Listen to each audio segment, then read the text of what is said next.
welcome to the penultimate day of Blast Slam. It is our second to last day. It's a little bit bittersweet tea, but we're moving on. We're getting closer. We are in our top 4 now, and at the end of the day, we will have our very final 2 teams go into the grand final. But you might notice something a little bit different about this morning panel, and that is the fact that we have Misery joining us. How are you? It's been so long since I've even personally seen you. Yeah, I'm doing good. I'm happy to be here. Looking forward to see some exciting Dota. How up to date are you with the Dota scene? Are you still watching it? Do you still play it? Like, inform everyone at home where you're at with it. Yeah, I'm still following everything. Been watching Blast religiously at home. Okay. And so I'm up to date with the meta and what's been going on. Awesome, I love to hear it. And do you have a favorite team? Because obviously you were in the scene for so long, so I'm sure there's some players that you still have a bit of a connection with. I would say, I think PARIVISION has been looking really fun. Yeah. And it's been fun to watch those guys. Tundra looks strong in the groups, but I maybe a bit skeptical in terms of the teams they've been playing against. I think their drafts are a little too greedy sometimes, but I guess we'll see later. Yeah. And any of the eliminated teams that you were sad to see go home? Nah. Yeah, you're a competition man at heart. You're fine with seeing teams go home. I mean, the better teams are the ones that deserve the praise, right? For sure, I 100% agree. And you already mentioned PARIVISION, right? You loved watching them play. And we've seen them play a couple of times, right? They've been able to evade elimination for themselves. Yesterday, it was one of those moments. It was a fantastic result for them. 2-0 against Liquid. They just came in here and they go, all right, we're going to make it a quick day for you guys. Easy breezy 2-0 for them. Liquid were eliminated and sent home. And then we followed up with Xtreme Gaming also getting a 2-0 for themselves against Gaming Gladiators, who unfortunately could not continue that run in the single elimination bracket for themselves, Raya. Yeah, unfortunate for them, but like really happy for us viewers who are just sick to death of these guys. Like really just so over it. Really happy to be here with Xtreme Gaming. You know, finally some Chinese Dota making its way towards the grand finals. I can't wait. Yeah, I mean, I think even more so because this Xtreme Gaming roster, like it only formed, what, a week ago, 2 weeks ago. Time's a bit wonky for me, but they're a very new roster too, so it's like we're finally seeing some shakeups within the regions. Yeah, I mean, most people expect them to be a round 1, round 2 team. If you had your fantasy, probably weren't going to be in there. If you were, congratulations. But yeah, I think they're kind of the biggest upset story we've seen so far. And it's like they had big shoes to fill, and they are currently filling them. And potentially, if they do get to the grand finals and win it, then they're even exceeding the previous roster. So yeah, I think Xtreme are the kind of the best story for me so far, alongside PARIVISION. That's kind of I think they're the 2 teams for me that if they both got to the grand finals, no matter who won, is a pretty exciting story. Yeah. Both of them playing today, both of them played yesterday as well. And for you guys that might not have been able to catch all of that action, we've got a little bit of a recap. But the Ancient, it's under attack. They're just getting held in the base. They cannot escape it. They're just dying in the base. Xtreme diving in. They're just going to be able to kill them all on the mountain. All before they get a rampage. Ace, he's sort of awkwardly trapped in the pit. The Bashers are coming out of Tofu. They found the 2 of them. As they're ready now, look towards Watch. I mean, Gaming Gladiators, they weren't able to put together a fight at all. Watch able to stay on top of him. Ace will fall. Double kill for Low. Oh, another save from Boloson.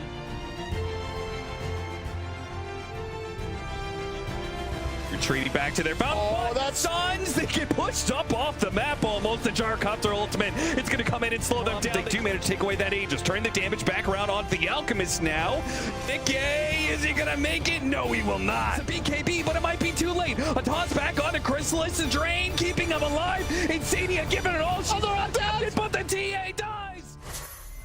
One of those enjoyable moments of yesterday was, of course, seeing Lowe's Earth. It was a big highlight or a big shining moment there throughout that recap. And look, T, you mentioned if you're lucky enough to have put Xtreme Gaming in your fantasy points, you're very happy. One of those lucky people. Ray, you put him in. You put him in as your captain, didn't you? You had Lowe as your captain. Of course I did, because they had the lowest percent. So, and then Synderen was like, lowest. So I was like, that's hilarious. That's my team captain now.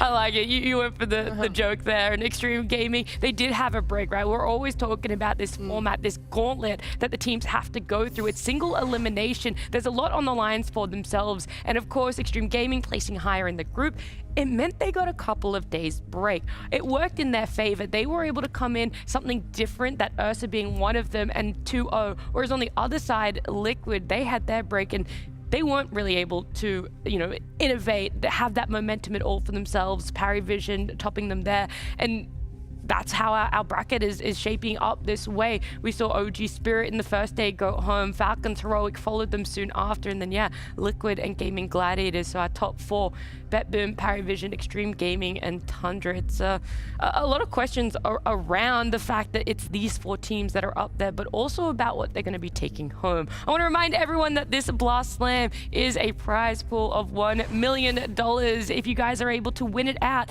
get to the grand finals, $400,000 for yourself. Second place, half of that, $200,000. But the teams, even if you get eliminated today, it's a nice share of $80,000 there for yourself, T. Yeah, the fact that if you are to win, you get at least another $120,000. So that's quite a lot of money on the line for a single series. Important stuff. And again, it's just refreshing. The fact that you enter a series, the teams in the back of their mind, they're not gonna have to think, if it's a bad strategy, I got the lower bracket. Like, it is so refreshing to have this, everything high stakes Dota. And I think at least teams in the future, they might even play better in double elimination, knowing that this type of format exists and they need to be good in every series. So I'm hoping that this actually pushes teams to bring their best every single series rather than what we kind of saw the previous days.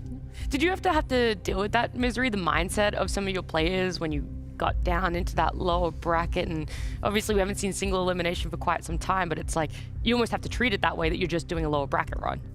I think, the main thing for me is that it's kind of even playing field for everybody, right? Like in other tournaments where there's double elim, some teams that do really well in group stage, they might start the bracket, upper bracket, and make it really far in one series.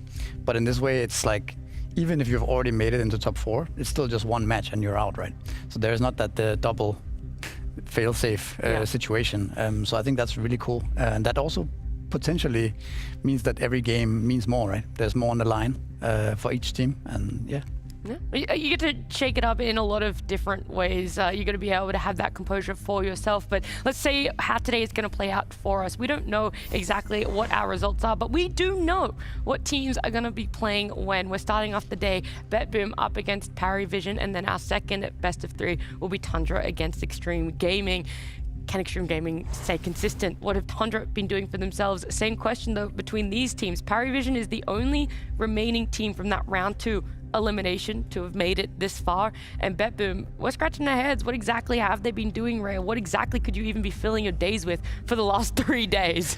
Well, I would go ahead and guess probably scrims. Well, I'm having a little bit of Dota at least. I heard you guys, they're probably scrimming. Like obviously Liquid were pretty disappointing yesterday, and they had even a short break, but still quite a long one. And we had the conversation of, is momentum a thing? Is it better to be playing every day on this stage? Like, I don't know what the answer to that is. I think BetBoom looks really strong in the group stage. Obviously, I think they dropped only 1 game. They did, which was PARIVISION. So that's going to be a really fun rematch here. But they looked amazing in general.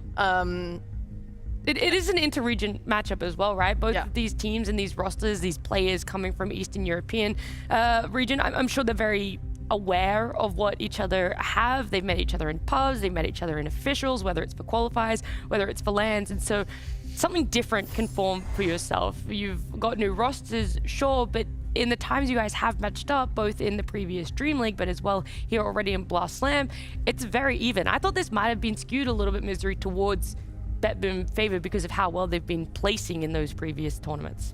I mean, potentially. It's really hard to say, also because we haven't seen that many games of BetBoom. I think it's an advantage for PARIVISION, having come here every day and playing these matches, winning them, making it perhaps further with the stand-in than they thought, So I think BetBoom needs to make sure that they're ready, right? Yep. It's now, they have to prove that they can kind of just switch on. How good they were in the group stage, show it at the main event.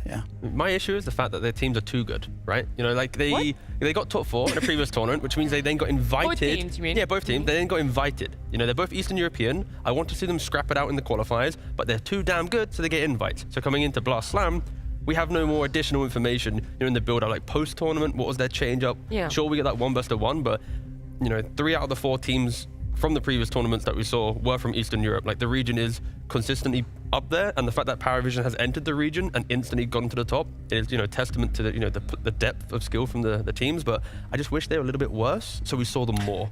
Like, we really have like limited information on the teams, more to PARIVISION at least, but again, stop being so good. Stop getting invited, please.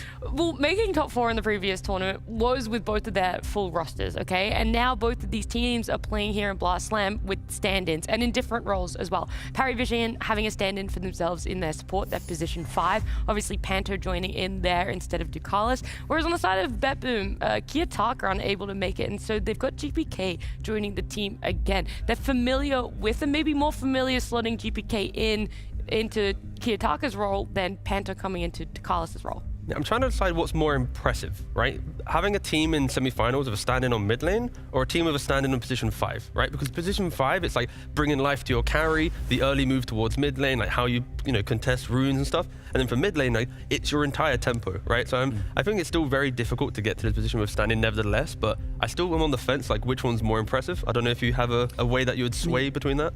I just feel like GPK has been playing with these guys, sure, more or less, has more experience. I think it's easier for him to just come in, step in. So you're going to lean towards the position 5, PARIVISION. And on the other hand, though, you have Panto, who has now been playing a lot more games with them already. Yep. So I think the disadvantage they were at a few days ago might have been, out of the way now. I would say if these two teams versed each other a couple days ago, I would have given the slight edge to BetBoom because of the familiarity with GPK, and we got to speak to no one, and he said not having Ducalis was a really big issue for him because Ducalis was doing a lot of shot calling. He was very vocal in the team throughout the games, and he felt like the pressure had kind of gone back on to him in the mid lane, and he didn't really want that. He liked it when Ducalis was doing it, and he didn't have to worry about it as much. So there was a really big change up in comms. DM then followed up with it and said, yeah, we've been able to play a lot more now, and those issues are kind of gone. We've been able to work on them and work out all the kinks in whatever issues that we had.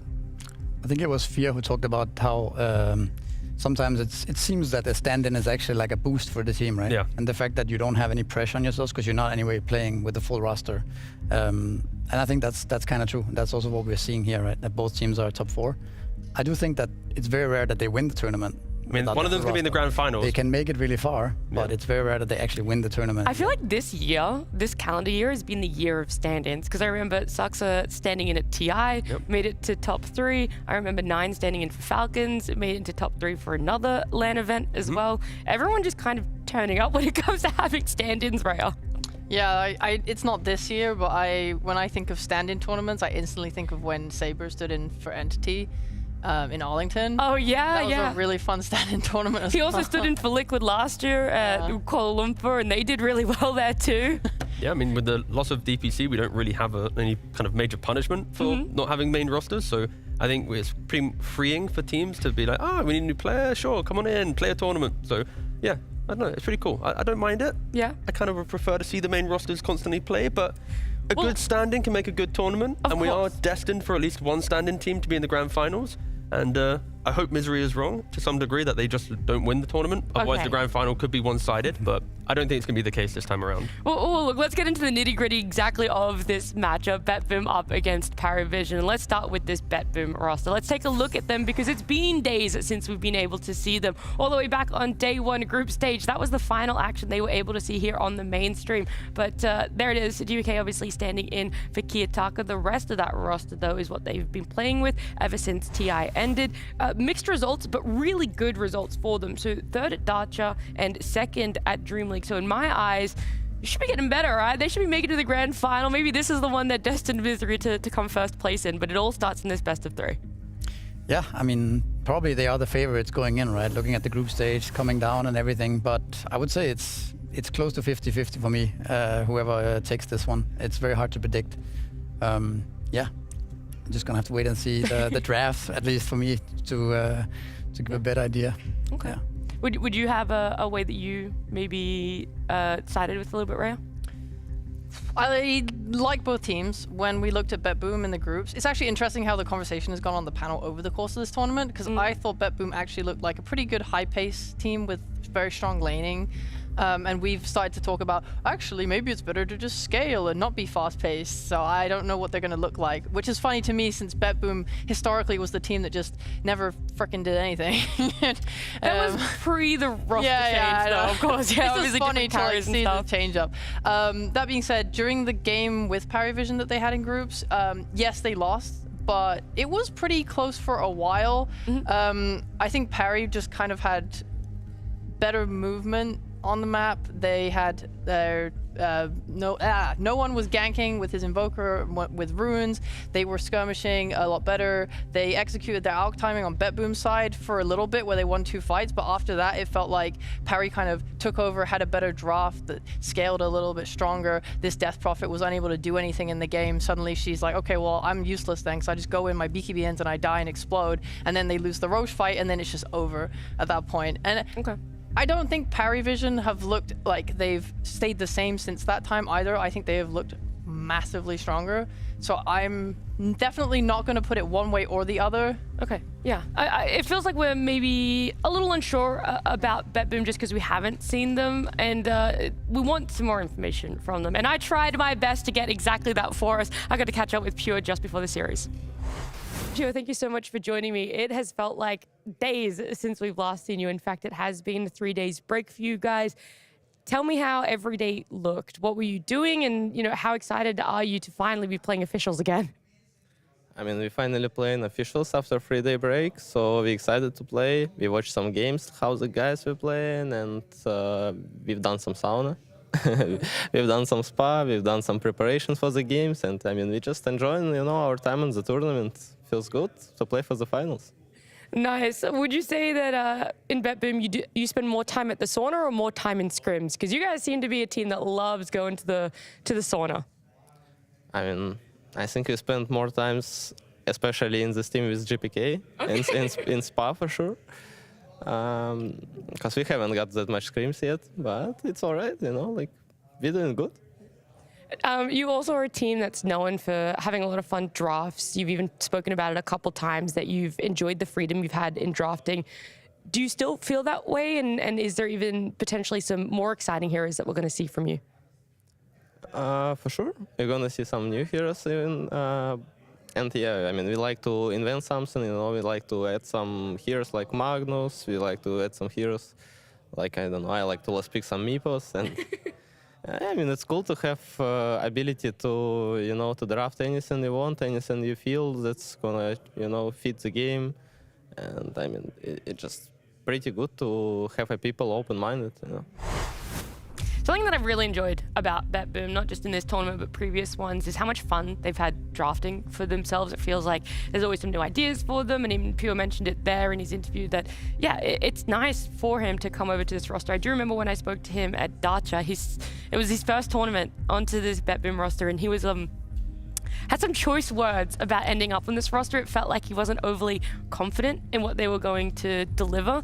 And now it's nice to see such a big difference in him of really praising and talking highly of exactly what they've been able to do as a lineup. I mean, Pure as a player is one that wants to play as many heroes as possible, right? Like if you, as a captain or a coach, go, what do you want to play? He's going to play anything. But he's surrounded by players who are the opposite, like Kotomi, Miro, Save. They're going to play 1 or 2 heroes for the entire tournament if they have to, which then unlocks the creativity of others. So I think it's actually a really nice blend, but I mean, we're kind of seeing it in this group stage at least. What do you think is like a fun way or a good way to be able to keep ideas fresh, to keep things flowing between what you want to do and what could be brought new to Dota? It's about, working together as a team and making sure you're on the same page. And that's where I think, PARIVISION, to segue a little bit there, I apologize, is what they do a lot. I think, we're talking about how this format is punishing. This is a way in which if you're not at your A game at the start of a series, you are going to fall short. It is single elimination. So right now on screen, we're seeing PARIVISION. They're throwing a little ball around. You might go, why are they acting like children? What's happening here? But on the ball itself, it has letters, it has numbers. It's kind of like a psychological little mind game that kind of makes you have to think about Dota, just work together, keep to the same pace. And we have the ball ourselves. We got very lucky, okay? I don't know who you had to sweet talk to get your hands on this. It was hard. Yep. You're like, Astini, please. He's like, if you get on your knees, maybe I'll give it to you. And you're like, please let me do it. Yep, so, no, I didn't do that. But the fact that... we could ask him. He could confirm for us. Astini. Nah, he's busy. He's busy. He's about to draft. Oh my God. What did he have to do to get this off of you? Okay, he just asked he please. Said he nice begged manners. and cried Nice manners. and got on his knees. That's what he said. But yes, the premise of the ball is like to just, again, to create that communication between the team, to create that idea of just like thinking. Because a lot of times, Misery can probably, back me up on here. sometimes when teams enter a series, like you wake up at different times, you've not had like good food, like you need to have that routine. So I respect the fact that PARIVISION, every series, they've got like a good, methodical approach to it. Again, yeah, I think. Do you guys want to give it a go? I think it's a very cool idea. Do you want to start, Misery? Sure. I'll throw it to you. All right, something Dota based. What do you say? What What do you letter? get? I got E. Okay, Dota E. For don't get eliminated. All right. do it. Okay, all right. So elimination. Yeah, that's fair. All right. Elimination. No, you throw it around. That's like the tough one. I got an N. Dota based with an N. Come on. Oh, it's TD saying it's too slow. There we go. I got an R. Rampage. Okay. Yeah. That's an N as well. Necrophos.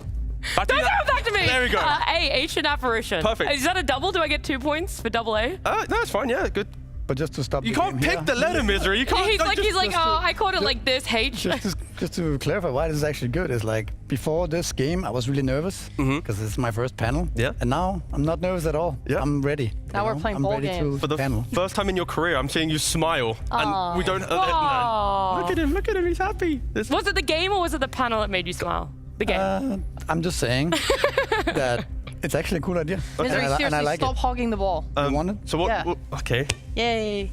Did you happen to get P? What was your letter? PARIVISION? I got 8. Oh. Okay. 8.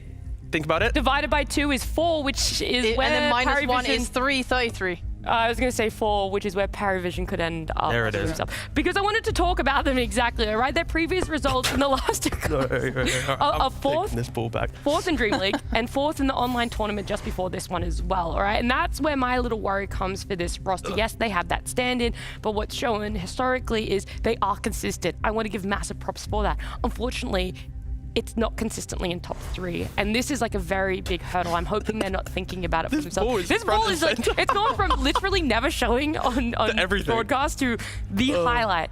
Maybe that's going to be the MVP if we do see PARIVISION win. Might have to interview the ball. Not to harp on it. Oh, interview the ball.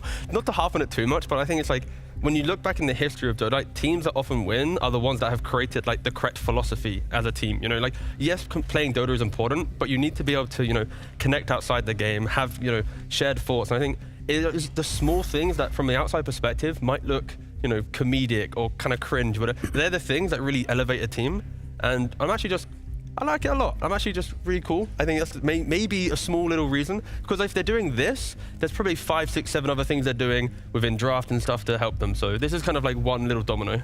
I mean, psychology is like a super underrated aspect of Dota, right? Like we've seen it with OG winning TI in the past, how they've had this like spirit, winning mentality. Like just in general, teams that are doing well have a very strong mental fortitude. They have, trust in each other, like all this stuff. It matters so much more than people give it credit for. And on the other hand, you have all this the tilting and the choking in the game. Like that's kind of the opposite that happens to teams, right? Who don't have this foundation. So I feel like they're genuinely friends on PARIVISION. I don't know if that's just me observing from the outside or whatever, but every time I've passed them, it's always been really fun vibes. The fact we've been able to interact with them just before an official, and every time I get to talk to them, it is so much fun. The energy is amazing, and I had that exact moment before when I got to catch up with Chrysalis. You guys, this is your 3rd day in a row playing. Would you prefer to be in this position where you've had a couple of days to warm up compared to BetBoom, who haven't even played officials for 3 days? Yeah, I would say usually it's an advantage when you get to play a bunch of games beforehand and then warm up, fix some mistakes in your team maybe, and then feel like you'll come back stronger in the future games always. You don't think it's like, oh, we're giving BetBoom plenty of information about how we play and we have nothing on them, or it really is you don't even think about that? I wouldn't even say that I think about it. It just feels like you feel more confident in what you're doing. So even if they know what you're gonna pull out, you'll probably be fine because you feel like you've had experience on your drafts and your heroes. So it feels better, I think. That's awesome. And the last time you guys actually played in the group stage, you were the only team to beat them. You took a win off of them. So what in that game, or at least what strengths do you think PARIVISION has over the BetBoom roster? Trying to remember what happened in that game. It was DM Necro off lane, even though he had to play in the Muerta, and then no one like pretty much rotating from mid a bunch. You remember what hero I played? Probably Razor. I don't know. You love that shit. Yeah, I probably just Razored them, and that's just what happened. Probably going to do the same today, and just like I did yesterday, and the day before, and the year before that. So that's just how it's going to go. Are you ever afraid that people are going to start pigeonholing you into like, oh, he's a Razor picker. He only really has like, 4 or 5 heroes that we can work around and try and prepare for? I think that's what has already happened for the past 3 years. So yeah, but I'm not worried about it. That's fine. Is it like, oh, even if you were only that, it's still going to give you success? Or you think you have a much deeper hero pool than that and everyone's underestimating you? No. I think, I mean, yes, people are banning my Alchemist and they're overestimating me. I can't play this hero. Same with like Morphling. Like Amar was banning my Morphling. It's unbelievable that he's banning my Morphling because it's usually like the biggest joke ever for him. So I think that people are overestimating me. I think they should ban less of my heroes and just keep the banning Razor, Monkey, and Bloodseeker in first stage. Maybe Huskard second stage if you're scared. Do you feel like people are seeing you as the glue to the roster or in drafts, and maybe it's actually some of the other players on your team that are popping off and getting underestimated? Yeah, for sure. I think they should stop banning Monkey first of all, and then just give it to me whenever I want. And then, maybe with Razor too, you can just pick Doom offlane or whatever. It's like, it's no big deal. It's just me on the Razor, I don't know why people aren't doing it yet, but I'm sure it's going to happen at some point. Well, look, I'm not sure if anyone's going to do that. We can put the PSA out there, but either way, Chrysalis, thank you for joining me and good luck today. Thank you for having me. Chrysalis was a lot of fun to get to chat there, and I do like his little, joking around at the end. He's like, yeah, guys, don't worry about it. Just let the Monkey King through, let the Razor through, pick Doom off lane. That'd be nice. Maybe do the inverse of what he said, I feel. No, they should give him his Monkey King. Okay. Nothing bad will happen. I promise. Nothing bad will happen. Just do it. Let it go. Yeah. Well, I also asked him in that matchup as well, in that interview about the previous matchup that PARIVISION and BetBoom had for themselves. And at the time, I was unaware of what he had picked up for themselves. I thought maybe it was going to be either the Drow or the Razor because that's what he's loved. But it was outside of that box, T. It was outside of the box that people liked for Chrysalis, and it was actually the Dragon Knight, apparently. Yeah, going for the Dragon Knight. He still went for the farming build, but I think the key thing with this the draft was the fact that PARIVISION went for the Necrophos in the 23 pick. He then went for like Shroud on the second point, which then threatened BB's laning phase a little bit. Alc wants to use Concoction, wants to try and be aggressive, but then DM, had a very good hero against melee heroes, could survive the Alc aggression, and then they kind of played around him. And when you look at that lineup, it's relatively pushed strat-esque, right? Like DK and a Chen, the early game of a Necrophos. It's like, if you get a little lead, you break your opponent. And maybe that's what PARIVISION want to look here in this next game. I will say DM had a very awful early game on the Necro because Save on the Muerta ended up playing in the safe lane. So even though Save was playing it, they ended up transitioning him into that bottom lane.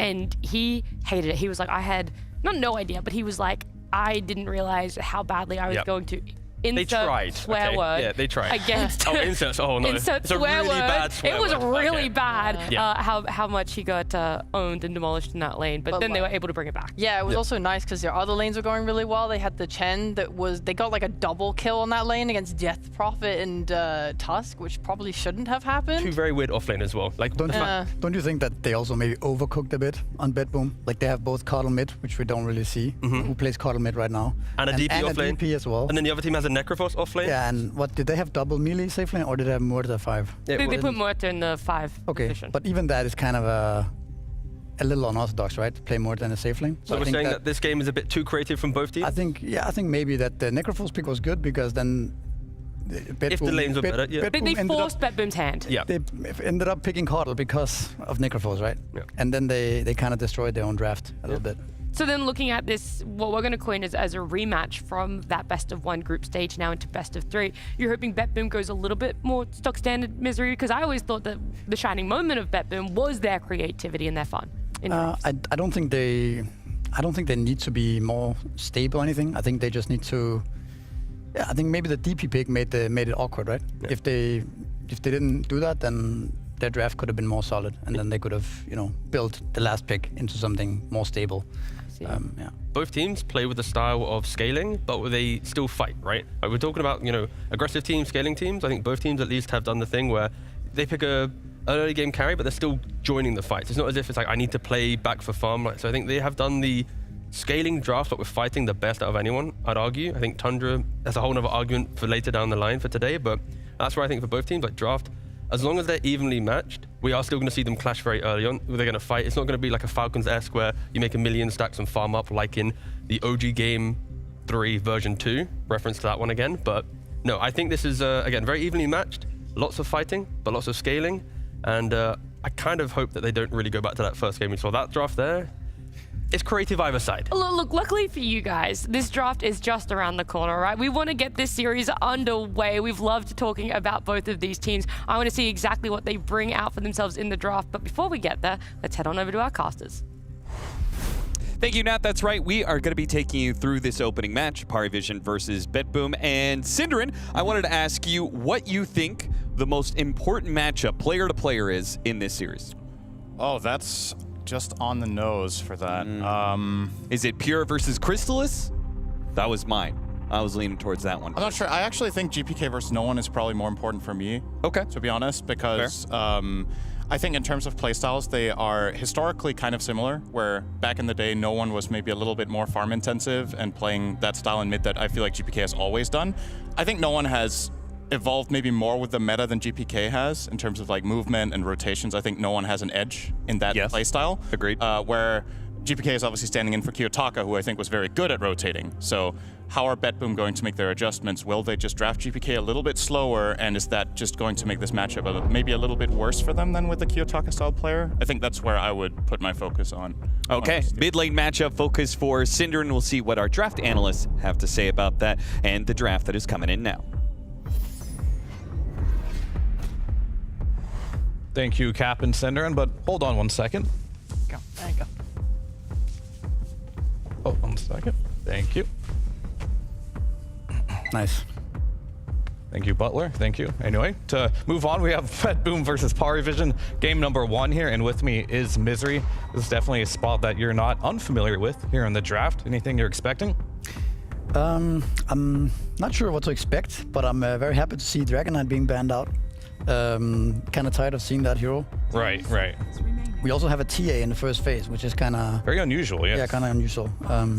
Magnus as well, which is something to consider. Let's see what they first pick. Oh, they actually gave away Monkey. They took Monkey King. They took. Of course, they didn't give it away. You don't give Crystallis his Monkey King. So this is a hero that can be played on Pure, but I also think this is one of GPK's better mid heroes when he gets his hand on it in a good matchup, right? So they can definitely flex this one around, but I think it has multiple purposes there. I think even Katayomi was one of the first guys who did the courier sniping Monkey King. So maybe they're gonna bring that back. It's not out of the question, at least. Definitely not. We haven't seen a ton of the Monkey King coming out first pick unless it is BetBoom Team playing it. So that is very interesting on their regard. But of course, you do have a lot of Monkey King players on PARIVISION as well that kind of know the hero. So let's see what they choose to use. And already chewing through some reserve time, not a lot, but just a little bit. And this is one of the heroes that conceptually should be good versus the Monkey King carry, right? You just put the boar on him, you have the axes for later on in the game just to chop down the trees. But I've seen Monkey do really well too in this lane as well. So we'll see if they switch up the lane by seeing this matchup or not. Yeah, I guess they have their own idea of what to do with this Monkey, but I think they're still gonna keep it open potentially. I wouldn't say Beast nowadays is that scary for Monkey King carry, but I'm a bit surprised to see Beastmaster in general. This hero has not, I'm not sure about the win rate, but it hasn't looked that impressive to me after the recent nerfs. Yeah. It's been played more with the Helm of the Overlord nowadays, I think. So that might indicate that we're playing a higher pace game for PARIVISION. Hit some certain timing and try to close out the game early on. Do you have a preference when it comes to drafting? Like, as when you did drafting and stuff, do you prefer like more of like having early lane aggression, winning lanes, or having more of like team fight for the late game? I think I was always a lot focused on making sure you have the right amount of scaling. Yeah. So I think it's always easier to play knowing that your hero scale well into late game, and you know, putting the enemy on a timer, like as a concept, is very powerful, both psychologically and also just the longer the game goes, right, the higher the chance of you winning.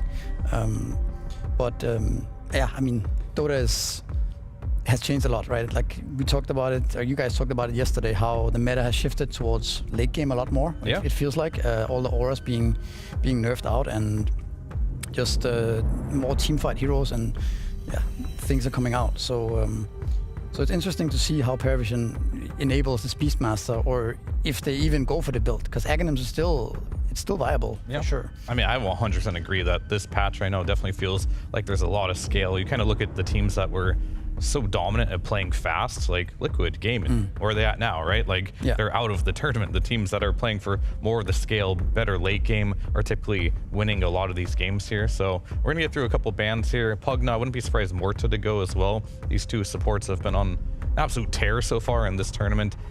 Generally picking up one or the two. There's also a Shadow Demon, that's the other one that could be pretty good, especially if you have a Monkey King, right? You generally don't want to deal with not being able to gain Jingu stacks there. And of course, Pugna, pretty good versus Monkey as well. The Decryptify, very annoying to deal with until you get to that Nullifier.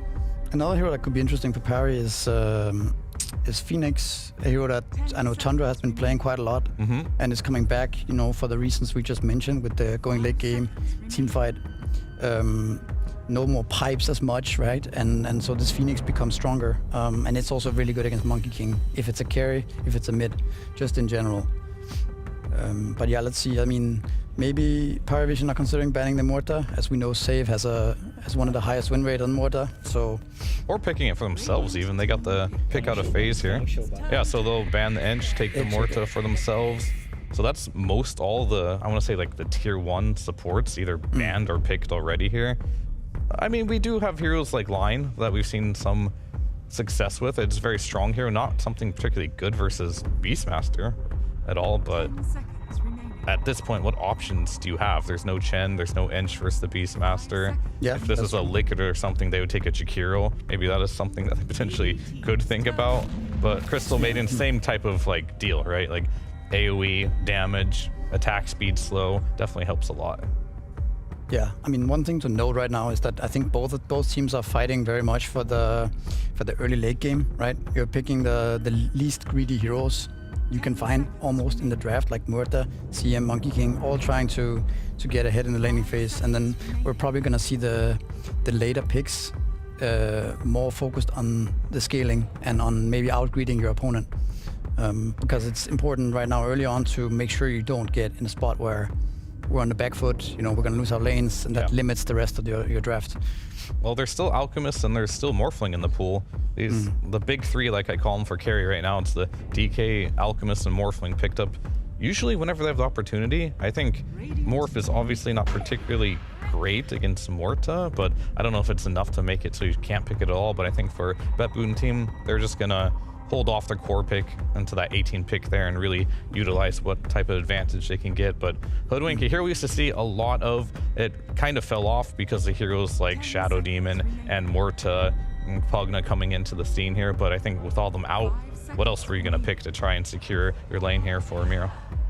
Yeah, I mean, I agree. The supports do seem a bit weaker than what we're used to. So it is a result of all the support bans in the second phase there.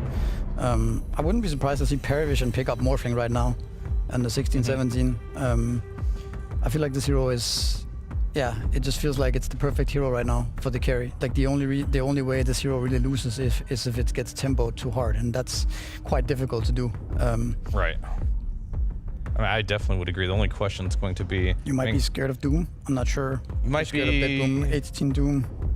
Not as confident with Crystallis playing it over his other heroes, maybe, right? That potentially could be it. I know he can play the Morph, but it's definitely not one of the heroes he loves to play compared to his other heroes. What else do we have? Razors in the pool? Oh, he loves his Razor. 16-17 Razor.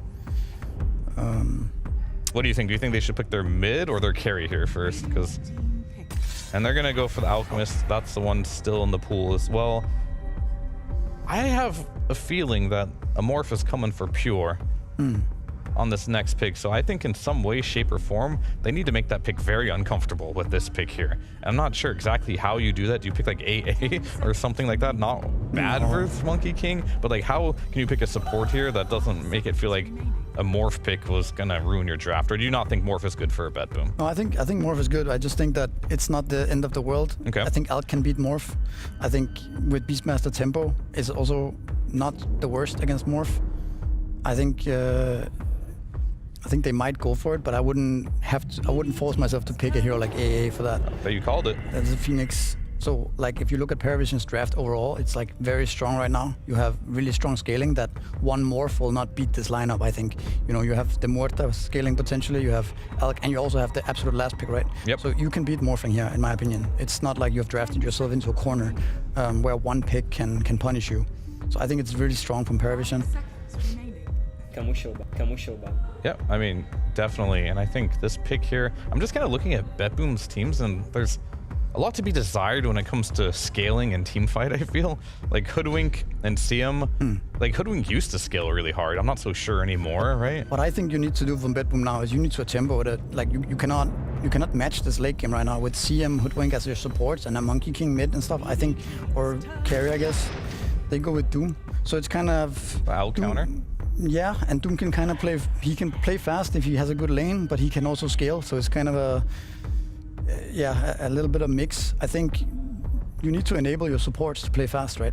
Because if these supports are just sitting and doing nothing, then they're gonna feel really bad. But if they have heroes to play fast with, like the Monkey King, maybe Doom to some extent as well. Depends on the laning stage, right? Yeah, but I think they need even one more hero to play with. I think it's not enough. Like they need somebody else to go in. Could be something like Earth Spirit or... Yeah, I'm not sure exactly what it is, but I feel like they need to up the tempo to pressure this Phoenix and the Muerta so that they don't scale. Yeah, there's definitely going to be a little bit of mind games here. You can see the sniper ban. They still want that opportunity to potentially put the monkey mid, right? If you misstep here and then you do get a situation where this Monkey King can be flexed here, I think this tempo you're talking about comes a lot better from mid Monkey than it does from like the carry Monkey King. You think? Well, he just can jump around the map, right? And just be anywhere. At least the way I've seen GPK play it, he's like everywhere on this hero. True, but I also could see BetBoom picking an aggressive mid and then playing fast with every hero. Yeah. Like so Crystallis is gonna play Monkey King with like Echo Saber, or like the build I've seen Mickey go for as well with Desolator, Echo Saber, this type of build, or Diffusal Blade, and then play fast that way. I don't know, like if you're gonna pick another carry. Well, they are banning carries, which means that the carry potential pick there isn't going to be as good, right? Because the good ones are banned out. So therefore, I do actually kind of agree with you now that if Monkey King does go into the safe lane and you get some more tempo on the mid lane, as long as your mid laner doesn't get like completely dumpstered, we've seen a lot of Earth Spirit, as you mentioned, maybe ban a Huskar or something right now could be potentially good for that. But yeah, they definitely need something to play fast at this point. There's still Razor in the pool, so BetBoom could look at Razor maybe as a carry. They could, yeah. It's definitely not bad. I mean, I do like the Doom pick a lot here because it is going to be like, okay, no matter what happens, if we Doom this Alchemist, he's not going to have the Sun Ray, he's not going to have the region behind him. So that kind of deals away with the scale. So now they have the option, of course, playing fast. They're going to go with that Initiator. This is one of the more of the greedier options, right? Like Earth Spirit, far less greedy than Storm, but if Storm gets off to a good game, CM going to be pumping that mana into Storm Spirit as well. So if they do play fast, they're going to be very fast. Like Monkey King can be cross the map very quickly, Storm can then catch, which means your carry and your mid can be active incredibly early on, which also makes space for this Doom to be a little more greedy if he wants to as well. Yeah, I like the way they rounded out the draft from the spot they were in. All right. They go with Tiny mid, okay. This one used to be a classic, right? Tiny versus Storm, like you do have like the lockdown burst potential for him. We've seen no one just the other day play Tiny. He was an absolute monster on this hero. Yeah. So I do have like high expectations just because he's playing it. Generally speaking, I haven't been super impressed with Tiny mid for a while now, but his Tiny last time he played it looked really good. Yeah, I mean, I really think that BetBoom needs to play to win their lanes and transition that into some kind of 4 to 5k net worth lead at early mid game. Otherwise, I think it's going to be rough if they don't win their early skirmishes and play their lanes crisp. I think you're going to give too much time and space for Phoenix to get his levels, for Tiny to get his Blink Dagger, for DM to get his items on Beast and Radiance and Alk. And if you give away these items, I think the team fight's going to be hard. All right, so we were talking about scaling, how it favors this patch. Then you think PARIVISION has the scaling then this game? Yeah. But then again, I think there's also really strong timing for BetBoom. Yeah, right? sure. So because you have the Doom and you have the Storm, I think these heroes do scale incredibly well too. Yeah.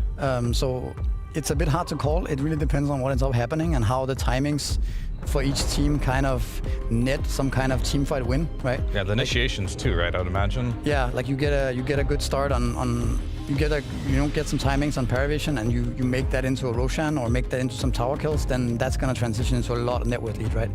And the same can be said for BetBoom. So it really depends on how they use their timings. Yeah, I mean, I like how BetBoom has very easy initiation in a way, where I think if you just get a Doom on top of Crystallis, you can just go, go, go. But regardless of all that, that is all for the draft panel here. And to take us through the action will be Captain Synderen.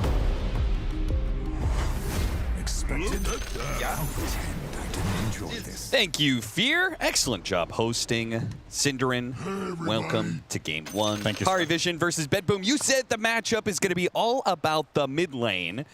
And we've got a fun matchup. No One versus GPK. Tiny versus Storm Spirit. Synderen, how's this matchup go? Who's going to win?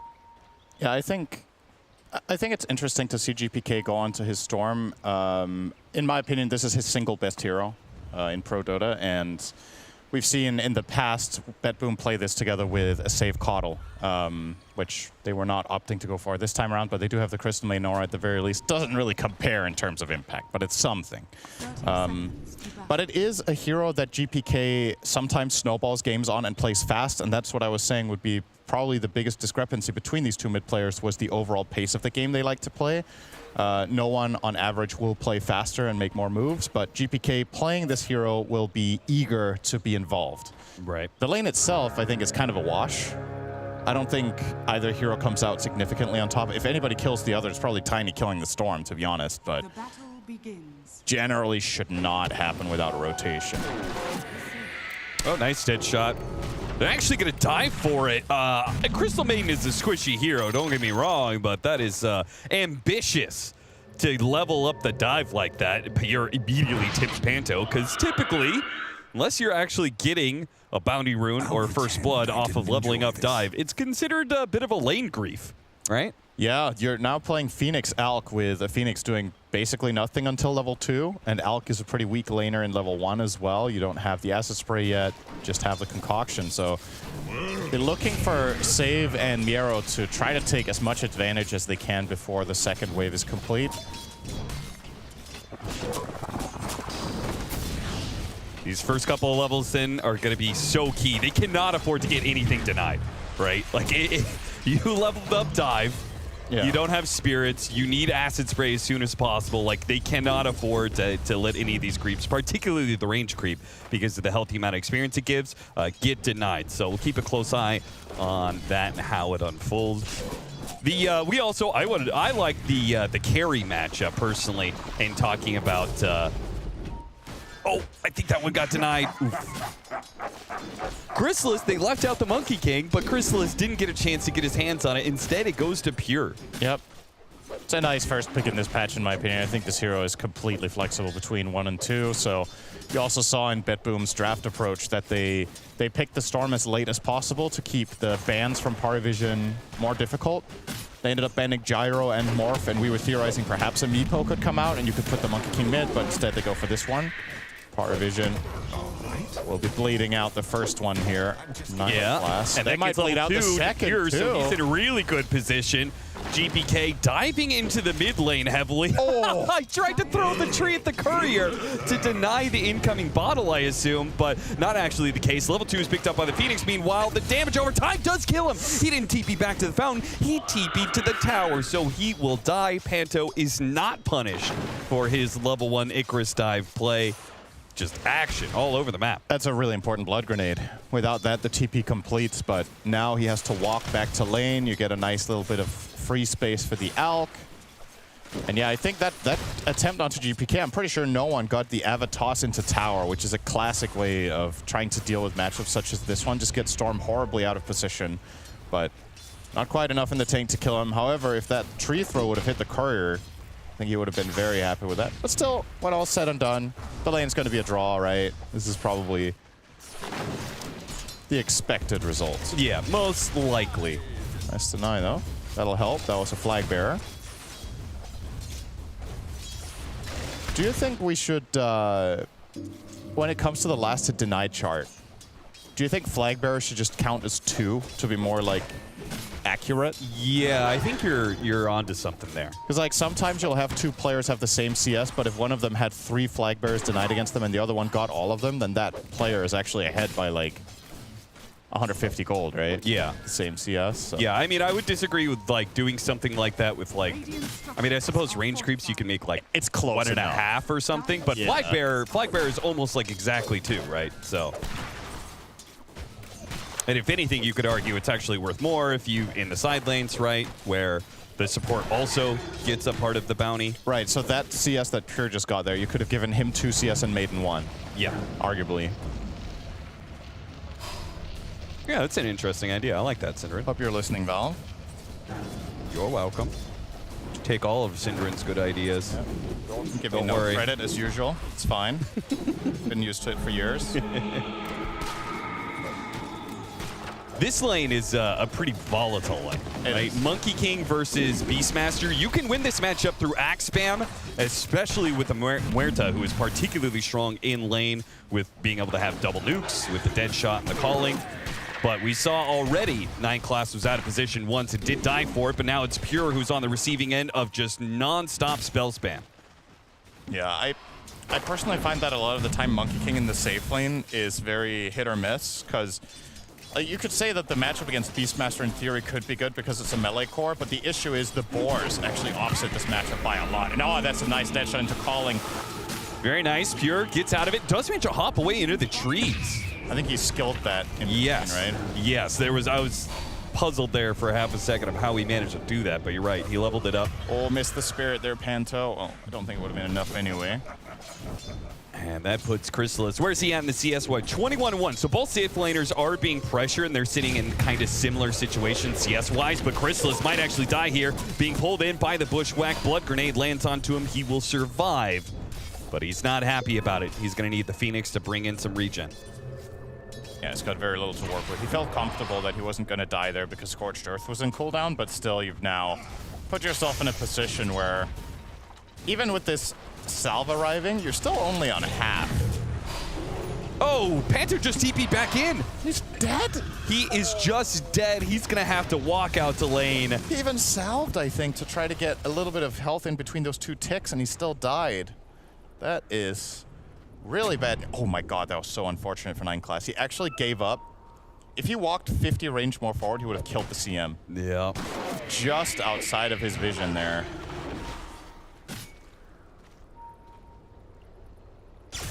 Six-minute rune is going to spawn.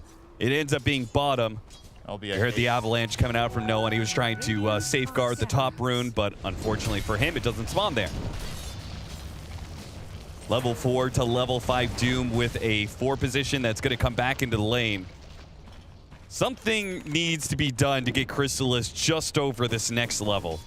Yeah. And he's going to try and farm neutrals to get there, but I almost feel like the Doom and Hoodwink are going to push in the lane and dive the tower. Oh, even better. It's going to be a carry ganking him as Pure goes through the gate, tries to catch Chrysalis. Chrysalis, though, seems to have a pretty heads up what's going on. Good read of the situation and wastes a decent amount of Pure's time. It's not a complete waste regardless, right? They stopped him from farming one of the camps. Pure takes a little bit of it and goes back top. Sure, it would have been great to kill him, but they both lose something on that. I guess in the situation of if both carries aren't farming, it probably hurts the Alchemist more, right? Yeah, I think BetBoom's Tricore just scales insanely well, and they know for a fact that Doom is having an awesome game. Yep. So if Pure loses out a little bit to get Niero off to a better position, that's fine. But oh, nice dead shot. The range on that ability, man, it just... He's dead. Burnout. I feel like the range on Deadshot really pushes this ability over the top. How many times have you seen these like 2,000 range dead shots contributing to some sort of gank or something like that? I would love for this ability not to be nerfed on its range. I think spells like this, where it's like super heavy, high skill plays that you can make, that should not be the aspect that you change. I would agree with that, yeah. It's a cool part of the spell. It's why Mirana's Arrow is an iconic spell in Dota as well, right? Because it's high impact but really hard to hit, so the trade-off is that you need to be very skillful and have good foresight. And I feel the same way about Deadshot, that just has the added element of also needing a tree or to bounce off. Oh, doesn't get the bushwhack. Throws out the Doom anyway because they have the frostbite from the other side. A 4-man gank to no one on the 8-minute power rune. And once again, he gets unlucky in where he went. He went to bottom, rune spawn top. It's a regen rune that is going to be denied by 9 Clash, but he's going to be punished for it. Blood grenade slowing him down. He's going to try and play inside the calling to stop GPK from collecting this kill, but it feels like, well, GPK does expend the last bit of his mana. Does Panther want to dive in for this one? Yeah, DM's coming in from the side. He's not level 6, but he does have his Hawk. Hits GPK once. GPK only has just a little bit of mana to work with here. Maybe that's enough. Just a little bit of a jump is going to get him far enough away from the incurring push of PARIVISION. Damn. DM is ahead, or excuse me, behind by more than a full level against the Doom. Miero's having a sick game here. 3-1-0. Top net worth, level 7.5. Oh, nice. God. Crash landing does so much damage. Still. Now it's level 6 for Beast, and he's rushing the Drums of Slom in this game, so it won't be the Dom build with the auras, but more teamfight focus. I don't know what I feel about the Drums of Slom in this game with the matchups that you have, though, compared to going the Dom build. What? Okay. I'm trying to like rationalize if it's because, yeah, sure, you're playing with strong teamfight yourself, right? So maybe you just want to amplify that aspect of your lineup, but generally speaking, I find Drums of Slom to be the strongest when you can run in and actually tank and live because you have this item and you become a sponge. Yeah. I don't think that's going to work against Doom and Monkey King. Yeah. Necessarily. I mean, I kind of like it because it's magic damage against Monkey King, who has armor. Oh, calling into the tiny combo, into a dead shot, back into the calling once more. They just need one more hit, and they get it. Barely before he can get the zip off. Now Kataomi will be the extra kill, as that one will be much easier to claim. They needed perfect execution, and they got it. That could not have been done any better. Just flat out flawless from PARIVISION on that Storm Gang. Beautiful stuff. Let's see if they get an even bigger reward here with the tower push. But yeah, I don't like the drums against Doom, right? Yeah. It's worse there. I think I would argue it's worse against Storm Spirit.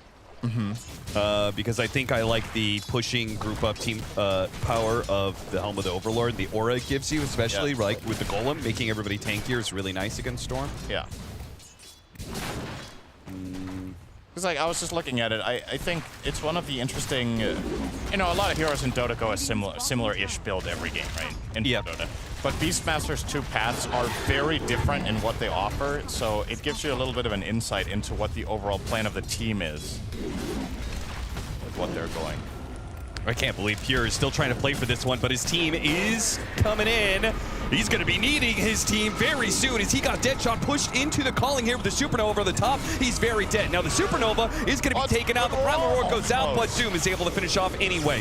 GPK down to half HP. Beautiful freezing field as the Crystal Maiden got behind the Beastmaster and dropped it on him. Look at the calling ghost, though. He got a lot of kills in that area, I guess. They do defend their tower. It's going to cost them Pure.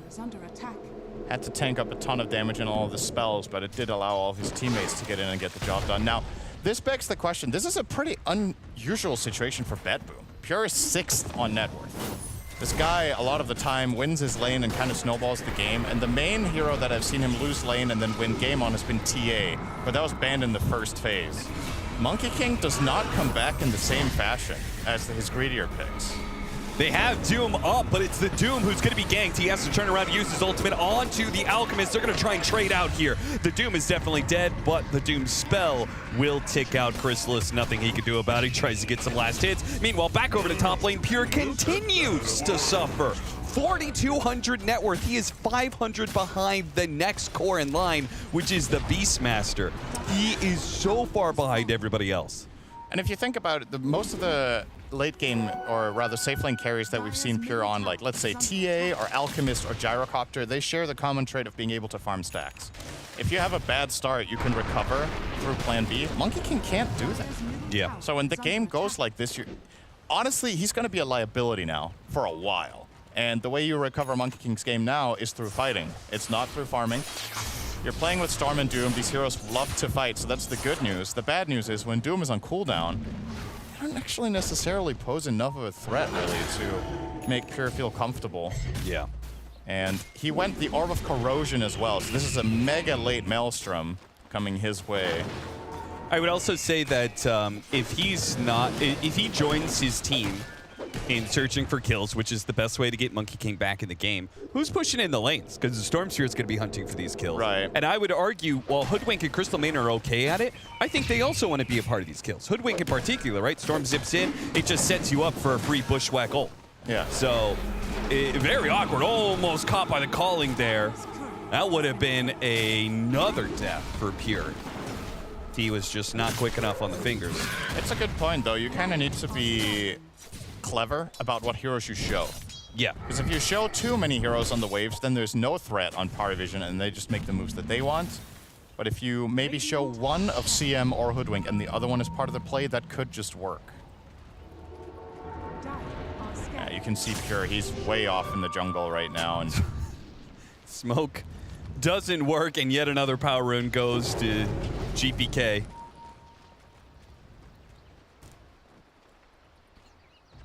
Has no one gotten a power rune yet? I don't think so. GPK hasn't gotten all of them, but I'm not sure if no one's gotten one. 9 class denied one. Yeah, and then I think one. GPK got the rest, if I'm not mistaken. But despite that poor luck on the runes, PARIVISION are still in a great position. We've been talking a lot about the Monkey King. The hero we didn't talk about is the Alchemist, who is, you know, in this kind of game where both carries maybe struggle a little bit in the safe lane. I know who my money's on to recover faster. Sure. Alchemist in the jungle now finding a 1440 Radiance.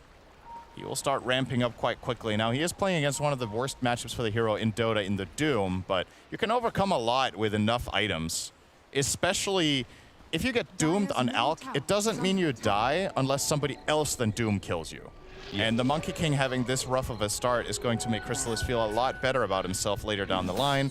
And if you do survive the Doom, then all of a sudden, you have Chemical Rage to heal up, you've got the Phoenix heal, and maybe you can even re-enter the fight. It's not the easiest for, right, you Doom the Alchemist. You say somebody else needs to follow it up. It's probably the Storm Spirit. Yeah. But until he has BKB, it's very dangerous, right? Yes. At any point in time, Tiny can catch him out with an avalanche, or the calling is near instant, right? It's just like there are a lot of things that could catch him if he tries to jump the Alk. For sure. Smoke up from BetBoom, moving up to top lane, getting some good vision down. And they... Beastmaster is going to go into that ward, but it's after they've already pushed away from the area. Now they're going to connect on that ward. They say, okay, we see the Beastmaster. Let's go kill him. And he is going to be doomed immediately, but all of PARIVISION is here. They might be able to get the kill off the Doom, but the team fight is look at the best with no one hitting a huge avalanche toss combo right underneath the supernova that explodes in the face of GPK. They run down safe with the Sunray as well. A TP out from GPK does make it. But 4 heroes in that fight for BetBoom, 3 of them exit in a body bag. Uh-oh, Pure didn't get the jump off. I guess he will be fine here with just a TP. Yeah, no stuns. But still, it's more pressure. He gets forced out of the lane. And you could tell in that situation, PARIVISION knew exactly what was happening. So DM walks under that ward, but there's a smoked Alchemist next to him and multiple other allies, and they just let them go on the Beast and get a really nice exchange. No one dip in on him. He immediately responds with an avalanche. What a response. Might live. He's going to die for this one. Is it possible anybody can kill the Storm Spirit? It's just up to 9 class, and he's already used all of his abilities. He's out of gas. That looked bad for a moment, but they were missing a little bit of damage for that on the Storm. So quick response from BetBoom, getting something back the other way. Yeah, their last ward baited them into a bad fight, but this ward on the other side of the map sets them up for a good 2-hero pickoff. This is going to give a bit of space to Pure down here bottom to find some farm. Now with this Maelstrom, it's going to start ramping up, but of course will not be catching up to the Alchemist anytime soon. You know what sucks? It's nice. They got 2 hero kills, you know, shutting down no one's Tiny. That's great. But the 3 heroes that are alive are all excellent farmers. Yeah. Right? You got a Radiance Alk, a Drums Beastmaster, so they're doing their neutrals. And then Phoenix is a great lane shover at this point, right? Mm-hmm. Like, Fire Spirits is up every 25 seconds. That's every wave you can clear out easy. So it's not even like they're going to get that much of a network change off of that little play. Save instantly popping the ultimate to try and bounce back into position after no one tossed him away, but he dies alongside Kataomi, and the tower is taken. Super clean, fast hit here. Arguably a bit of a mistake there from BetBoom to have 2 supports just standing next to that mid-tier 1 tower. Whatever job they were doing could have been done by one of them, and that could have been the pick. Crystallis, he tried to make an unstable concoction blink play, but he realized BetBoom were already backing out of that top lane. They're going to farm their way back through the corners of the map. Dire are scanning. Otherwise, so 5K net worth lead for PARIVISION. Part of that is the Doom, but I would say, you know, only like 2 to 3K represent the Doom's extra net worth. Whoa, whoa, whoa! Miro! Oh, the calling missed. Not the best, but if they can get some extra help here, Miro won't be able to finish off the no on Tiny. PARIVISION don't chase after Miro, though. They say, okay, it's good enough that we live with the Doom being used. We do not need to try and punish them and potentially stumble into more BetBoom heroes. So Misery was saying how he felt like BetBoom in this game need to build an early lead, if I'm not mistaken. He was talking about they need to come out of the lane swinging, and get a 5K lead around this time. Now it's on the other side. So with his relative expectation that the Dire needs to lead, being behind by 5K surely has to be a terrible outcome at this point. There's some inflation going on. Both teams have a gold machine. One has Alk, the other has Doom. That's true. But you would definitely have liked to see BetBoom's laning stage go better than this with the heroes they have. And I kind of echo the sentiment that PARIVISION are in a dominant position here. They're not only ahead, they're quite far ahead. Because, like, how do you envision a team fight for BetBoom right now that's successful? You only have single target damage almost. Yeah. You have the Doom, you have the Storm who has to jump a guy, Monkey King is too poor, and then your 2 supports, while they do have some AoE abilities, you can't reliably consider Freezing Field a teamfight spell at this level of Dota. Like, it becomes like an extra thing that sometimes is amazing and a lot of the time does nothing. So I would definitely argue that the support duo of PARIVISION outclasses the support duo of BetBoom hero-wise in these fights, right? It's like Supernova's way more effective than Freezing Field. The little disables that are put out from both heroes are pretty annoying. The DM barely gets that one. Now they have Sunray in the Supernova, which is excellent touch. Yep. One of and the he's best soon level support 12 charts in the game, in my opinion. It's extremely impactful. I think that anytime Doom is your only high net worth core, I think you're kind of screwed. Because it's just not a hero, like, it's not an offlane hero that can win you some of these early game team fights by himself. Doom is like generally an anti-carry, right? Yeah. He moves 1 hero. Yeah, exactly.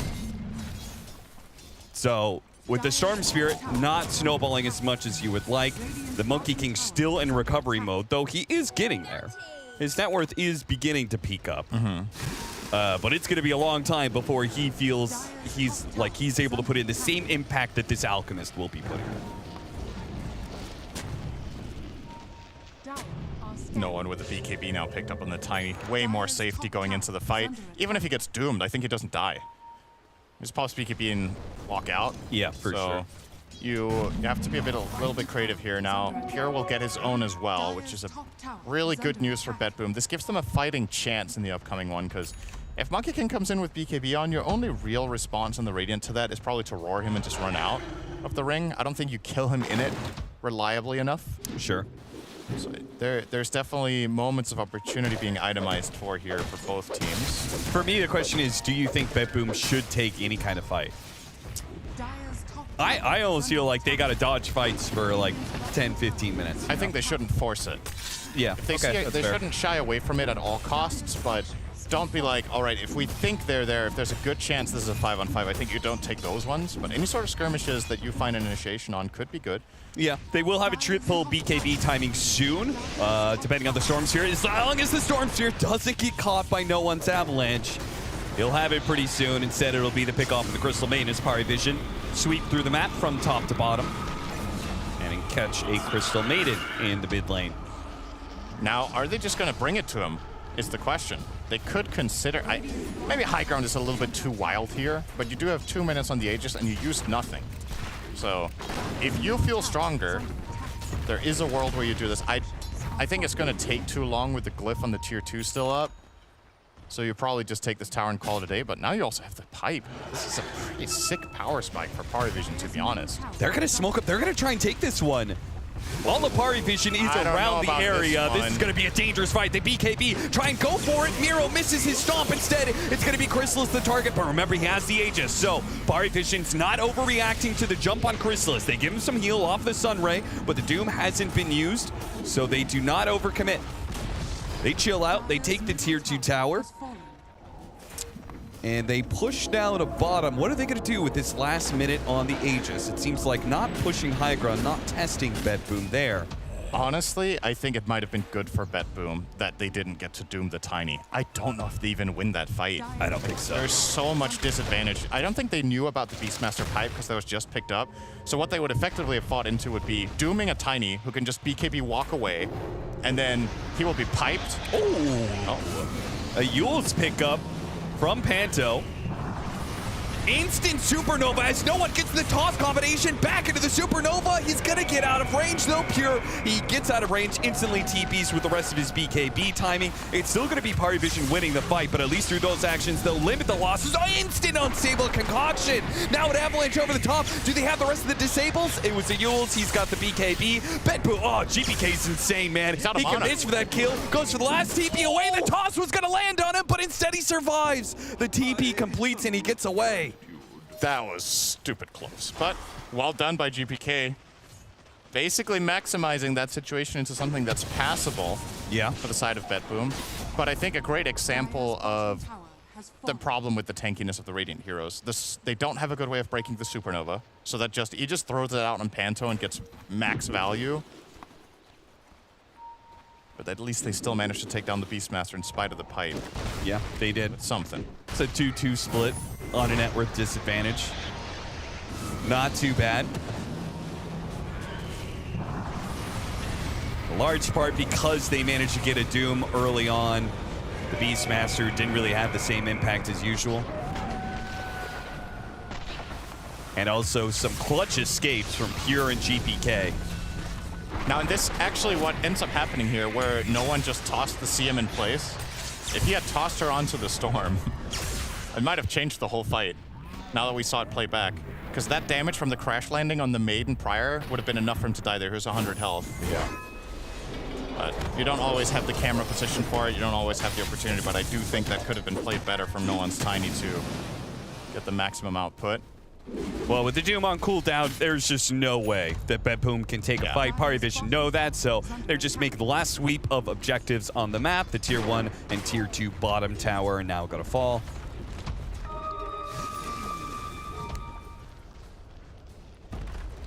This game is the nature of it is going to change massively when no one gets the Conda. Still some way to go. He needs the Chrysalis and the recipe, so we're probably looking at like 3 to 4 minutes. Maybe this is a minute 30 timing for him, 29-ish. Suddenly he starts posing a real threat to even Pure, I think, to just blast him down to 20%, and then if Pure has to disengage, I don't think BetBoom have team fight. The Monkey King ulti is very, very important for them to be able to do this. No one with confidence walking in here. He is going to be surrounded by heroes, punished heavily. He's dead off of the Doom. A lot expended there from BetBoom. He did not expect so many heroes to be there, clearly. No, certainly not. That TM was just flat out bait. Went in for it on his lonesome. No teammates nearby to help. And a nice reaction with the blink into stomp from Yarrow. That's a decently big kill. Like you're still, you're slowing the game down. PARIVISION don't really get to get out of control. No, I think BetBoom has done a great job of keeping the net worth has stayed even. And I think that's a great sign. When you're up against the Alchemist at this point in the game, normally he starts accelerating and taking over more and more of the map, better team fight, but they're actually keeping it close. I think the scariest part will be the second Roshan. If PARIVISION managed to get that, that's going to be a very, very early setup here from BetBoom, but it's only 2 heroes. Depending on who comes over for this Wisdom, this could either be great or a total disaster. If it's the Phoenix, it's an easy pick-off. He puts down a defensive ward. It doesn't see anybody just yet. Panto GPK is just outside of the reach of this. I mean, maybe nothing actually happens here. Maybe they just get the rune. Yeah, it looks like it's just going to be Wisdom Rune steal. As nobody actually stuck around for that one, funny enough. How insane is it that PARIVISION don't take that Wisdom? I think they just... Okay, now they see him too, right? I mean, their 21-minute Wisdom Rune stuck around to like 25 minutes in. Yeah, it's just that Phoenix was so close, right? Yeah. You were so nearby. Oh, look, Beastmaster's going to TP back for it. Okay, I think they spot that GPK's farming the Ancients. That is it. Nice bushwhack. Does that save him? BKB goes off. He's out. Oh, what a save from Save. Jesus Christ. They stuck around there for another 30 seconds just so Storm could farm the Ancients, and Save protects him from that jump in. That looked really bad. If they kill Storm, then they probably get Roche. Yeah. So guaranteed. That's a massive defensive play coming out of Save. Maybe they go for it anyway, though. There's no BKB on Storm, and perhaps that's enough. Storm plus Phoenix taking no damage. As long as you don't let the Monkey King get set up with Wukong's command, you've got the superior team fight around Roshan, right? It's like Supernova is just way too good. So they easily take that Roshan with confidence. BetBoom cannot get there in time, so they're going to reset up their smoke gank somewhere else. They head to the triangle initially, setting up on the mid lane, seeing if maybe somebody's going to TP back and push that in. Have a good ward. They see no one. They go for it. Instantly, Doom going to be used. Miss the bushwhack. Still have to grab the storms here, and the big burst damage coming out from the Hoodwink. That gets the kill. Chasing after Chrysalis, just seeing if they can force a reaction up PARIVISION. They do manage to get one. Nightclass hits the dead shot, and they got the roar of the Monkey King. Pop the BKB. Chrysalis commits for the kill, and the Supernova pushed right in their face. It's full retreat now for BetBoom, who will manage to get out on the rest of their heroes. Oh, I lied. Of course, Crystal Maiden's gonna get caught. That's kind of what happens with a Crystal Maiden. You don't run away. There's a lot of really good decisions being made here by both teams, to be honest. Like, BetBoom tried to smoke up for the Roche. They realize it's too late. They don't force the fight there because they don't have Storm BKB, and it would be a really disadvantageous positioning after Roche is dead. So instead, they pivot and head down. They find the Tiny on his own. They kill him off, but they expend Doom for it. And therefore, PARIVISION, in turn, feel like they can make an aggressive move and punish them immediately. Some nice finds from both teams, but PARIVISION easily the bigger winners there. The Monkey King kill, the CM plus the mid-tier 2 tower. And of course, you still have the Aegis for well over 3 minutes on Chrysalis. Yeah, with AC, he is actually a pretty decent building hitter at this point in time. And I would say you can get started pretty reliably hit this tower without Chrysalis being in danger of dying, but we'll see. 9+ even standing on the high ground here. Really aggressive positioning from him. No dead shot opportunity. Yeah, 9+ is playing crazy aggro. I guess he just because he thinks if he gets jumped, he'll have an opportunity to pop his ult. Not quite sure. This is gone. Yeah. It's just too late already. Just too hard to deal with this Alchemist with an extra life and without Doom. We've seen the actions every single time. It's like they're doing up the Tiny, taking him out of the equation. But if you don't have the Doom, it's impossible to take one of these cores out, so.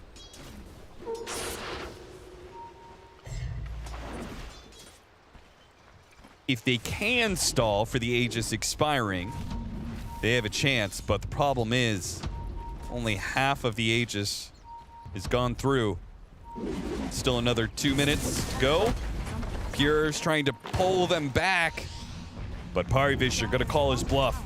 This time they won't have the banner. That's true. Perhaps you can wipe out the wave. Pure is returning. Already have the tower for free. Surely you're not just watching while he takes the second lane, right? Right? They're gonna smoke and try and wrap, but Nightclass is here. He breaks it. Jump in from Miro. Does manage to find the Beastmaster. Hits him with a stomp. Immediately, Nult goes out. GPK will try and finish off the kill, but it's underneath the Supernova. It's a 6. It's stun on a Pure. It combos into the Supernova explosion. Panto gives him the tip as Pure just jumps headlong into death. buybacks are going to be used by BetBoom. A freezing field, it has to be the sickest freezing field, and it's immediately canceled by an avalanche with the toss over it. No one's trying to get out of the Wukong's command. Pure, he will manage to help get that kill. PARIVISION, they are running a little bit out of steam here. They're going to retreat with the BKB on Alchemist. He's Chemical Rage is up in 2 seconds. So that shot. Pure is not backing down, though. He still has the Jingu Mastery stack. I mean, he feels like we have to get more out of this, guys. I used my buyback. That was a ton of buybacks. That was 3 for 2 buybacks, right? Yeah, so 3 Dire, 2 Radiant ones. 1 on DM. Perhaps not necessary to really expend there. That was already looking like a good exchange for PARIVISION, but maybe got a little bit too eager. I mean, at the same time, the buyback could still pay off if this smoke catches BetBoom. I will say that the most important thing for BetBoom's defense in that fight was that they roared the Doom, which I think is a mistake from DM. It's not necessary. They need to hold it for the Monkey King. Okay, this is not just a support pickoff, it's a dieback. Uh-oh. So now, with the rest of this Chemical Rage, are they strong enough? No one's back into play. He's pushing in the bottom lane, though. It's pretty far out there.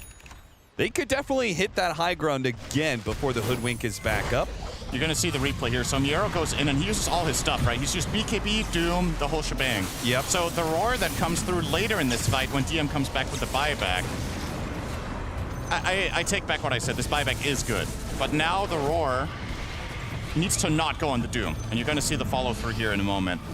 So Katsuomi, they're going to find a nice Avatos onto the 2 of them. And this looks like a juicy roar, but honestly, it's completely unnecessary. They're already compromised in positioning. They've used all their cooldowns. If this roar goes on the Monkey King as he jumps in and goes for the Wukong, I think the game's over. Yeah. BetBoom actually have 0 plays aside from that Wukong, and they do get full value of it and stay in it, but it's still a very tough position. Any pickoff could lead to the end of the game. Oh, Nicholas! He's out fishing. He knows something's going on, something fishy in this area. He didn't spot Pure. Crystal has an Abyssal Blade, so Pure can't even BKB TP out if he wanted to. But he can just TP out. Away. You know what's funny? The courier was coming in. There was a courier that might have spotted him if he didn't TP away.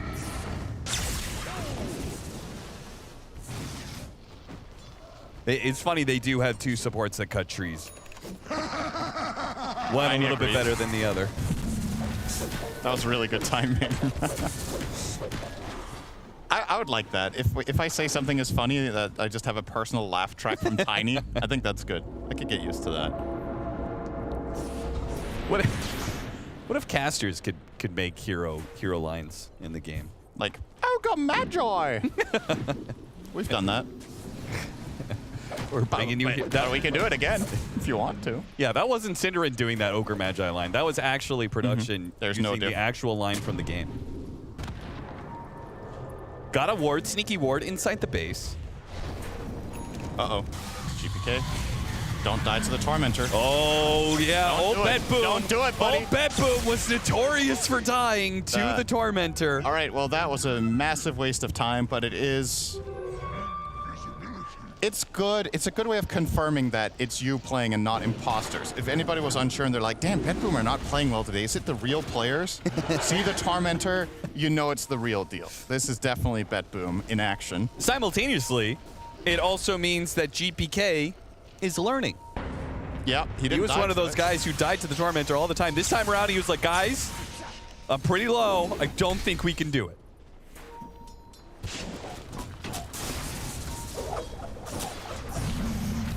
If GPK ends up back on this roster, it's that moment right there. That's why. GPK, you gonna die any of your Tormentors? No? Okay. Thank you, Kiyotaro. Oh, how about that, back into the calling, perhaps? No, got off the BKB. Miro jumps in and dooms up the Beastmaster again. Pure right in the middle of all of them, gets off the Wukong's command. They retreat outside of it, though. There was no control to keep them inside of it. PARIVISION are backing away. Having only lost the Phoenix, this is not the worst, considering the large number of ultimates used. That was an insanely offensive Supernova from Panto. He dove into the enemy high ground and just Supernova'd in the middle of 3 heroes, so GPK +2 just turn around and hit that egg enough times while the rest of his team is zoned off by the Wukong's command. If that Supernova is placed a bit more defensively around the Wukongs, maybe you don't even lose a single hero there. What's kind of awkward about this is Roshan is going to spawn late enough that they will get their Doom back on cooldown. But of course, BetBoom don't know that. They still need to play like they're going to be able to contest Roshan. So they might end up getting into a fight. Panto's alive in 3 seconds, and he can just make it up here with a TP plus even a smoke if he wants to deal with the vision. They're going to jump on it. No one. He got the toss combination onto Miro. Roar as well. Heavy commitment to kill the Doom, but that leaves Pure and GPK open for the fight to try and bring down no one. They got him in the end. Now a Frostbite onto DM, a freezing field right in their faces. It's beautiful stuff. They got the Doom onto the Alchemist as well. The PARIVISION supports. They try and get away, but neither will make it out alive. A buyback from no one used as well. They got wiped. They used a buyback on no one. The only thing that would make this better for BetBoom is if they could guarantee do Roshan right now. That was a 6 for 0. 5 kills plus a buyback. Cost them absolutely nothing in return. Again, Synderen, the focus on the Doom. Is it necessary? Is it the right idea? I don't know. It seems like every time they go on Miro, this backfires pretty hard. It's also really clutch defensive plays, right? Instant Glimmer, 4-step, reset him out of the fight, but I would really like to see these Roars go onto the Monkey King, I have to say. Again, Pure just gets to play a completely free fight, but this was also a situation where it started out as a 4-on-5. Phoenix arrives too late. I think the way Panto tried to get to this fight was a TP to the bot outpost and then tried to gate because he didn't have his top tier 1. So the connection point was too far away. Takes too long to get there. Obviously, the BetBoom coach in high spirits. They are going to be able to get that Roshan. That is the third Roshan of the game. It represents a massive net worth swing. The win, the team fight win, and the Roshan and the Aghanim Scepter that they get off of it. Whew. That was a 20,000 gold swing. Wow. They were up 12K before they bought back to Tiny. My God. So this game has just gone from absolute, I'm not going to say domination from PARIVISION, but they were in a very favorable position. To now, it's a flip that we're looking at.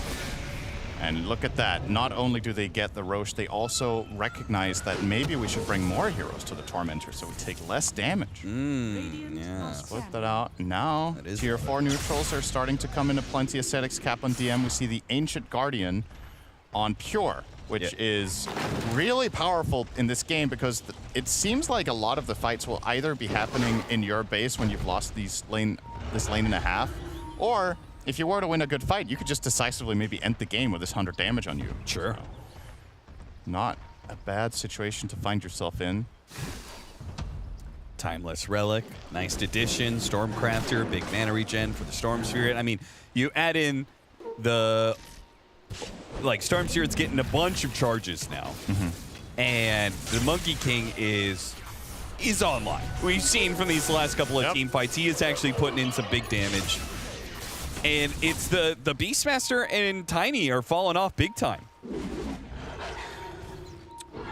And who is going to step it up on the side of PARIVISION? I mean, it's only going to get harder now because now Miro has the Refresher and almost Octarine on the Doom, right? So he is reaching a point where perhaps what we talked about previously where you don't need to focus the Doom, maybe that equation is not as obvious anymore. Nice jump from GPK. A free pick on Panto. No defensive item except the Glimmer. That's not going to cut it. Didn't get the Yule off in time. I suppose he does have that, but no disc. I actually think it's Panto who is gonna, he is the way that PARIVISION, because they have this double Doom, right? It's the Supernova is their best tool to be able to reset off of Doom being used, right? If he gets the right Supernova that can't be focused down, but also simultaneously zones BetBoom back and gives his team a chance to be able to reset, then maybe they've got a chance. Maybe, they wait for the Dooms, they re-smoke out, push out against BetBoom. It is a little bit awkward, though, because long fights don't necessarily even favor PARIVISION to begin with. When Chemical Rage runs out and the Alchemist loses some of his impact, even resetting the fight isn't a guaranteed good outcome. Yeah, agreed. So, but it might be a necessity at this point. It's crazy just how much the game state has swung in the matter of minutes now. And we see what we see with the gold and everything, but what do the teams feel, right? Do you understand? Obviously, you got team wiped, so you know the game is different. But do you understand the power level? Do you have a clear plan? is the big question. I'm curious to see what PARIVISION do, because I think we're reaching the point now where you need to think outside the box a little bit, whereas beforehand they could kind of coast a lot of the fights, where they just get some sort of good jump, they press their buttons, cast their spells, and if the toss Ava is good enough from no one, they probably build a victory off of it. But after that failed a couple of times, now we're finding ourselves in this spot. What is a team fight? I just wonder what a team fight looks like right now if PARIVISION gets the initiation, right? Or a better initiation, I guess. Because last time, obviously, they got the jump on the Doom. Worked terribly for them. It's hard. Yeah. There's a Lincolns on Monkey King and Storm, and they also have the Aegis on MK. There's a disc on the CM now, so she isn't even an easy first pick. It's looking rough, to say the least. DM's gonna, oh, toss on 9 class? Huh? Forced out no one's BKB. Spooked him. Oh, they know he's on the Lotus pool. Uh-oh. They saw the Lotuses being grabbed. Jumped the wrong way. TP out, TP out. Pure. Oh. Doesn't get there in time. Damn. Speaking of Pure, 25 talent unlocked. So that is the bigger Wukong's command. Storm is level 24. It's going to be another huge one when they get there on GPK. You're looking at the level charts. Nobody remotely close on PARIVISION. So big talent disadvantage here as well. Yeah, it almost feels like at this point, PARIVISION have to play for a high ground defense where they're able to use buybacks effectively, right? Especially with Doom being such a big problem. This is probably a game-deciding fight that we're about to witness now. They do have a shield rune on Tiny. It's in his bottle right now. That'll be interesting if he's one of the ones doomed and pops it after the shield rune after he's been doomed. Oh, they're trying to get a sneaky pick off inside the base. This is pretty cute, but see if BetBoom are gonna bite at all. I mean, what would happen if you just, you know, just tried to blitz the towers real quick? 78 comebacks on this patch from an 11,600 net worth of disadvantage, the amount that PARIVISION had earlier on. I wonder how many of those comebacks are against Alk. Yeah, I was thinking the same thing. Because it's a bit of a false lead in some ways, yeah, but you also have Doom, but it's not really fair. Like Alk, Alk will always have more. All right, so PARIVISION, they're going to show themselves on top lane, say, hey, we're threatening your top lane of barracks. You need to come back now. Imagine like 90% of those comebacks are against Alk. Now that would be a stat. That would be fun. Something. All right. Well, they are going to TP back. No one's going to hit the tower once or twice. They don't have the Aegis anymore on Monkey King. He tries to cover himself with the avalanche, thinking the initiation was coming. Surely it's coming. It doesn't. All right. I mean, not bad. Honestly, you force the enemy team back. Their Aegis has expired. You almost got the full tower. Step by step. I kind of want to see. If you can't beat BetBoom in a fight, maybe you can be cute with some sort of split later on. Like you're opening the option at least. Yeah. To force some sort of an awkward fight for BetBoom with your building advantage. No, I think like legitimately, I feel like their smoke earlier, they could have maybe just gone and just 5-man one of the buildings real quick. Yeah. Because it is the panic reaction. If you overly TP onto that one tower, right, you were staggering your TP so badly, it could end up really, really bad for you. You have to be really aware of people being like, I'm going to TP to tier 3, I'm going to TP to tier 4, etc. That's just not how the comms go down exactly, in a 47-minute. Yeah. Drastic base defense.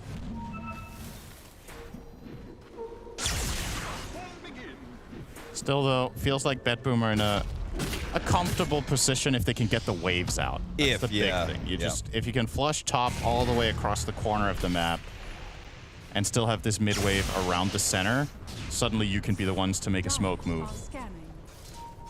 Very much protected GPK as he pushes this out. Double Lincolns on him. They push out to try and deal with wards. This is a dangerous point for both sides. 9 class spotted. Oh, and hit wait, the was that on strike on purpose? no one. Did he see him?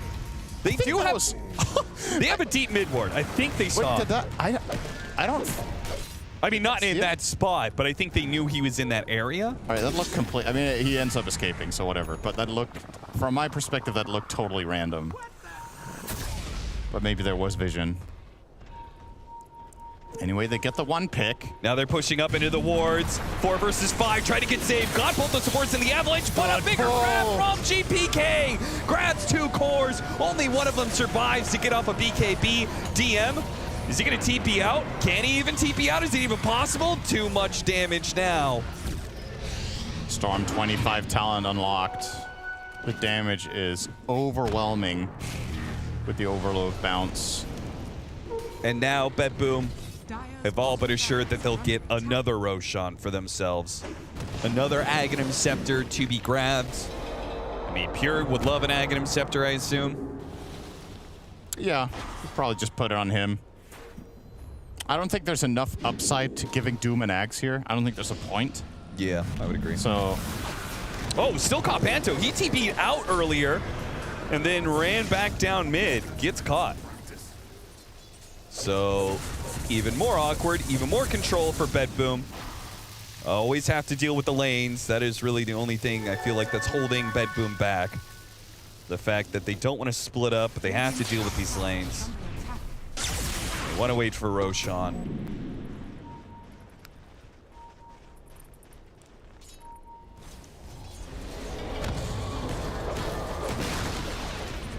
This is falling apart. Now the wave position is good too. That was the one saving grace that PARIVISION had, but the map is starting to look really grim. I do not agree with its win expectancy, I have to say. I do not feel like this is a 60-40 at this point. No. That's just the amount of overwhelming advantage BetBoom have had in the previous fights, and it's also a matter of momentum and how the teams feel now. Like, do PARIVISION even know what they want to do in the upcoming fight? Like, what's your clear strategy to entering the fights? I think it's also like a big thing for me is they have some pretty good Aghanim Scepter. Monkey King Aghanim Scepter is very strong. Whereas the Aghanim Scepter that's being built by Alchemist, I don't feel good about it, right? Like, who's he going to give it to? Is he going to give it to no one? Is he going to refund DM's Aghanim Scepter? What is he going to use with that extra gold? I guess you have to give it to Phoenix, right? And then hope there's some sort of huge supernova save play. Yeah, some sort of sick, you know, somebody doomed. Yeah, doom DM, and then you get a save supernova, and the enemy team isn't aware. You get a surprise play. I feel like it's a long shot, but it might be the play that most likely turns a team fight. But I also think it takes a lot of confidence. I think it takes some balls to be able to make that call and say, we're going to build an Aghanim Scepter and give it to our support. To give it to our Phoenix. For the Phoenix Ags grab play. That's what we're playing for. You got to dig deep, though, when the game is this bad suddenly. Like, oh, Boundless Strike on 2. That is a great setup. The Wukong's commander's already out with the Doom on the Tiny. He's dead, and the Alchemist has also been doomed. He's gone as well. This is looking like it could just be all over. They do have buybacks, and BetBoom no longer have their Dooms, but they're still going to be playing into an Aegis. And GPK still has Refresher, so they're still... They have to get some sort of grab here. They have to get some sort of initiation play for the buyback. TP's in, but the Beastmaster's already dead. The Sunray's doing good damage to GPK. It looks like they might be able to take away this Aegis, force that force staff, and then get him farther out. He's fine now. A turn for Miro, hits the stun, and the Wukong's command goes out again. With the grab, the Tiny is gone. That's a dieback on him, and the bouncing damage of the Storm Spirit is demolishing the backline. It's the Alchemist with another dieback. It's all over, Cinder, and GG is called. BetBoom make the comeback in Game 1. And that's a really feels-good way to win a game, because they know that was looking grim. They know that they were in a bad spot, but they find the one big team fight when they're far behind. The full-on team wipe, 6-for-0 fight top, swung everything around, and that's the thing about this team when they get to this mid-game portion. A lot of the games that BetBoom historically have lost is where they fall behind and never really recover and don't find that plan. I think this team has leveled up in the last year in understanding when they can strike back, seizing that moment of opportunity. And the difference here, once they did that, they lost nothing after. Every single skirmish, every single fight was favoring them. So it just took that one slip up from PARIVISION, and BetBoom capitalized in a massive way. You certainly did. Excellent play by BetBoom to just constantly hold faith and look for the opening that would get them back in the game. They finally did get that just massive team fight. God, what a swing that was. Again, 12,000 net worth swing or something like that. It gets BetBoom in the driver's seat, and they close out game 1. Whether you want to coin it as a slip up from PARIVISION or a capitalization from BetBoom, it does go the way of BetBoom for game number 1 here. I mean, at the start of that one, if you're a BetBoom fan, you're worried. You're like, okay, we're pushing high ground pretty early on here around the 20-25 minute mark, and you're like, yeah, that might just be a GG go next and try for a game number 2. Yeah, there's a lot of moments where you definitely felt like PARIVISION was going to take this one, but I think we talked about scale a lot and what can happen in these games, and this Doom was an absolute monster in this game, so it just got to the point where initiation was key. Like, whoever ended up getting the jumps were the ones getting the team fight wins at the end of the day, and I think it just, at some point, Tiny's initiation is a little bit lackluster, but when you're playing versus Storm, you're playing versus Doom in the late game, and you're maybe a little overconfident because you are a couple of axes ahead. That leaves openings, and sometimes those openings just break open the game.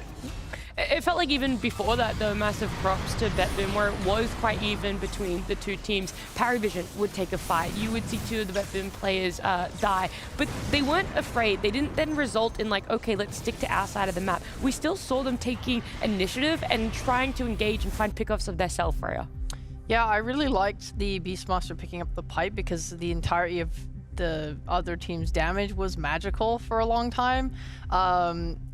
And it meant that they could just go and take fights well and not I feel like too much. We should talk about this Beastmaster a little bit because okay, we got to talk to Astini. Okay, we got to talk to Astini. We were chatting with him, and we were wondering like why he was okay with BetBoom getting the Monkey King, because we know Chrysalis loves him. Also, this Doom off lane. Some teams love it, other teams just don't favor it at all. He personally didn't really like it as an off lane, and they loved Beast, and he thought that Beastmaster would go for Helm of the Dominator. That's the build that he was going to go rather than the Ags and the Pipe build. Yeah, he explained to us, oh, he needs the Helm of Dominator because it gives like a lot more map control. He was like, I don't think you should be upgrading it into the, you know, the Helm of the Overlord. Yep.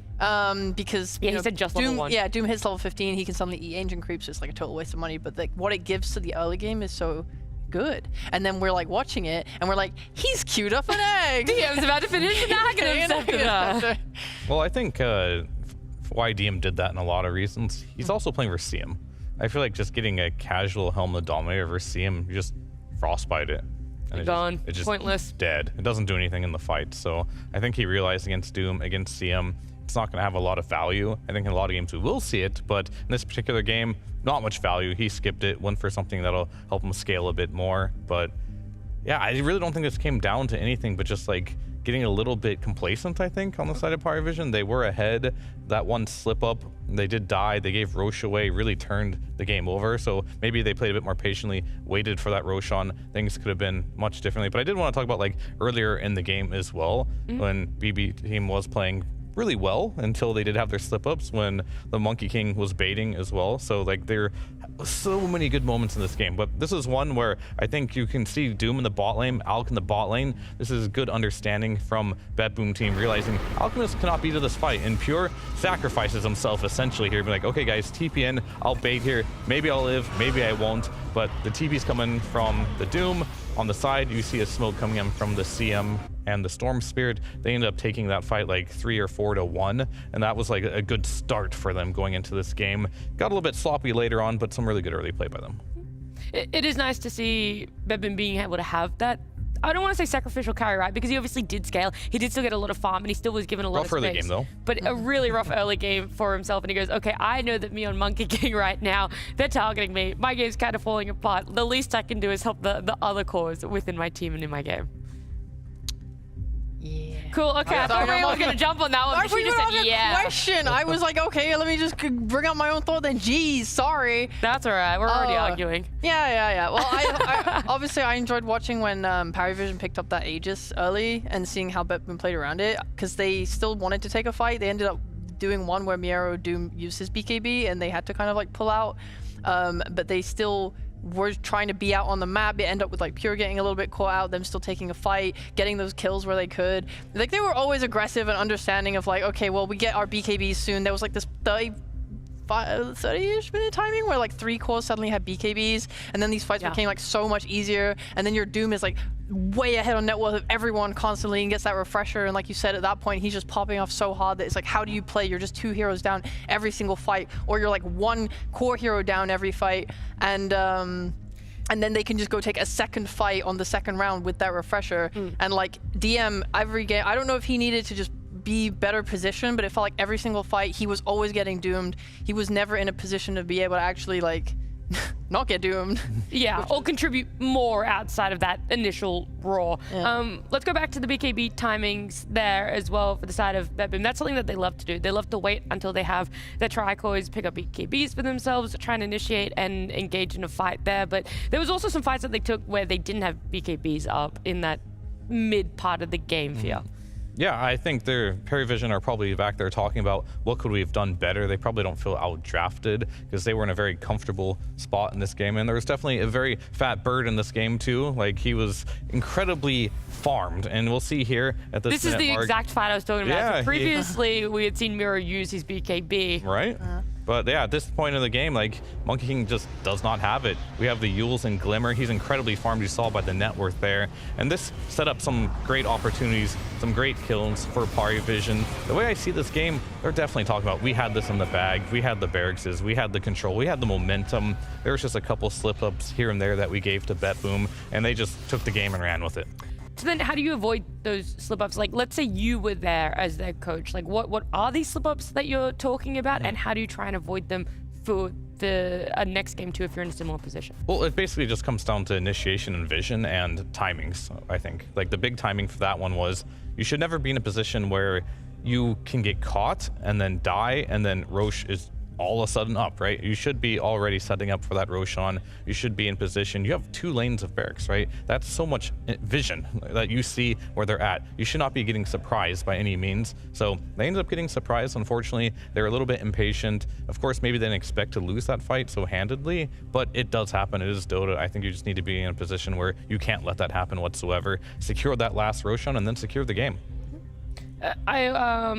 Would also give props to BetBoom for their high ground hold a little bit. I know that for sure that PARIVISION did end up getting 2 lanes of Rex, but there was a massive fight, and it was buybacks from both teams. And a part of me does question, when you're pushing high ground and you see your enemy team have 2 buybacks, do you double down? Do you buy back yourself? That's what we saw PARIVISION do. Or do you just try and reset? Is that part of the slip-ups that you're talking about, where you're getting over-eager, you see their buybacks, and you're almost baited into buying back on your team yourself? That definitely doesn't make sense, right? Okay. Right? Like, if they're defensively buying back to win a team fight, and you're just buying back because you think you could close out the game, is what I assume. I feel like that's a little overzealous, because like, if they die and they have no buyback, then you buy back and end the game, right? But if you're buying back to win a fight because they bought back, now you're just putting yourself at the same disadvantage with having no buybacks. So yeah. That's what I think was one of those starting parts of the slip-up for PARIVISION, and like you said, maybe being a little bit overzealous and getting into a court position for themselves. But when we look at that game number 2, drafts very even on paper, but would you be willing to run it back and give them that Doom again, or do you have to potentially place it higher and go on PARIVISION? Do we pick it up? Do we ban it out? Can we ignore it? It's a good question, because it has been a hero that has been seen in the first phase draw bans, right? And a lot of these heroes that get picked up were like, oh, that's cheesy. Like, oh, Veno, do we ban that? It's like, probably not. There's probably higher priority things. I think Doom could be there. At the very least, if you're going to let it through, I don't think you can give it the free game that you did this time. Like, his net worth was absurd. He was multiple thousands above everyone else. I think when I've seen Doom struggle in the past, it's either he's had to play into a really difficult lane, like we've seen some Drow Rangers punishing him, or you've had multiple rotations from your mid laner come in, like a Storm or an Earth Spirit, who can come and shut him down. So I guess I would just like to see more focus. Obviously, he's shown here that if you let him go unchecked, he will absolutely 1v9 the game. Yeah, it's just kind of reminding us why Doom is still a good hero. Oftentimes when we did see it, it's getting counterpicked because it's like first pick of the draft, right? Yeah. It very rarely do you get to pick Doom to counterpick what you see. And if it does get a good game, it kind of shows just here late game how scary this hero can be. So you just can't forget about it. It might not be first pick overall, but you can't forget the hero exists. Well, I love hearing your thoughts about what happened in game number 1 and potentially what could happen for game number 2. But we have to head to a break. When we come back, this best of 3 continues. We're going to be saying questions over to Cap. Cap has to use our questions as serious as possible, and we're going to troll no one. Are you ready to troll your friend? I'm ready. Welcome to Blast Slam, everybody. I've got no one here. You're pretty unexperienced at Earth Spirit. Can you tell us what it's like playing that hero for one of the first times? Earth Spirit, really not your hero. I think you're pretty inexperienced at it. How was it one of the first times you played the hero? How was it? I haven't played Earth Spirit this series. I don't think so, right? No, I haven't played Earth Spirit.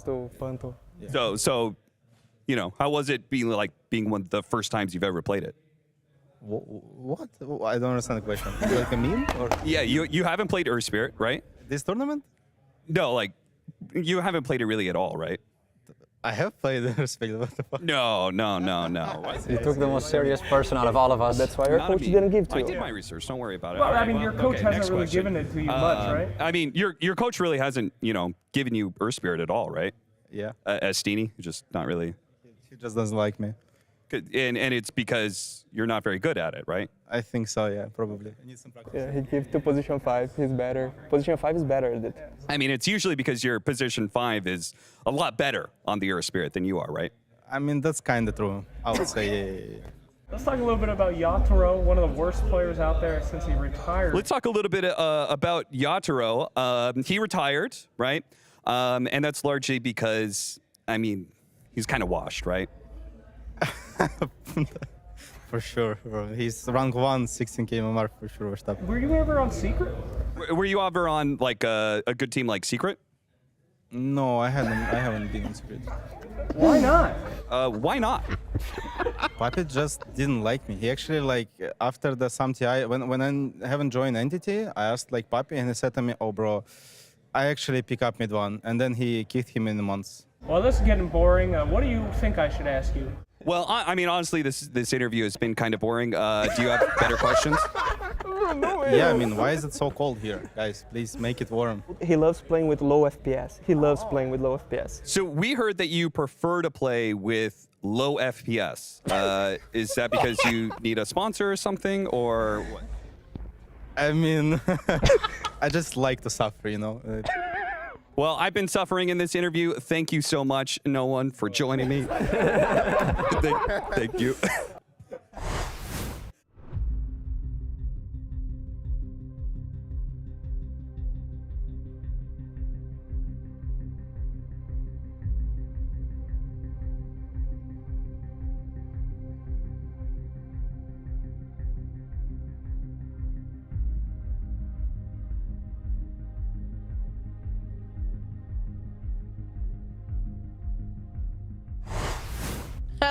Okay, I was not looking at the timer. I'm going to be so blatant with everyone.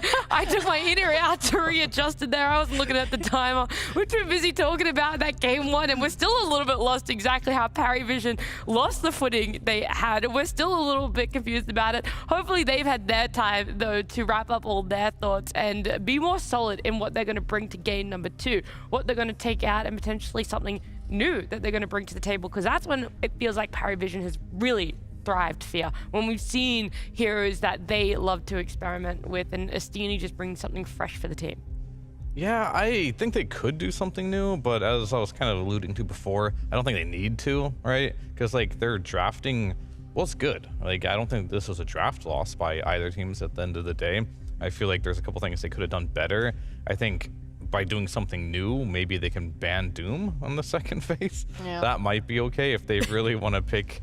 I mean, Crystallis, even the interview you had with him, is like, I'm going to play Razor. That hero was great for Doom. Why not just pick Razor there? There doesn't really have a counter anyway, right? But they chose not to and went unbanned, so perhaps they think a little bit more about what Crystallis can play and what is going to be potentially good for the game, especially in a blind pick. That's the only thing I feel like they can do to make themselves a little more comfortable, because if I'm Alk in that game, I feel a bit pressured, right? You just know at some point you can't play to your hero's strength if you ever get doomed. You don't want to buy a Linken's necessarily, and you don't have that Phoenix heal to heal you on top of that. So other than that, yeah, their draft seemed fine to me. They just got to clean up a little bit here and there and learn how to close out the game. Yeah, because I think their view on it was they were happy to pick the Alk into the Doom. They believe... They think Doom is bad, right? I think that's the general sentiment throughout the whole thing. Chrysler said it in an interview, Astini said it as well. They just don't favor Doom the way that other teams do. Yeah, and sorry, they did in that last game. No, I know. I'm like, yeah, it looked pretty damn good. Maybe a bit of an incorrect viewpoint. Yeah, well, obviously they didn't pick Alk into Doom, but they were happy with the matchup because they felt like the regen is like every hero needs regen. That was what Astini said. You know, everyone wants to regen. It's not like Alk, oh, he can't play anymore. He's still a carry. He still buys a lot of good items to be able to fight whilst Doom. And it was more of a pacing thing for them. They were like, okay, well, Alk is nice because we can move really fast with him, right? He gets his items faster than others, and we can go take towers, and we can fight before they're ready. I think when we talked about Doom earlier, it was just he was so far ahead that their advantage mattered less because Doom was mitigating it via Doom. So yeah, I guess I agree pretty much with Fear just talking about how the draft seemed fine and good. I wouldn't change much. I would just execute your ideas better. Don't let Doom be 4,000 net worth higher than everyone or something. I don't know. Predominantly on the execution. That's probably a good one to start with, not let him have so much of a net worth. Game number 2 is just on the horizon for us, but first we're going to have a chat with our casters. That's right, Cinder, and we are looking to that horizon to see a better future for PARIVISION, a future where they're able to make the reverse comeback, take the 2-1 over BetBoom, head to the Grand Finals, their first Grand Finals. How do they do that? I think the main thing to do here is not over-adjust, because I actually think it was a good game from PARIVISION. I just think they had one pivotal moment that went wrong, and there were like details that could have been better. But as much as the panel is talking about this whole how strong is Doom, how's the Alk matchup, etc., let's not forget that PARIVISION were in a dominant position in that game at one point where they should have closed it out. Like, they had a massive gold lead, they had all the map control, they got a lane and a half of barracks, more or less uncontested even. And then they messed up, and that happens. It even happens at the highest level. You know, when the opposition is good enough, the margins for error are smaller, and you make a key mistake, and that can swing the whole game around. So. Yeah, the key mistake from one person. Who was that person? After the game, you who? It was you. Oh no. Please cast better next game. Okay. Well, we'll try and do a better job of casting, and maybe that'll help PARIVISION. But maybe our draft analysts will do a better job as well. So much pressure just suddenly put on us there. Yeah, I mean, had a whole introduction ready, and now they're asking us to do better. But you know, I think draft-wise, there's not many changes I'd make. I kind of agree with you there. I think draft-wise, they're perfectly fine. Yep. This is a game where it takes one moment. You know, 38 minutes into the game, BB, they've just lost 2 racks. Like, if they don't contest that Roshan that spawns in a minute's time, like, if they don't get that one play, PARIVISION win the game. So it's like, it's one chance, one little fight, they take it, and then they win it. So, you know, it really feels like play was everything in this game, and that's refreshing. Because compared to yesterday, every draft panel, it felt like we were critiquing a team, like, why are they picking this? Like, this is a completely different change of pace from yesterday to today, which is, in itself, delightful, especially when we get to the semifinals. Yeah, I mean, that's what's come to expect, right? We're the final 4 of the tournament here. Competition has been elevated, and we've got nothing but the best of the best here. And this time, we are going to see the Monkey King. Not in this game. They're not going to give it away. It seems to be the hero of this particular series. Of course, a lot of it does come down to Crystallis, of course, being an infamous monkey player, and BB team taking it last game just to not let us get his hands on it. This time around, not even going to take that risk. They're just going to ban it out straight up. Yeah, to be fair, you know, GPK and Pure also like to play it, so I can see why. But this time around, they get the. But that doesn't leave him without consequences, right? Like, to ban a Monkey King, you must give away a Dragon Knight. And this has been a hero that, it is just too good, man. Like, every game I've seen this hero, if he does get to his farm, how do you stop him? Okay, now there's the question, right? We've seen enough DK games. Have you come to a conclusion on, like, how you like to deal with DK, right? Because you don't have enough bans to get rid of everything. So when DK does get into the game, what's your favorite approach so far that you've seen from teams?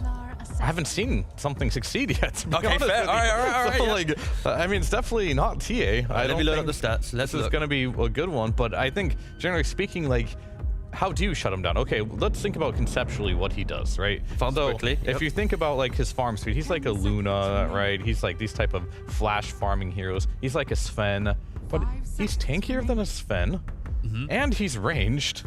So he gets the best of both worlds. He gets to be a ranged hero that doesn't care about getting repositioned, isn't squishy, doesn't mind getting initiated on, does more damage than most of these Drow Rangers and stuff. So what is the weakness here? Maybe abusing his percentage-based damage, but even then, I don't see that succeed.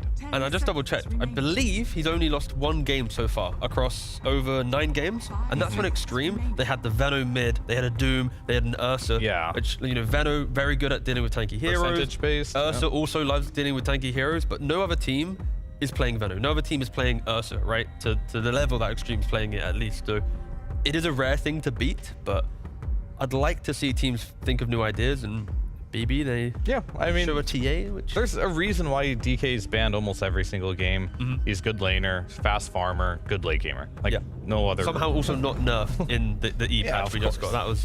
It's not unbeatable, of course. Like, but I think the key component of beating DK is not necessarily focusing on the DK, right? Yes. It's kind of like winning the map state, progressing the game in a way where DK has a hard time farming. It's not about like, can we just all in him 100 to 0, right? So yeah, what we're describing is then we don't want BB to have a lineup that also just wants to farm. Exactly. Because you cannot out-farm the DK.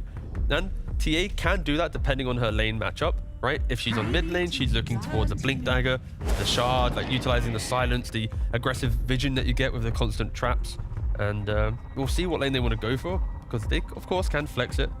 I mean, the TA to me is a little bit of a head scratcher because, like, yeah, that's true. The reason why I say that is because, like, DK's first picked, right? And we all know DK can go all 3 lanes, right? But what we also know is TA can't go all 3 lanes. Yeah. TA can only go mid and safe lane, and it's not going off lane. So you could just safely put the DK in the safe lane, because I think TA is actually good versus DK now, because you actually don't have enough armor to kind of deal with the meld spam. So you can just move it there. But then again, maybe that's what BB's thinking about. Okay, we're going to force this DK into a side lane matchup, and maybe they're thinking about a Timbersaw or something, right? To give a good advantage there. But how are they going to give the TA, here we don't see a ton of, a blind matchup and succeed?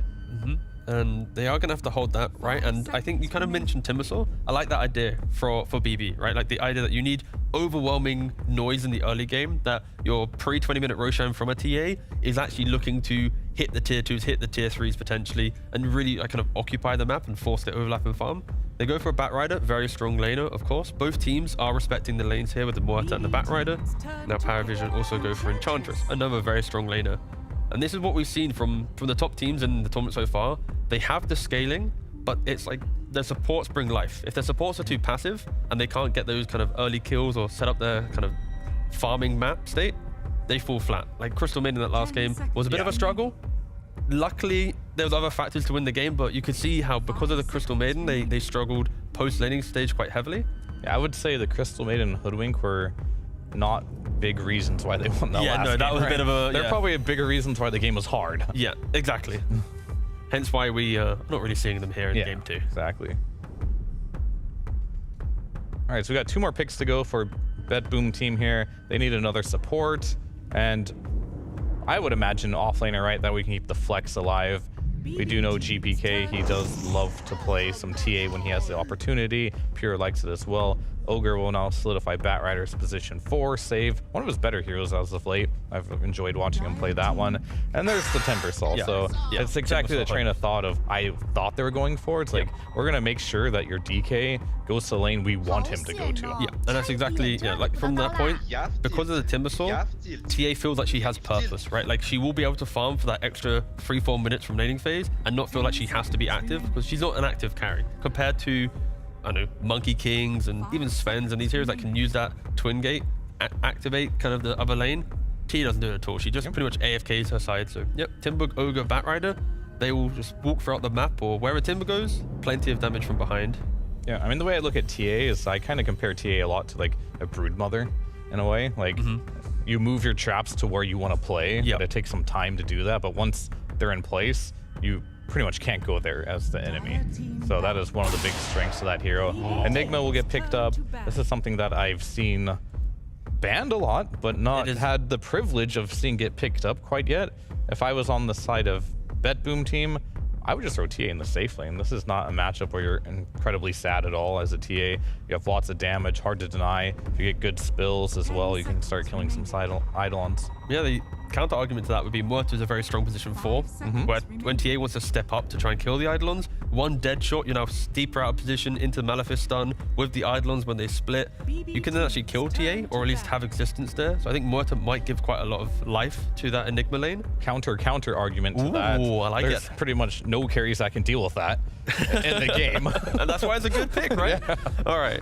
But yeah, we'll see where BB want to go with that. They do have last pick, but I think for PARIVISION, if I'm them drafting at the moment, it's like, okay, as long as we deal with that 15-20 minute power spike of the lineup that we're against, my Enigma late game with BKB, uncontested. My DK with all the armor that he can get, won't care about the TA. He'll be able to deal with the TA carry.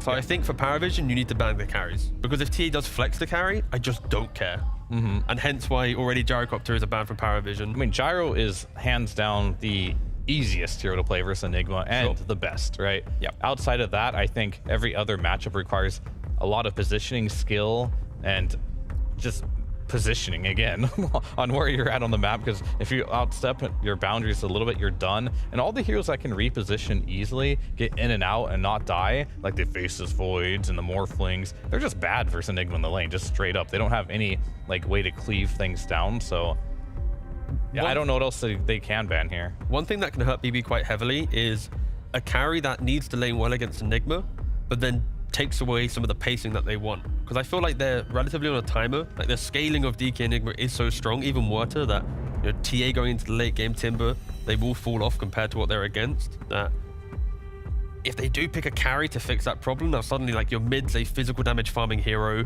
your carry is a physical damage farming carry.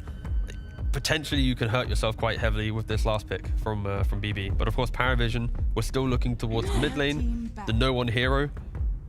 What is I don't think there's anything they can pick as a carry that's going to be better. I genuinely do not think so. So I think BB team should pick something mid that can play fast. We're going to say it yet again, the Earth Spirit I'm fine with.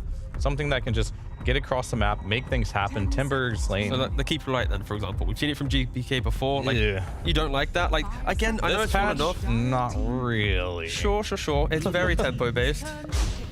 Okay, they go Sanking on PARIVISION. Well, yeah, 25 minutes of fun from BB into absolute despair in the team fights is kind of how I see it at the moment.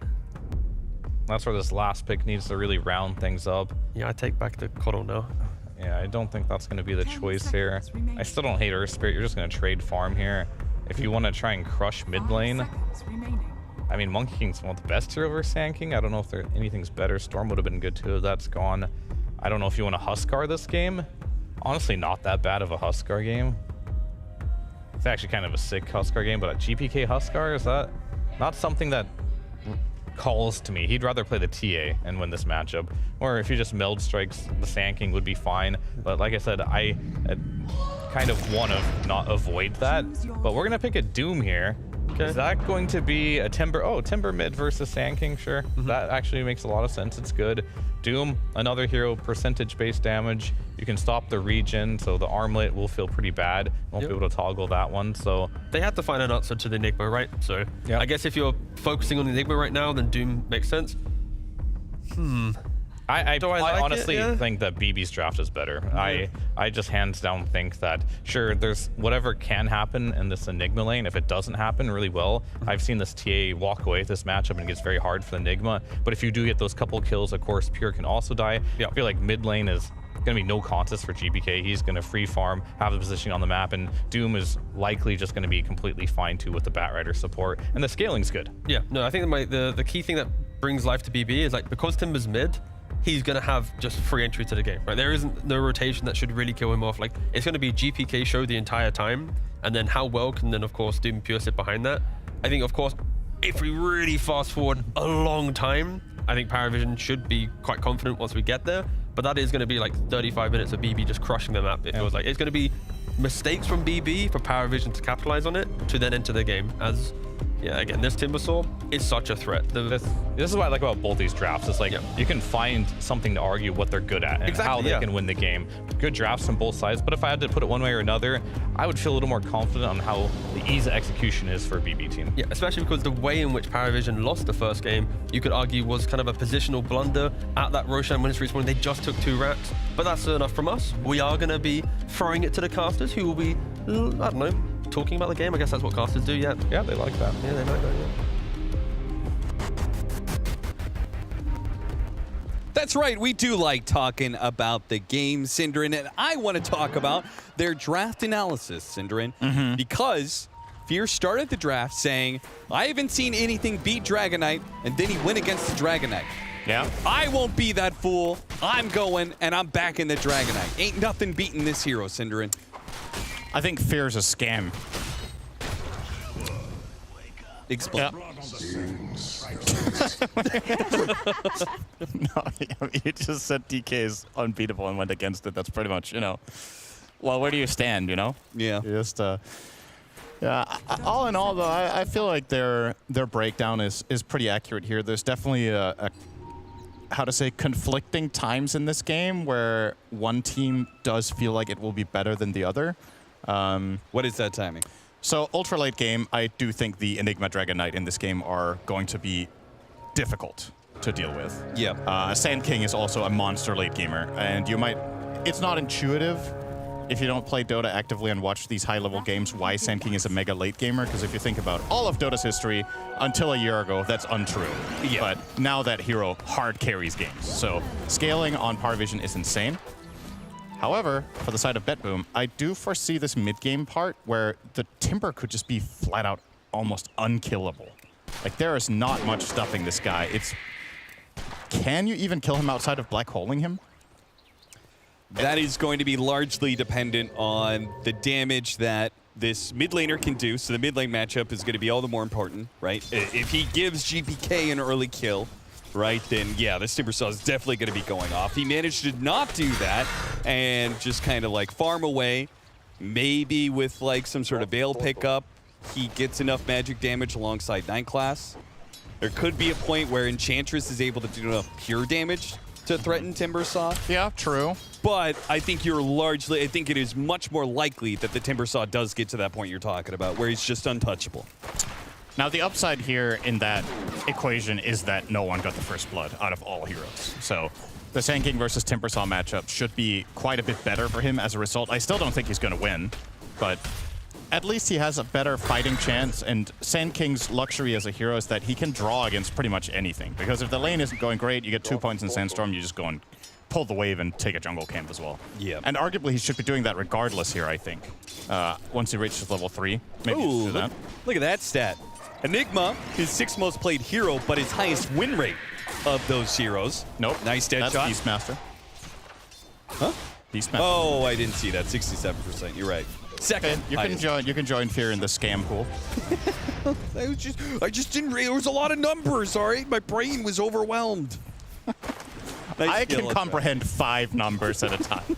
Okay, that's my capacity. If you give me 6 numbers, it's on you. That's. There was way more numbers than I cannot be held responsible. Oh, it's 5 digits that you can handle.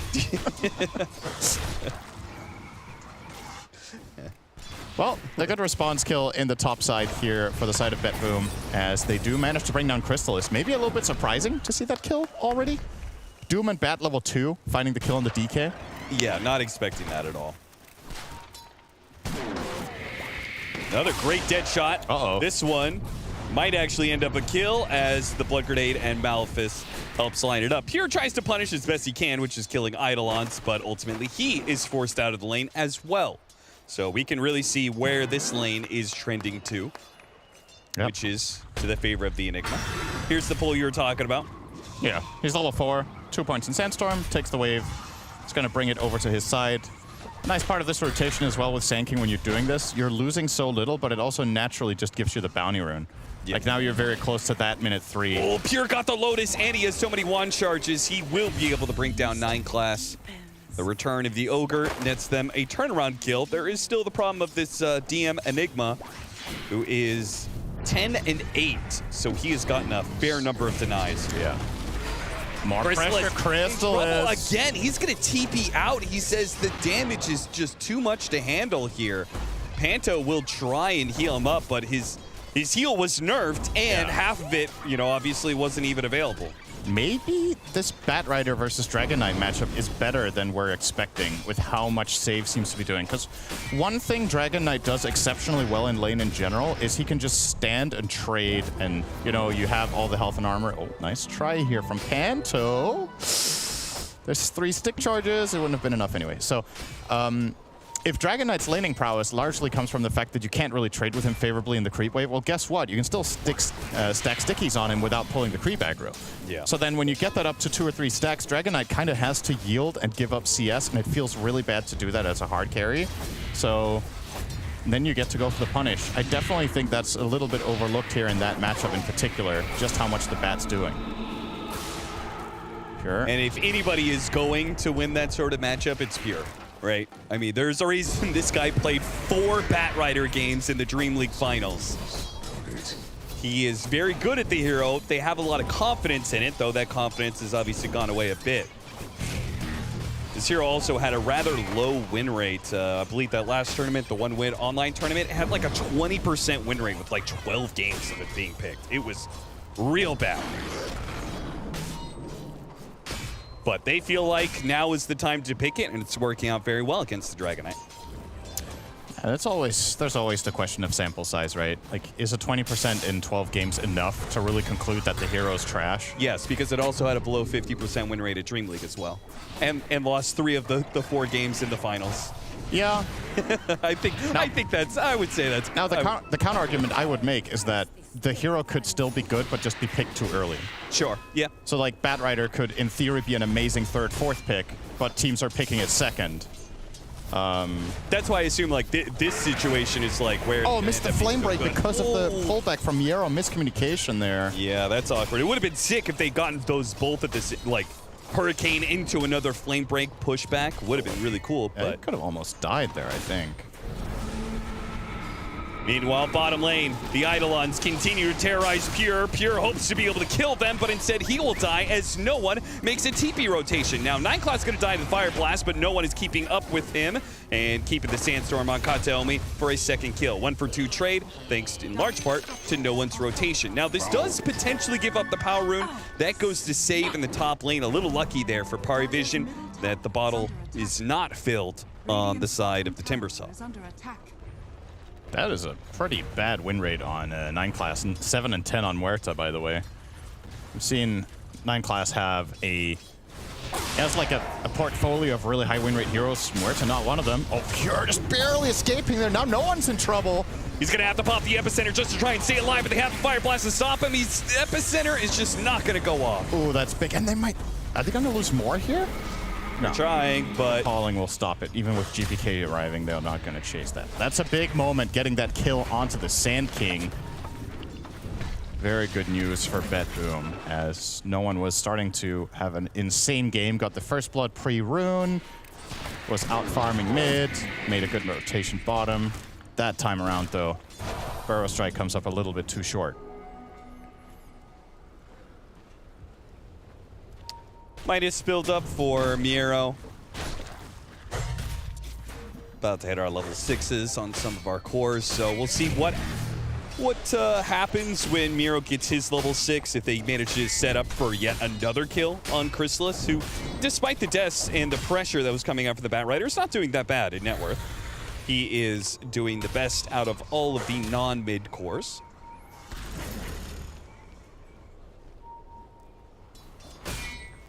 Radiant's bottom tower is under attack. Reconnecting top here with save, not really looking for too much. I mean, the pressure down bottom is just relentless, right? They're just not stopping. Constantly running at Pure, trying to make him uncomfortable. Kataomi will do his best to trade away here. Finding that level 5 on Ogre, he's pretty strong. Still has a dead shot from 9class, but... Oh, he ticked out to the Ignite. Are you serious? Wait, that was enough? Wow.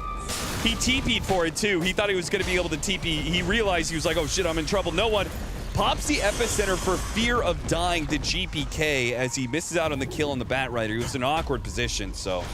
Talk about a slow burn. He died over like 20 seconds of igniting.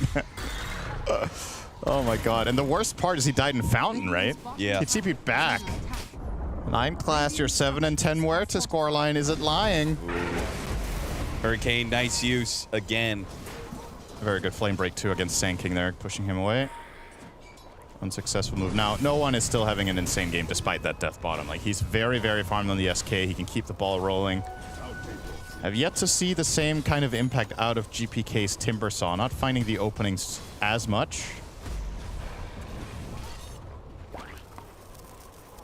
But now, I will say, so we had this conversation last game about Monkey King playing from behind and being 6th on net worth. This time around, Purian 5th on the TA. He has had ridiculous games on this hero as comebacks as well. Like, he farms up a storm and brings the game back. And in spite of the Monkey King having a worse matchup when playing from behind, they still won the previous game. Yeah. So I don't think this is like alarming necessarily for BetBoom, the current game state. Obviously, PARIVISION should be happy though. Things are coming together. But we are approaching that mid game where there's the possibility of GPK hitting one big team fight where he just pops off completely around the teammates' supports. Gets to build up, and you can tell from his item build, he's playing to deal damage. Fast Kaya rush. I'll take it. This is going to be interesting. DM, they're sandwiching Kataomi right now. Deadshot got him. Nice TP from 9 class to get to the other side of that.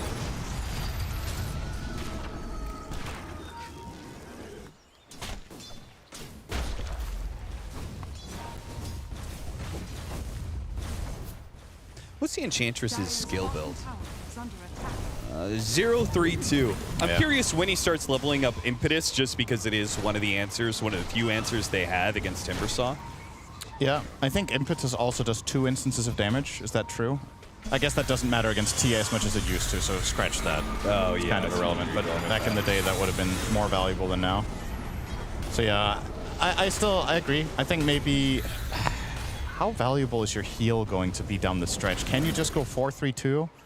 Honestly, I think I would like that. I think it's Impetus time. How did 9 Classic get to the low ground there? I didn't notice. Dire's middle tower is under attack. Did you get... What was in the camp? It was a Hurricane creep. Oh, you know what? It was Enchantress enchanted the creep and then Hurricane down. See. Yeah, okay. Yeah, that's a cool move. Good job, Panto. Epicenter. Oh, they go for the Batrider. Had some vision on him there across the river, and no one finally sees an opportunity to use that Epicenter and Blink Dagger for a kill. Yeah, so we're seeing the replay there. There's that Enchanted. Yeah, sick call. Look, he's probably made the call. Go to the creep, go to the creep. Nicely played. I thought for a second, I was like, did the neutral creep?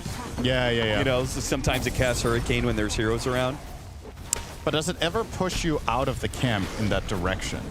Is it just random, or doesn't it always push you toward either itself or enemies? I don't know. I don't know if it ever disengages you. My general experience with the neutral creeps is that they like people dying. Yeah. Whatever option they have that is the most griefing to a team is what they'll choose. Yes, that has been my experience as well. Expanding their lead here, PARIVISION now up 3,000. Playing some nice control here. Really valuable for them that they've taken the mid and bot tier 1s now. Can start being a little bit more aggressive on the map, taking a little more farm away from the BetBoom squad.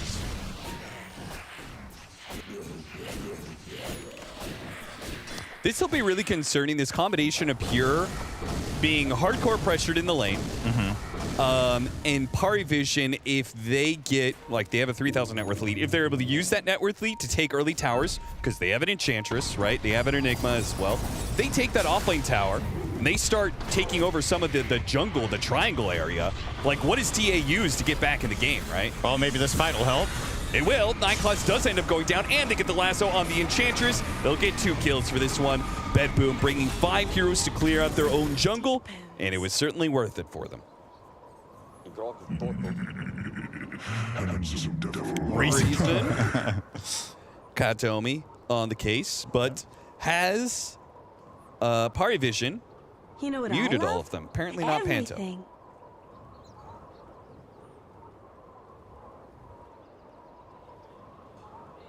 So how's your day? Quite good. Can't say I agree with Enchantress's voice line, but I think it's an optimistic outlook on life in general. Would you say you're more of an optimist or a pessimist? I'm more of an optimist. Me too. But less so than I was 5 or 10 years ago. Yeah, you're becoming jaded as you get older, right? I've cast a lot with Sunsven. He's a very negative guy. Yeah. And you get the more about the world you learn, the worse it is. Dude, I feel the same thing casting with Avery. Yep. Dude, that is the most jaded guy I've ever met. Maybe Avery and Shannon should cast together and see who is the most toxic. I think that people would walk away. Assholes. People would walk away with their lives changed after that cast, and not for the better. But they would know a lot more about basketball afterwards. That is true. Yeah, maybe actually. Maybe we should not do that at all, because they would not be able to talk about anything. Yeah, it would just be the Suns podcast, basically. Yeah, I have enough of that in my week-to-week life, having to listen to that. I really enjoy listening to that part. Yeah, of course. Every single week. You would. Where Cinder just sits there. I'm sitting there smiling and nodding and trying to make a joke about it, because that's everything I can contribute, because I know nothing about it. Fine, though. Item-wise, coming into this game, so we've got the Armlet, Mask of Madness very soon for the Dragonite. We have the early Veil for no one after the Blink Dagger. So there's some extra magic damage to try and blow up the Timber Saw. We've got the pipe buildup from the Enigma. We've had this conversation a couple times, you and I, the Enigma builds, pipe versus the BKB Blink Dagger build. Do you like the pipe for this game? Yeah, I think I actually do, because you're approaching a... We were considering how BetBoom's main way of winning this game would be through an extremely strong mid-game timing playing around their Timber. And while Pipe doesn't really deal with Timber, it deals with other heroes, so that Timber has to do almost all the damage, because it blocks a ton of Doom's damage, it blocks a lot of Batrider, blocks a lot of Ogre. And if you can activate this Pipe to take control of the map and really limit the enemy, just like their ability to farm, then I do think PARIVISION feel comfortable if we get into 45, 50-minute territory with the strategy they have. And DM's game is good enough that he will be able to get the whole package later. When do you think that moment is, what is that like critical mass? What are the items that allows PARIVISION, what is that moment where they're like, okay, now we're taking that offlane tower, we're invading the triangle, we're, messing with your Torment or taking your Wisdom Runes. Like, when do they take over the map? I'd like to see that once they have the pipe. Okay. I think that's a good go time. You don't think you have to wait for the BKB on Dragonite? No. Okay. I think you're strong enough with the pipe to group up and make an aggressive move. And if you don't find the fight, that's also okay. If you get Deep Vision out, if you start controlling the enemy Ancients, you're taking away a key part of their strategy. And it's not easy for BetBoom to access it once you have control. You don't have the most straightforward way of getting in and initiating. Batrider is almost 1,000 gold away from Blink Dagger, which would be your obvious catch. So you're kind of... that Batrider kind of has to walk in. Might be a little farther after this one. Okay, he's going to try and play on the cliff line, so that way no one doesn't know exactly where to go, even though he's got a haste rune. Can't really go for it, so nice escape from save there. With the stoked facet. Desperate 10 minutes. 9class is top of the board. That's very nice. Very nice. Damn, overtaking Schofield is an accomplishment. Congratulations to 9class. I would have not thought he was up here. I really would not. No, there was a lot of 4s up there, over 5s. That's true. Why do you think that is? I guess maybe part of it is that the 5s are spending in this meta a little bit more time stacking, so they're more separated from the aggressive part of the action. Okay. And perhaps also the stereotype of heroes that are played on 5s aren't necessarily... a hero like Ogre will generally die a decent amount. Ogre, Chen, Enchantress. Chen and Ench don't die a lot. Right. So those are all low-death heroes. Yeah. The highest cores are Whisper and Divine Llama, double offlaners when it comes to deaths. Smoke up into the mid lane, trying to find a pick off. They're going to be battling into a shield room. How do you catch? I'm not going to lie. I was kind of assuming they had Blink Dagger on Batrider, but no, he doesn't. He's still almost 1,000 away from before, despite avoiding the gank. Save has gold to acquire before that becomes relevant. Well, the timing apparently was not pipe. They have drums and pipe. He's going Blink Dagger next. Shiva's is the next item that's going to be coming in, and BKB. Shiva's for the Sand King, BKB for the Dragon Knight, so maybe that's... Well, you said it wasn't the time, but DM has just TP top to connect with Sand King and Huerta. If they're not going to do anything with this, then the TP is nonsensical. Like, you would think this is a planned invasion play, but... Yeah. Not yet. They're kind of just sticking around. Maybe they're hoping that Pure is going to go and hit this wave. They have this ward. They really want to use it, but no one's already backed off by the time Pure showed himself again. Now he went through the gate on SK. I feel like this last few minutes has been great for BetBoom. I mean, maybe great is an overstatement, but I think it could have been decent. It could have been more contested, is what it feels like. Yes. Both teams are farming. It's not like PARIVISION are losing advantage, but they're also not gaining at an item timing that usually contributes a lot to getting control, which is this pipe. So with every passing minute, this is how I feel about Enigma pipe. With every passing minute that you're not winning, you should have bought something else. I think that's the simple version for me. And I've just seen so many games where Enigmas buy this pipe. You don't really end up pressuring the map that much after all. 10 minutes down the stretch, you're like, damn, I wish I had Blink BKB right now, and you just don't. And you would apply that to probably any pipe offlaner, right? It's like, pipe is an item you want to try and use in the first, like, 5 minutes you get it, because it's such a powerful tool usually. It's extremely good the moment it's picked up if it's an early choice in your build. Yep. There's like a handful of Dota heroes that it remains relevant against the entire game. Like, let's say you're playing against Zeus, then, of course, pipe is just great for your team, because it's flat-out damage reduction against everything that hero does. But the heroes that specifically get owned by pipe the whole game aren't really in meta. So I think you're looking at that window. I think he got it around 15 here. So I want to say 15 to 30 minutes. Get value out of your pipe or don't buy it. All right, now is certainly the time. You got Shivas, you got BKB. Even if you don't find a kill, like, force the Roshan. Like, that's how I'm feeling. Maybe I agree. We're looking at it the wrong way, but... Absolutely no way they can't just force something here. Yeah. Maybe some of this is just to BetBoom's credit. Maybe they've just done a good job of keeping away from PARIVISION, especially in these last 2 minutes. You could definitely tell PARIVISION are trying to make something happen. It's like, what threat do BetBoom actually pose right now? They have a Kaya Timber and a Doom with Midas Blink Veil. It's like, there isn't that sick item that's just going to make things horrible for you, I think. And you can tell BetBoom are just conceding this bot tower with no interest in this fight. Roshan is going to come back over in 30 seconds, so maybe they could do a Radiant side Roshan. Oh, that smoke was spotted. Save will break it. Save's going to break it and really breaks it.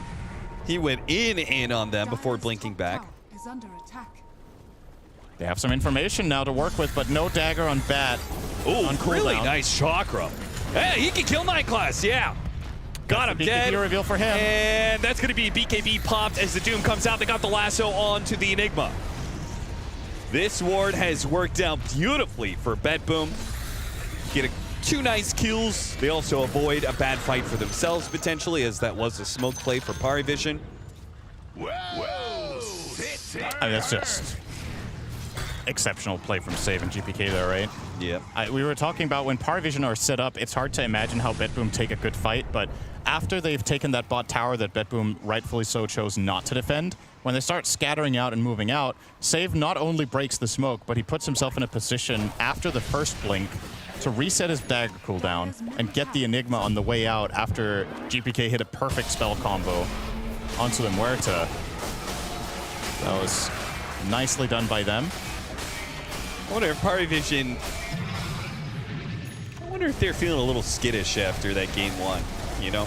No. Like, we had an advantage, we threw away the game a bit. Like, it feels like they're not playing with the same kind of aggression that we've seen from PARIVISION throughout this tournament.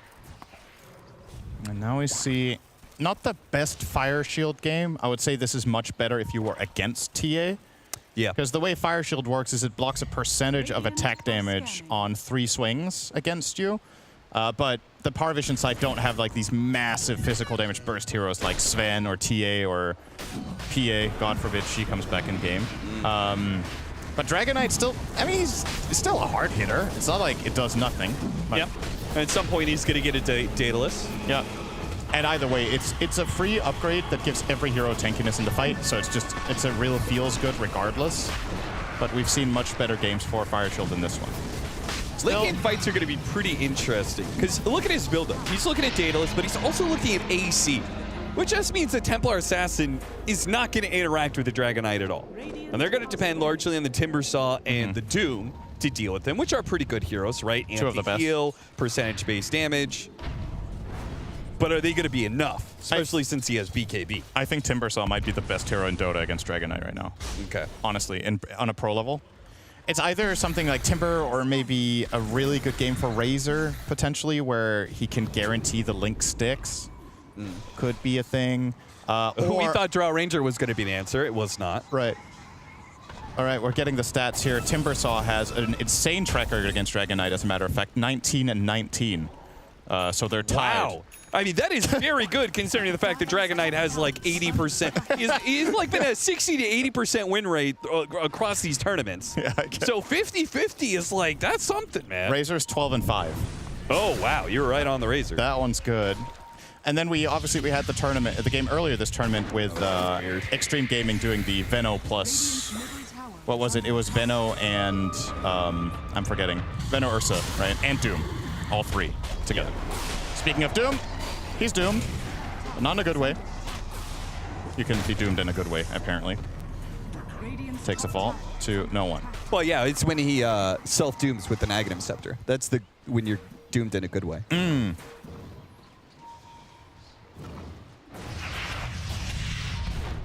Veno Ursa together are 6-1 against Dragon Knight lifetime. That's a very rare combination. It is pretty rare. Oh, pure. Awkward position. Well, he kills the courier. He was just getting his BKB.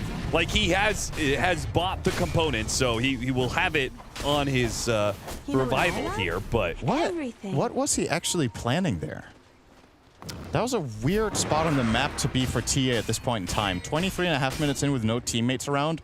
Smack bang in the center of the map where the enemy could have vision. Especially if you don't have like a D ward on that high ground. Yeah. Right on the triangle area. Like you're playing directly under one of the most popular ward spots in the game. I don't know if he was anticipating that PARIVISION were playing around the sides of the map and that they were going to hunt him, and it was like this next level mind game of they're going to think I'm out farming the side camps, so I will just be mid, cut that wave, and leave. Yeah. But either way, that's a big find for the side of PARIVISION. They're looking for more. No one. Holding off on his Burrow Strike until he knows an ally is going to be close enough to stop the attempted TP. DM is able to join him off and TP onto the tier 2. So they get a pick off on the TA, tier 2 mid. Now TP up to top to kill the Ogre, which is not as big as a deal of TA, but this is nice momentum that they're building up, and they're pulling the net worth back into their favor bit by bit. If they can manage to, like, now start taking away some of these top towers, but BetBoom are going to try and fight, apparently. They've got the BKB on the Templar Assassin. It's a great window for them. TA should feel borderline invincible during her BKB unless she gets, even if she gets Black Hold. I don't know if she really dies, but yeah. Nightclass going to be spotted in these trees. He does not have any mobility tools to get out of this situation, so. Okay, let's talk Muerta for a second. So this hero has had clearly mixed results as a 4. The teams are still rating it quite high. Yeah. Do you think there's a world where they're itemizing it too much in the same fashion in every game? Because I feel like I see this Atos Glimmer almost exclusively. Is there something else you can do? Or is that just the way you have to build it? Because I'm just thinking the players are getting good enough now. They're kind of hitting the dead shots without the Atos, right? Yeah. So would it have been worth to get a Force Staff, for example? For example, that, or is there even, like, considering the games and how they're going, could you go greedier? Could you actually scale instead and be relevant? I don't like trying to make Muerta scale, personally. Okay. I've never been a fan of that. I've seen games where save becomes a 4th carry. Yes. In Muerta, for example. I feel like that should always occur naturally, right? Okay. Oh, I'm having such a good game that at 30 minutes, I'm like, all right, I'm going to push to scale. Okay. The smoke doesn't work out. BetBoom continues to be pretty damn good. Like, if we didn't have that TA pick off in mid, I think you would say this has been a extremely good game that BetBoom has, like, dodged fights. Yeah. Where PARIVISION has been strong.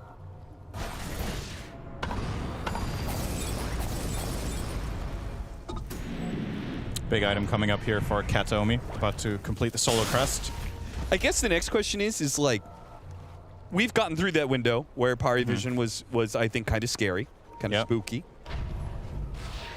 But does BetBoom feel good if the game continues to go this way for another 20 minutes? That's where I still think the Dire lineup becomes borderline impenetrable later, but Timber is such a wild card. Then 2 of the cores are DK Sand King. I don't want to count BetBoom out even in a marathon. I think it's very much winnable, but on paper, it probably is easier to be Dire late game. You have the very clear initiation of Sand King and Dragon Knight, and you have the monsters in late game with Sand King, Dragon Knight, and Enigma. So a lot of it's going to come down to, can GPK navigate the fights well, can he find the right targets, and can they kite BKBs so that the Timber gets to get the job done eventually. I do kind of feel like BetBoom, they're going to need to take some team fights soon. Oh, they will. Go for it here. Smoke, Miro jumps in, only hits the stun onto the Enigma, but he got a Doom off on the Sand King. That'll limit his interference, but PARIVISION is resetting. Okay, they do manage to get 9 class at least. Death, Taxus, and 9-classer Schofield dying is apparently the name of this tournament, honestly. I've been making that joke with Schofield a couple of times in previous tournaments, but with 9 class, it's new to me. Yeah. But now the stats don't lie, man, and he's making sure to add to it here. They used... I like that they're still looking. Oh, he's the highest deaths of the patch. It's not just this event. 9 class has the highest average deaths in Pro Dota per game. For 10 minutes, that is. BetBoom. You keep looking for kills. Run into the Enchantress. There's a lot of heroes they don't want to run into. Enchantress is one of them. The Dragon Knight is kind of one of them. There's like such a clear dichotomy of heroes you don't want to fight and heroes you do want to fight, right? You get to the back line, the initiating Sand King or the Enigma, great. If you kill the Muerta, I mean, it seems like it's free, but it's still a good kill.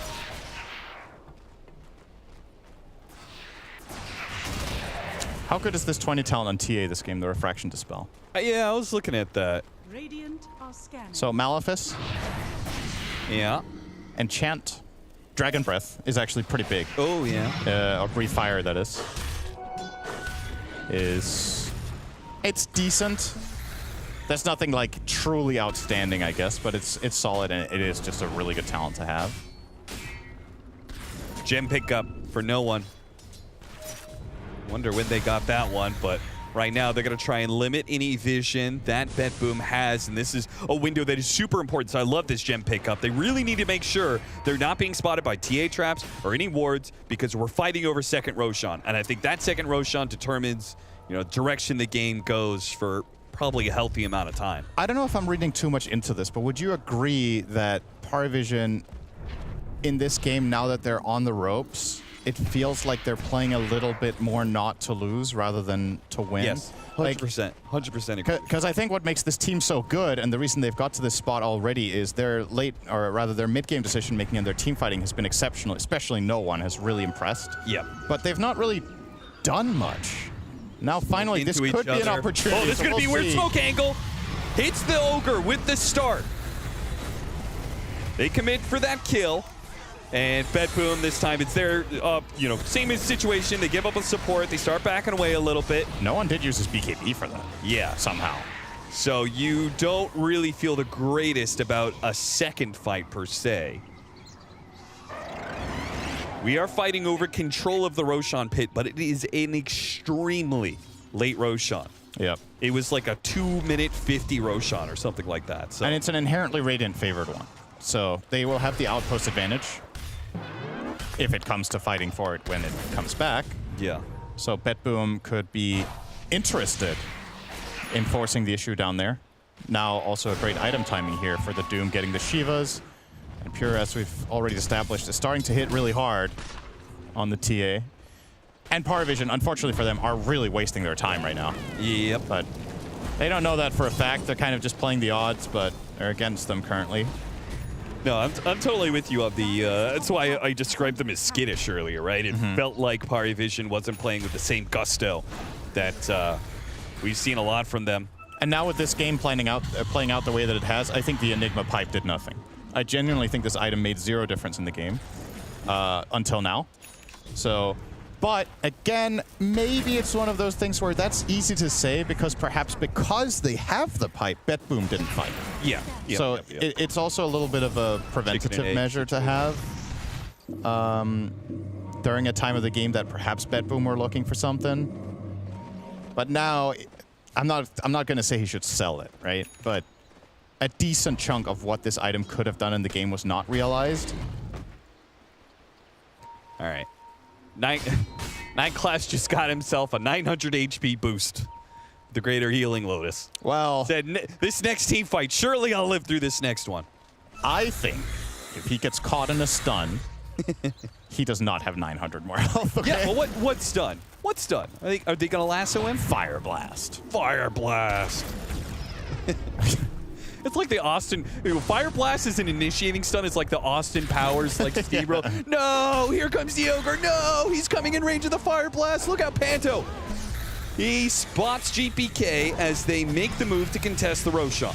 Wow, GPK looks really scared. Standing up there, AFK. just chilling, giving vision. Clearly, BetBoom feel like this hero is tough for PARIVISION to deal with, and he would be right in that assessment. Yeah, this is one of those untouchable Timbersaw moments, perhaps. You can't guarantee the black hole even with the Blink BKB here because of Lasso and Doom. So yeah, it's not an easy time for DM to find that impact anyway.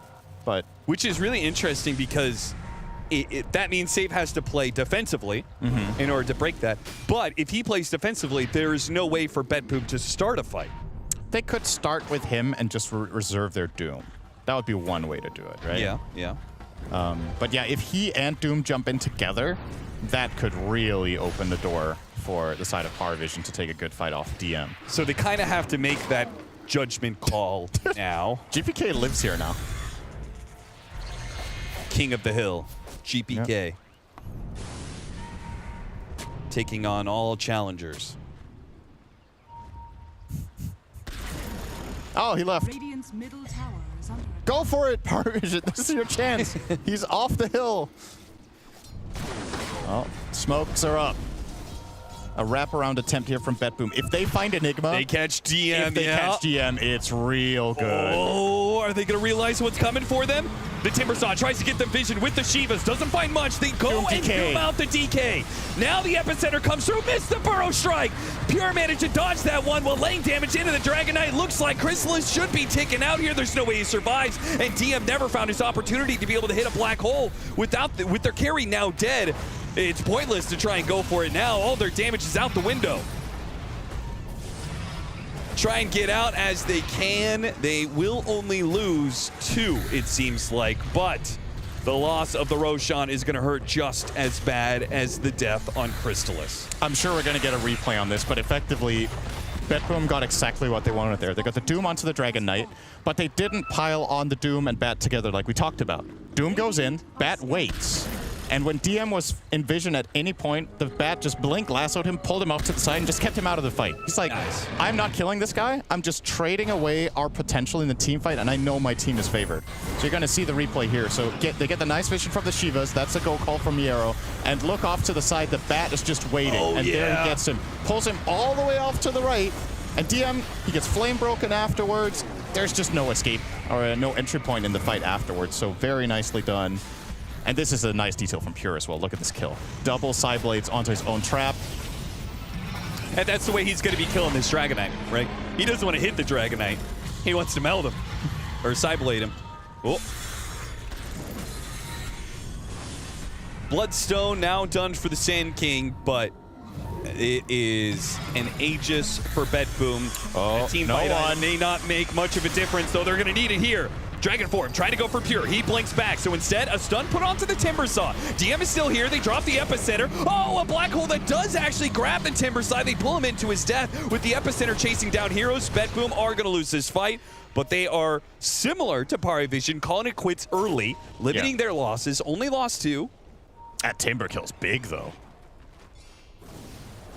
That was a mega kill streak. DM getting the brunt of the gold out of that. Wow, 3,000 gold swing for that. Yep.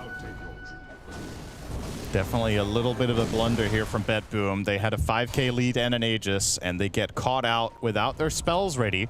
Of course, that was PARIVISION's doing as well. They knew after that fight that they still had Black Hole, and there was no Doom. They take the initiative with no one getting that escape, and DM no hesitation here, and I really like this Black Hole. I think there's no way you kill the Timber without doing this.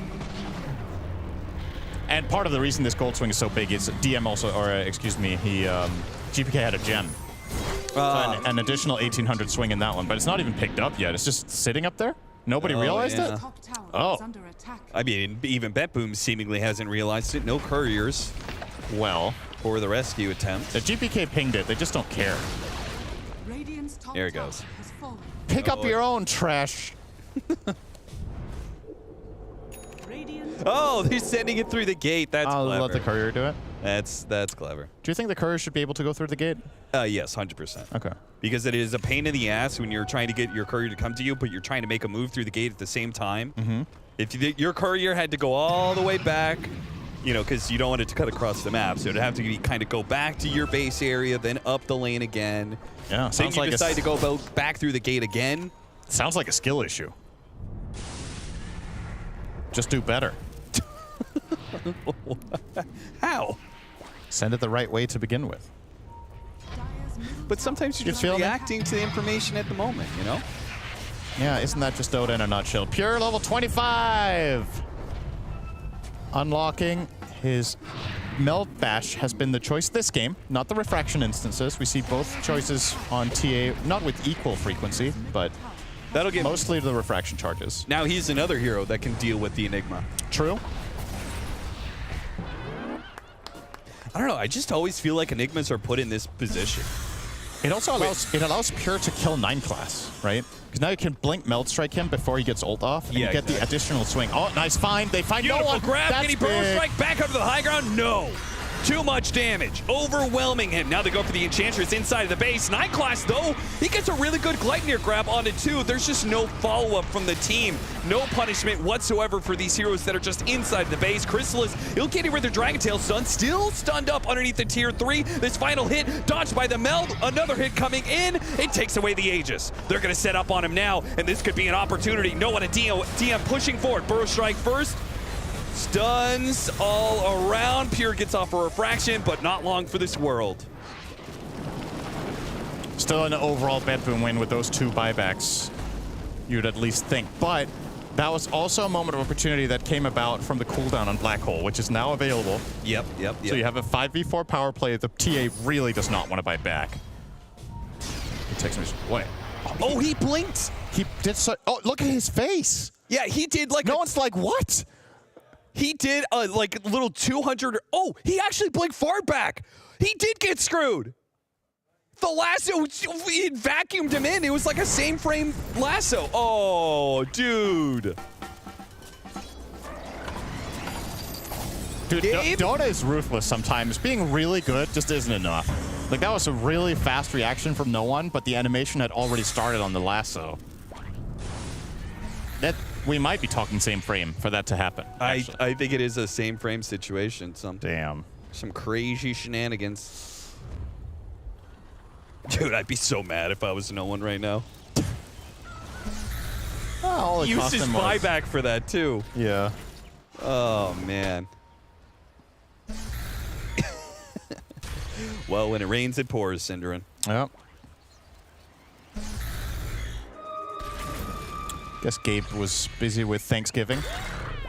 He'll get around to fixing the lasso in a day or 2. As we all know, Gabe Newell is definitely the one coding this game. Yep. That's why he's the CEO. He's the best programmer. Guys, you need to... BetBoom, can you just do one normal tormentor in your life? Just kill it, you know? Like, either run away and don't bother, or just finish it off. Don't do some weird... They left Kataomi to do the last 10%. What's he supposed to do? Yeah, ogre, guys, I'm an ogre. This is there. Just slamming it with my club.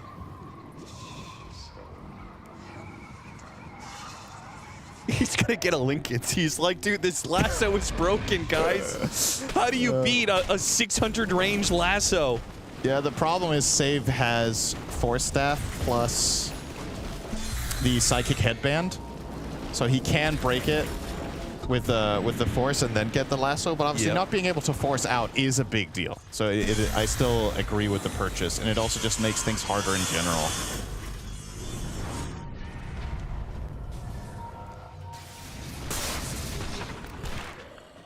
Night Class is going to try and scale up. He's got Gleipnir. Yep. Going to work towards BKB with his level 18. Maxed out ults. I don't know. There's so many Enigmas. I like Enigma in the first 20-25 minutes. It's weird, but like late game Enigmas, I just don't like. There have been so few times where you actually get to see that game-winning black hole. I guess there's one more avenue that BetBoom have against Enigma that we haven't talked about, which is Doom Ags. That's ultimately going to become a concern as well, where Miero can just Doom himself and blink on top of Enigma. We saw that. Don't remember which tournament it was, about a year ago, that Enigma was running the show, and that became a genuine counter in the late game, was Doom just waiting for Enigma to show, popping Doom on himself, and then just blinking into the black hole. Yeah. And ruining the fight that way. So that is something you cannot possibly itemize against as Enigma. There's 0 items that will solve that problem. Even if you buy Shadow Blade, which is your counter to Rubik stealing black hole, you can still tell where Enigma is when he's casting the black hole. Right. You just blink in there. So it doesn't really help against that. And I wonder if we're going to see that from Miero eventually. He's queuing up Refresher, which I think is fine to get first. But then I think it's worth a consideration after that, to be honest.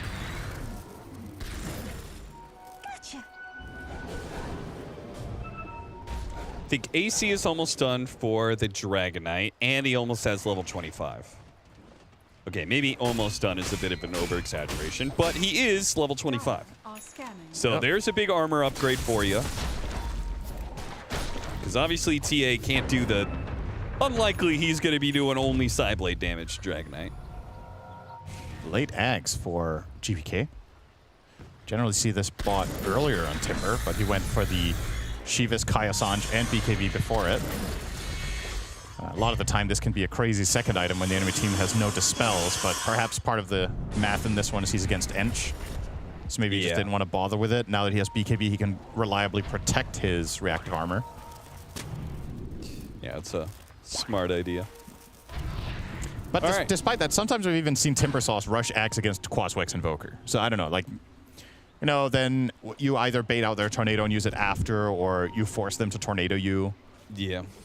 In this case, I guess the commitment's just way smaller for an Ench to just use Enchant. Feels very good. So this is interesting. PARIVISION are setting up for the early Roshan.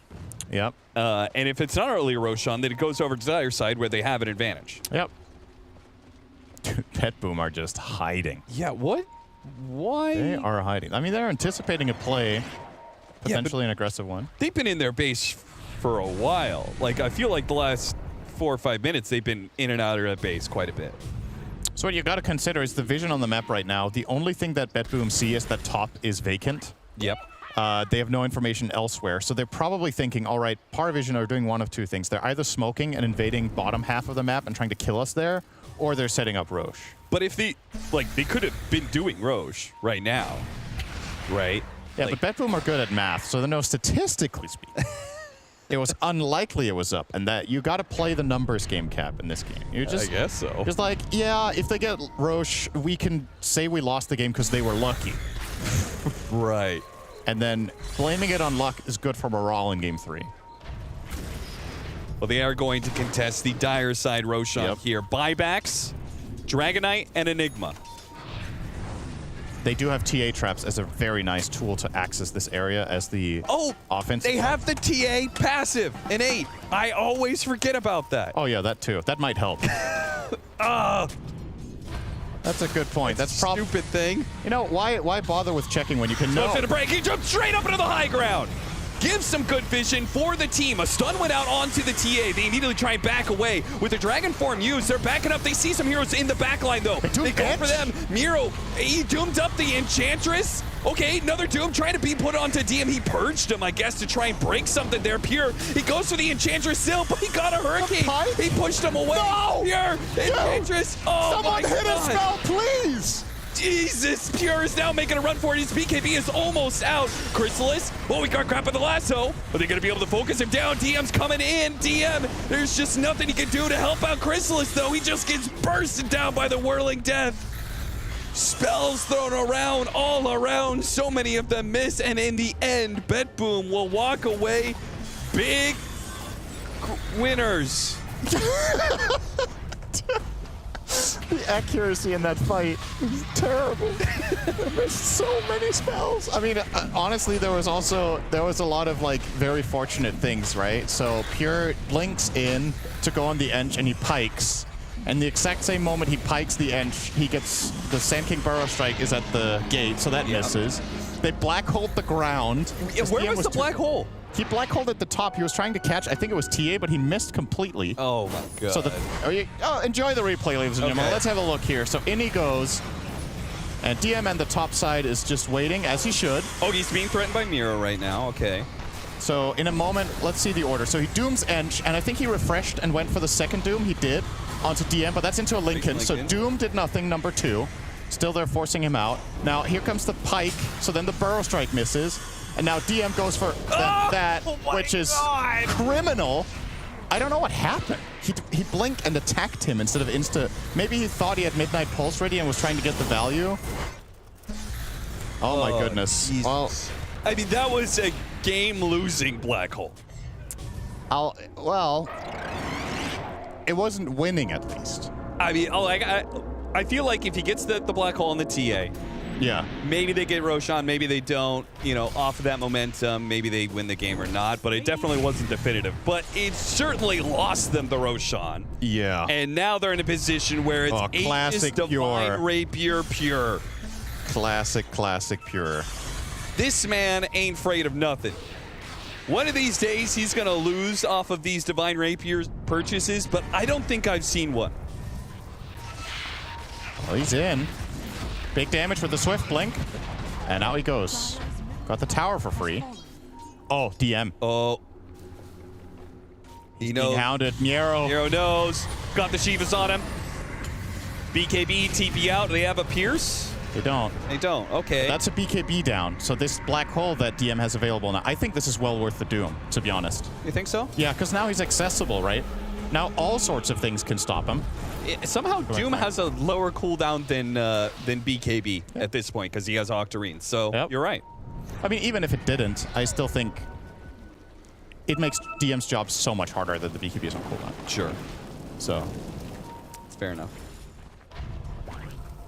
As I say that and I look at it, actually, I don't really know if that's true. Like, what stuns do they even have that aren't BKB piercing? Oh, he tried to ditch on a back game. Throws a second ditch. Lasso. Lasso. That's a double. Negatives lasso. It pulls both the supports in, but a good epicenter. Hits the Templar Assassin. That's going to be first life down. Uh-oh.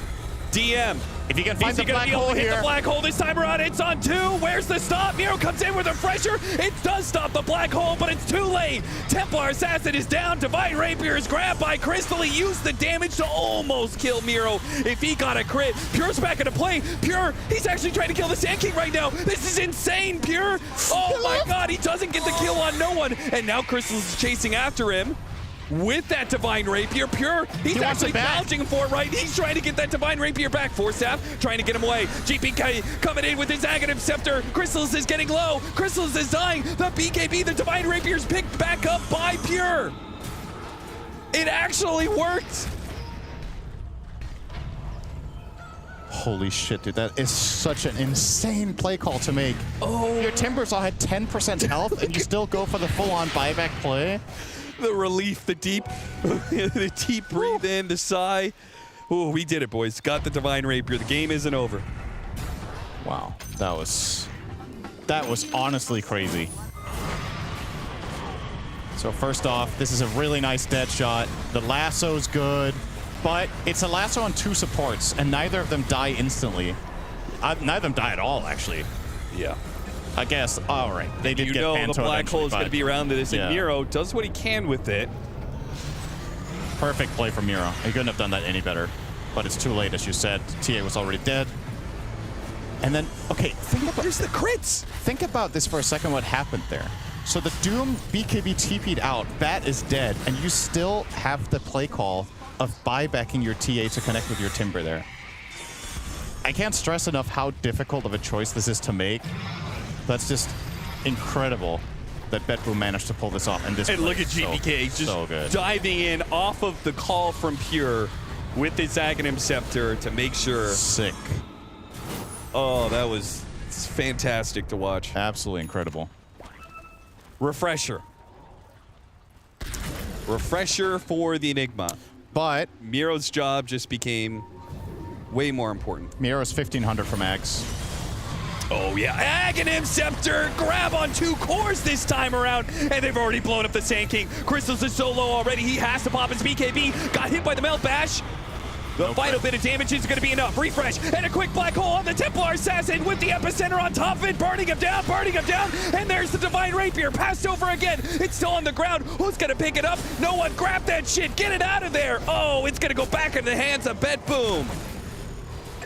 Ferrying it away, the Bat Rider will carry it back to BetBoom's side. What is happening? I can't believe no one grabbed that on. No one or nobody. Are you screaming out, no one get the Rapier? It's like, actually, yeah, if he goes Daedalus, that'd be pretty sick. Yeah, I mean, like, just taking it out of his hands, out of the TA's hands would be good enough, right? That would also be nice to have it on the Muerta, I suppose. Yes, Crystal is. All right, 80 seconds, no TA, but also no Enigma. Feels like PARIVISION can't even get a side off of this dieback. Oh, the threat of the lasso is a really big problem right now. You're seeing the black hole replay here. Oh, that was clutch. Who gave him the second Lincolns there? Oh yeah, good call. Because they broke his first Lincolns with the Doom on the with Purge, and then the second cast. Oh, that was super clutch. Who was that? I think it must have been no one, because I think Crystal has had his own, maybe. Nice. And you are right. He yelled out nice, but it was like he was trying to convince himself that it was actually nice. He looked like he didn't really believe that it was nice. Oh, got the lasso onto the Enchantress. Right. Quick little pick off there. Well, Tanto. They need to get him. They're not going to get him. Good TP. No escape. Level 25 for the Doom as well. So this is mute Ags Doom. He goes into an area, you can't even pop BKB. He needs to finish this Ags and just wait for Enigma to show, pop Doom on himself, and blink on Enigma and win the game. That is the plan. Now, he will buy it now before having the synth, so I wonder if he's going to swap anything out for it. I feel like the buyback is more important than the synth, and then you swap this in instead of Octarine, because does the Octarine really matter that much? I mean, he probably thinks he has time, because Roshan, potential smart time starts in 35 seconds. Wait, what did he sell? He sold his boots. He sold face boots. Wait, he still doesn't have buy. What? Stay in school, kids. do the math. This is not ideal. I think he sold his boots anticipating he would have buyback when he bought the synth, but now he doesn't. If he were to get caught now, that would actually just be insane. Oh my god. I mean, how far is he from buyback? Imagine the next team fight. He's 1,000 away. Imagine the next team fight, and he gets a blink in with his Doom and stuff like that, say on like the Dragonite, but the Dragonite just walks out of it because he doesn't have the move. Oh, wait. He thought he had Devil's Bargain. He has Gluttony. Oh, you're right. I think he was just in the mindset of, I can sell my item back and get the gold, and then he forgot he's got Gluttony this game. Oh, shit. Oh, my God. This game has it all, man. I'm enjoying myself. That is something. It's like, all right. You've got a Divine Rapier Bat Rider. What's not to love? All right, now I guess the other version of stay in school, kids, is you gotta attend your classes to train that memory, so you remember what you did 50 minutes ago when you chose your facet. Yeah. As you can see here, it's very clear. He's like selling phase boots, and then he wants to buy them back. He's like, wait. He's immediately also said something in comms. You can see he's very talkative here. He's like, oh shit, guys, I did not account for... Uh-oh. Okay. Well, it might end up not being a problem, but it does mean he has less gold than he expected. But if he doesn't get caught and he gets his face boots, no one will ever know. I don't think anyone has noticed yet. Aside from all the 1,000 viewers that are watching, but they're not playing the game. PARIVISION don't have this information. Almost level 30 on the Templar Assassin. We are going to be playing for Roshan. BetBoom does know that it is in exactly 57 seconds. Yep. PARIVISION. They play on the dire side of the map for now, pushing in this lane bottom. Not playing underneath the actual Roshan pit itself, though maybe they're going to smoke back to it. That's exactly what they do. Wait, what's the amp damage on the Dragonite for a couple more seconds? Why does Enchantress's Courier have a health bar that's bigger than a Doom with Giant's Ring? Yeah, I see that. Oh, now it's normal again. Okay. I guess it just needed to get to the fountain. Yeah. Now no one's going to believe me. I promise I saw the UFO. It was right there. I saw it. No, I'll corroborate. All right. Roche is going to be up 5 seconds. Yep. PARIVISION are in position for this. But once again, the Doom is everything right now. But Miero doesn't have boots. So he's not that fast, and he needs to be in the right position to make sure he can get that blink off. 600 from buyback, probably going to acquire that if he gets a kill. They're actually going to try and do Roshan. No stalling here. They actually go straight inside the pit. Even though Templar Assassin could give vision with the pit soon. They drop a banner, trying to get some vision. And they back away. They back outside of the pit. They're not sure about this. Chrysalis kind of goes back in. The banner almost dead there. The vision almost gone. The jump forward for GPK. A little bit of damage on the Enchantress. Miro trying to get inside the pit with the Shivas. Still not spotting the little bit of Chakram action. They see the Roshan's rather low. And Chrysalis at some point in time is just going to have to commit. Uses BKB and try to go out. He can. They go for the Timber Saw. Jump in from no one. It can't really do much from Miro. Jumps inside the pit. Chrysalis he got the black hole on the Doom. That kills him. Dragonite going to come back up soon. He won't have the Dragon form, though. It's going to be interesting. What can he do in melee form? Timber Saw's almost dead. Another jump in from DM. Thought about the second black hole. Doesn't have the mana. 20 mana off. He's got it now, but TP's away instead. Denied by the Fire Blast. He'll die instead. Oh my god. And a black hole put onto them. Where to finish things off, because they cleaned a bit of house on that one. They know they're going to get buybacks out of PARIVISION for this one. That could not have started almost any better for PARIVISION by getting a black hole on the Doom that was not in range to cancel it with the Ags. He got him on max range, so it didn't get pulled in to stop it. He does not have buyback, as we established at that point in time, until he got the assist gold from the heroes that died subsequently. So that could, for PARIVISION, that could have been the moment if they could have got a second good black hole, but as you said, not enough mana in the tank. He was like 20 mana short. And BetBoom have an opportunity here. They could force a 5 versus 3. They know there's another black hole in the tank. And Chrysalis's Dragon form is back up. But Pure has made the call. Tier 4's already dead. Dodges the Dragon Tail. Big damage on the Dragonite. And they're putting him in a position where Crystal's going to have to fight this out with this little bit of sliver of HP with the black hole going out, but the Fire Blast stops it. And TA, he gets away. He immediately buys back as the impetus shots from the Enchantress end up bringing him down. But now it's just Panto and Chrysalis, and Pure is running down the lane.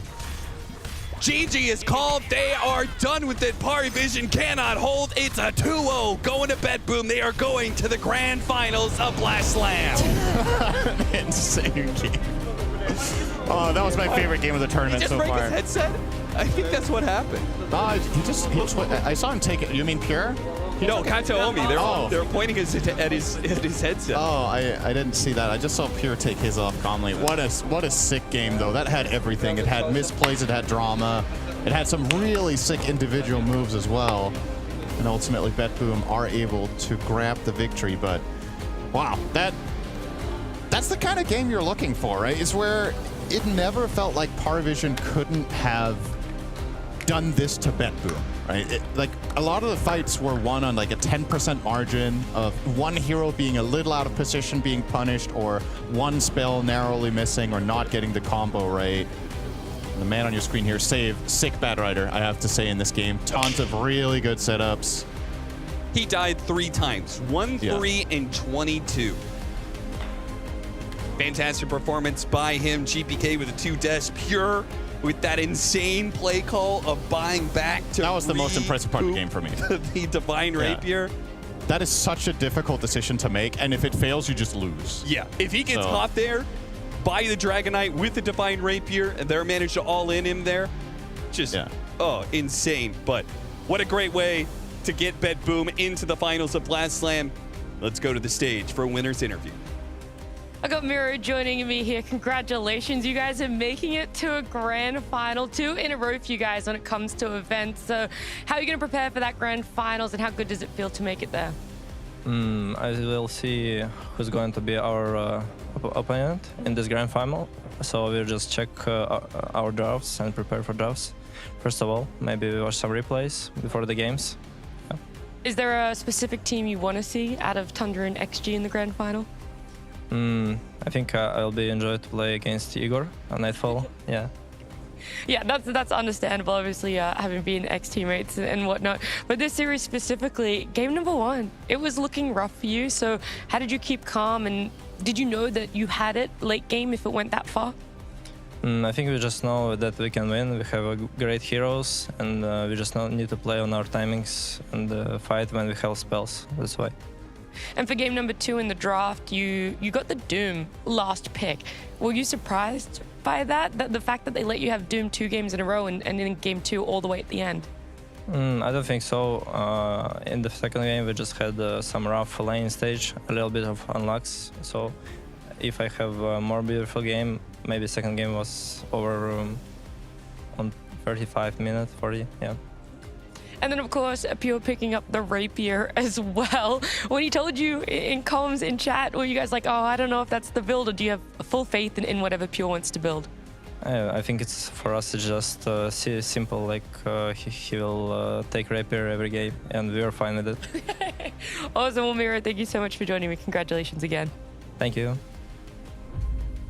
What an absolute banger of a series there. BetBoom take it 2-0, and I gotta say here, Miro on his Doom 2 games in a row, looking absolutely fantastic. But for me, I have a soft spot for carry players. Pure, he played absolutely amazing on that TA. Those Rapier plays, the decision making to just go in, die, is like, it almost felt like he was angry. He's like, I'm getting that shit back. Like, I'm gonna get that Rapier back, and we're gonna win the game. Yeah, I agree. That's kind of what it felt like. Yeah. But I also want to mention GPK in that particular fight. Like, he went back in on 10% HP. I'm sure we're going to see that later. Oh, yeah. But that was like game winning as well. Because if they don't actually kill the DK there, it's maybe going to be rough to come back. It felt like a roller coaster, right? You see the Rapier drop, you're like, oh my gosh, they finally did it. Like, this is it. It's turning tides in their favor. And then not even 10, 15 seconds later, you're like, okay, well, PARIVISION, that one's a little bit of a rough one. And it was a rough series for them. Game number 2, definitely leading that way, because at least for game 1, right, they were able to get a lead. But in this game number 2, nothing really worked out in their favor, despite getting good black holes with the Enigma as well. It really felt hard. Like, the more time that passes, the more items everyone has, and then the harder it is to land that black hole, because there's just so much stuff going on that's canceling your blink, and like so many people have so many options and ways to get on top of you. There's like refresher out on Miro as well to counter it, right? It's like you have 2 people who want to do, like, Doom's like, I'm gonna Doom you, man, and he's like, I'm gonna black hole you, man, and then you're looking for like, I have to catch this one person, and it makes your whole fight so difficult for positioning. I don't envy them and what they had to do this game. I mean, I think Enigma is just inherently a very hard hero to play. I think for me, the 2 hardest heroes to play is Mag and Enigma, from the offlane at least, because I don't know, it's just you have to hit those spells, because if you don't, then yeah, you're probably gonna lose the game, right? There's so much pressure on you. Everyone's looking at you. The itemization is so difficult. Like we were talking about, was the pipe really worth it, or would another item been better? If they had lost the fight with that pipe, would he become useless? Would he not get the blink? Would he not get the BKB in time? So it's just a very hard hero, I think, to play. And we also saw it here. Like there are just other heroes that are much easier. Like it's much easier to play Doom. Okay, sure, they get some Lincolns in the end, but it's just, yeah, it's single target. You know, you kill a hero, it's like, but you have to hit Black Hole 2-3 man every fight, or it's not good enough. Yeah, that reminds me of like yesterday Gaming Gladiators. Tofu was playing the Mag, right? And he was hitting RP after RP. They're gonna win, then all of a sudden he stopped hitting RPs, and then the game was hard and they lost, right? This kind of felt like this game too. And I think this game, as you mentioned, was very, very hard for the Enigma to play. Like, he has to get these black holes, but they're not easy to set up, because TA is a hero that she can just blink whenever. So if you blink in and you just bring your hands up, she's gonna blink out, right? So you have to like stun first, and then you have a small window. She has to silence as well. They have teammates that are gonna help too. So a lot did come down, unfortunately, to hitting these black holes, but it's a bit too difficult for him. Yeah. There's just like so much execution, because I also forgot to mention that there is also a Bat Rider, and he was also buying an Aghanims towards the end. And it's like, how are you meant to play? You look at PARIVISION and they have 3 Lincolns, and like you were seeing them trying to like, okay, well, your Lincolns gets popped, we have to reapply someone else's, and then things are getting really confusing, even to the detriment of the Doom. I saw him dooming a Lincoln's because there's so much things happening and it's so hard to track. Yeah, it was just, it was impossible. Poor Enigma. Poor boy. Yeah, I felt like when the Bat ended up getting the Ags as well, had the double lasso, I was really impressed with the targets he was able to get. Like, you see these supports, Bat, he's willing to jump in, and you're like, okay, hopefully the goal is you at least get one support. Well, you're going to get one support, and then hopefully you get a core as well. But so many of his double lassos, he ended up getting 2 cores with it. Like, that to me was the most impressive thing about it. I think the thing about Doom and Bat compared to Enigma 2 is that Bat Rider gets the Aghanims, he just lassos the Inch, and then he gets +1, right? Yeah. So he doesn't care about the Lincolns. Doom just buys Aghanims. He also doesn't care about Lincolns, and that came into effect like eventually in that game, right? Whereas Enigma, I don't know, the black hole persists to be the same, right? Even if he gets Lincolns and BKB, he can still die. He can still get his blink cancelled. Everybody knows black hole exists, so they're gonna play around it. So yeah, it's hard. And you're using your buybacks on top of that, right? It's like, okay, you finally hit the black hole. True. He's brought back, he's come back into the fight. Another life. You don't have 3 black holes. And sometimes it's hard to even get the second one off in the same fight. So then, outside of that massive team fight aspect for Enigma and his black holes, what are some other reasons you're picking him up, or maybe why he wasn't getting the team into a position where you didn't have to just rely on the black holes? Or is that the holes in the draft that you're saying, Fia? I mean, I'm just waiting for some clips to roll, because I think we have a lot of Enigma clips somewhere in the Abyss here. Oh, you made an Enigma highlight? It wasn't me, but we got a couple here. A low light highlight? Which one was it? We got a couple on this one. I think this is one of the clips where the DK ends up getting doomed right away. We see the Enigma in the background. He pops the pipe and everything, and we saw a really good blink from Pure there. He dodges the Sand King stun right away, but we're kind of seeing how Enigma just can't get into these fights with these black holes. He's always just pushed off to the side, can't find the right angle, and then a great cleave there on the side blade as well. Yeah, so to answer the question, it's also a bit like you pick Enigma because he's such a strong laner too, right? Like he can lane against anything. He's gonna take the safe lane tower every time. Don't watch this one though. This is yeah, here we see a lot of missed spells, and we already saw a Lincoln's Doom on a Lincoln's missed black hole, missed Boros Strike right now. It's just a symphony of missed spells. I mean, there's a lot of spells going off. Sure, they're missing, but we're seeing it's like we're not seeing a lot of the black holes, and the black holes that do hit, I think this is the one I really want to talk about. Like, they got the black hole here. Pure, he bought his rapier here. Yeah. Rapier is available. I think the game should be PARIVISION's in that particular moment, but what happens is they get the rapier, Pure buys back, but for some reason PARIVISION feels like they need to chase this Timbersaw. And so they chase the Timbersaw, Pure TP's back in, and then they feed the rapier back. So I think the critical mistake of this game for PARIVISION is Pure made a massive mistake this game by feeding a rapier, right?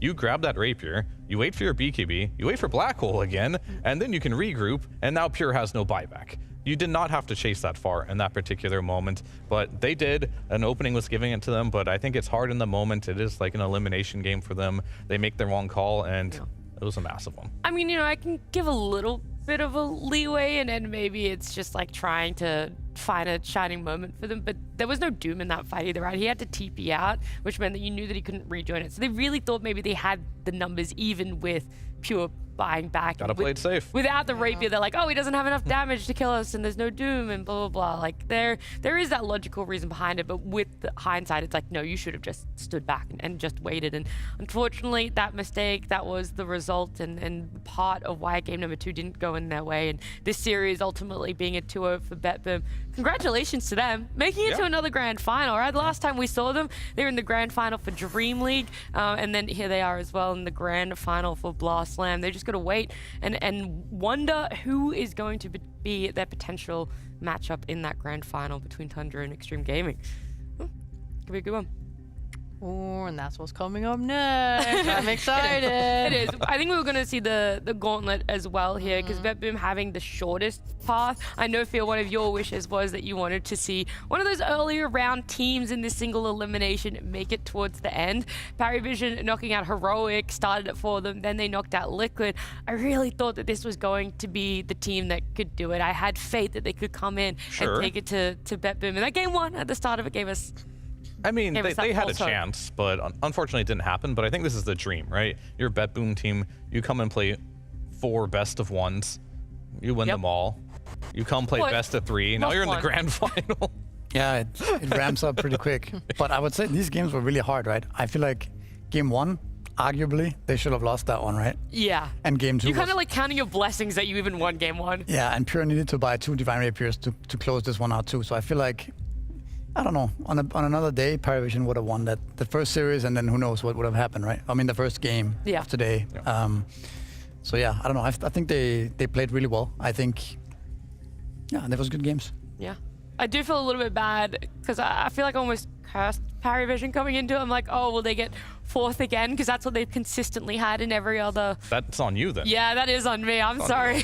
The PARIVISION players should just take it out on me. That one's me. But they do end up 3rd, 4th here again for another event for them. But consistency, it's there for them. That's still an amazing feat to be able to consistently be in that top 4 position for them. And the next series that we will be having here is going to be Xtreme Gaming up against Tundra. One of these teams will be going out in 4th place as well, and the other team will be moving on to the grand final. But we're not ready for that series just yet. We're going to go to a break, and when we come back, we will have it ready for you guys, so don't go far. Bring him in, bring him in, bring him in. That was good. Hey, thank you. Does he know what's happening? Well, now he's going to know. No one? Your interviewers, thank you so much for coming. Come, well done, well done. It was kind of like a joke. How can you keep serious? Like, how? It was a great interview. They were speaking to me the whole time. Yes. He wanted to know what it's like playing with the worst carry. He said, how could he say that about himself? What'd you think of the interview? Good? Interview was amazing. I like this guy a lot. I like how he said it was not enjoyable time for me. It's the best part.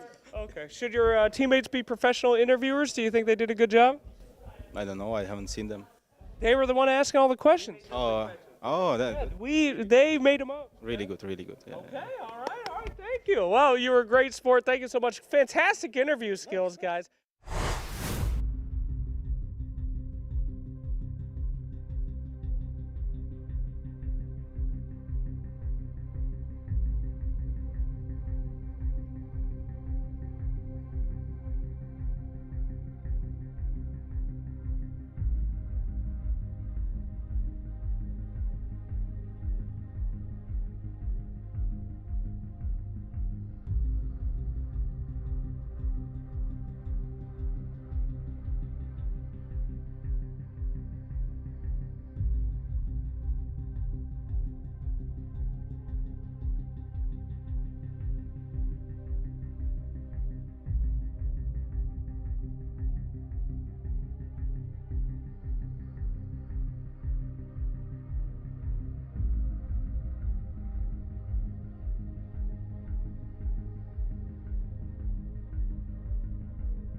hi, I'm 33 and I'm just a cool, chill Dota 2 guy.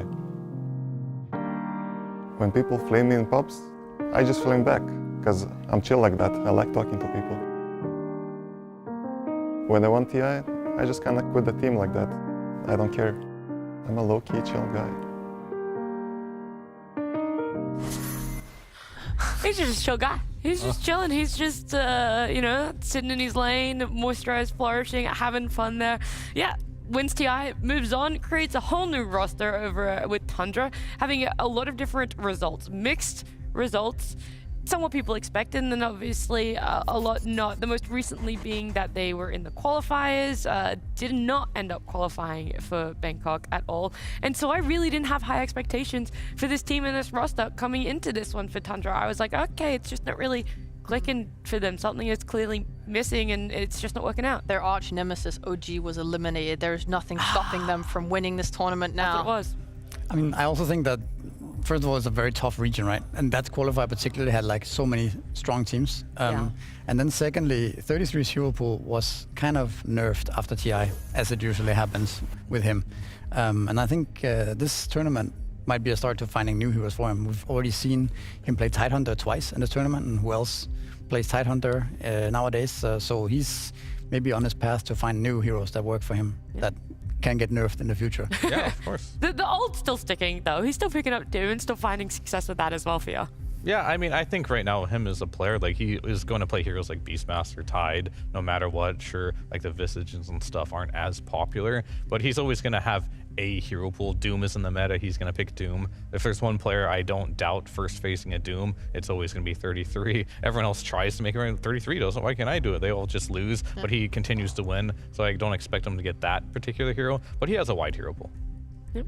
Yeah. The weird thing about the Tundra roster that's going on is, like, I know their mid laner, Laurenov, isn't exactly who they wanted to play with. It's someone that they have been playing with in recent tournaments, and so I'm not really sure how that's working around for them and how that's all going together as well.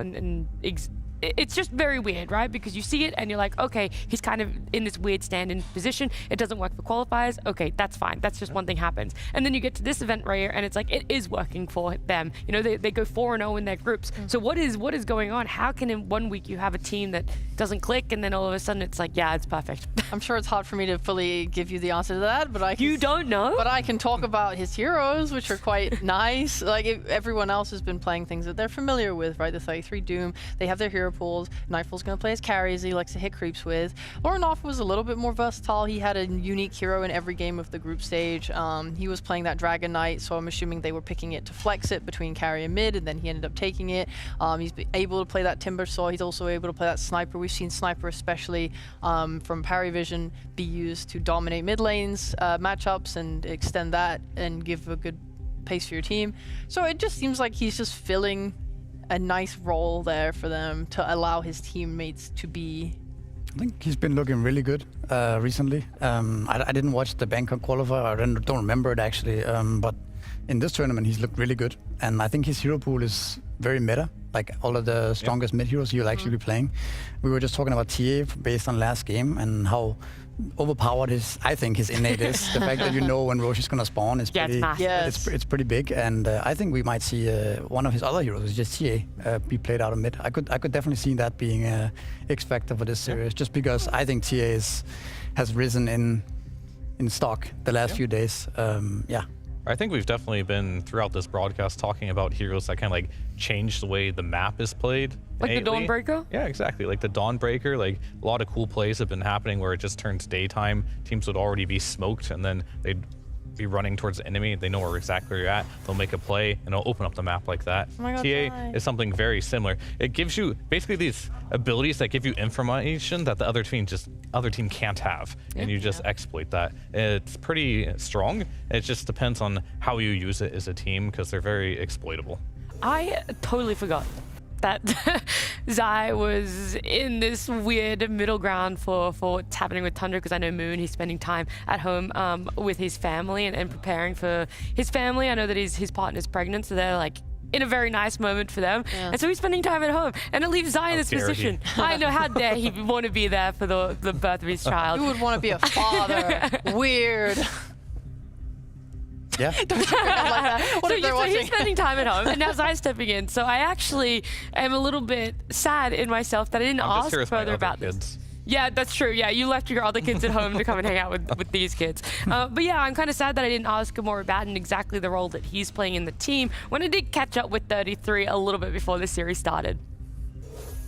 33, thank you for joining me. You guys having 3 days off. It feels like we haven't seen you in so long. Are you just itching to jump in and play some officials? Yeah, for sure. It's a bit weird that you're in a tournament and you're just watching everyone else play, kind of waiting for your turn. But yeah, I mean, it's nice. It's an interesting new format. For sure, I'm looking forward to playing again. Are you getting FOMO, like seeing teams like PARIVISION playing 3 days in a row, and you're like, we're still waiting for our turn? Yeah, for sure. I mean, it's also potentially they'll have a lot of extra momentum, but at the same time, we get to sit and watch everyone else play. So maybe it evens out. We'll see. Is that how you feel about Xtreme Gaming, that they might have that momentum, or are you actually really happy that you got to see them play yesterday and you feel like you're more prepared having that advantage of seeing them play one series? I think usually the momentum is better than getting to watch someone else play, to be honest, because yeah, you're just coming off a win, you're always going to feel good. But yeah, I think it's not that big a deal, and yeah, it's nice for us that we got to watch them play. There's a lot of arguments going on right now around offlane Terrorblade, and obviously as someone that's been coined the big mind or a genius when it comes to offlane heroes, this offlane Terrorblade, why is it working for some and why is it not working for others? Yeah, I'm not sure. I guess it depends on who you have playing it and kind of how you understand playing it. I think it's very easy to play when you are snowballing and you are just like kind of playing from ahead. But probably you need a bit better understanding of the hero to play it from behind or when things are not going so well. I only tried playing it myself a few times. It didn't really work out. So yeah, I think also it got nerfed a little bit. And the heroes that it was good against, like SF and Luna, which were in every game last patch, they're not really here anymore. So it's probably a little bit different, but I think it's still a strong hero.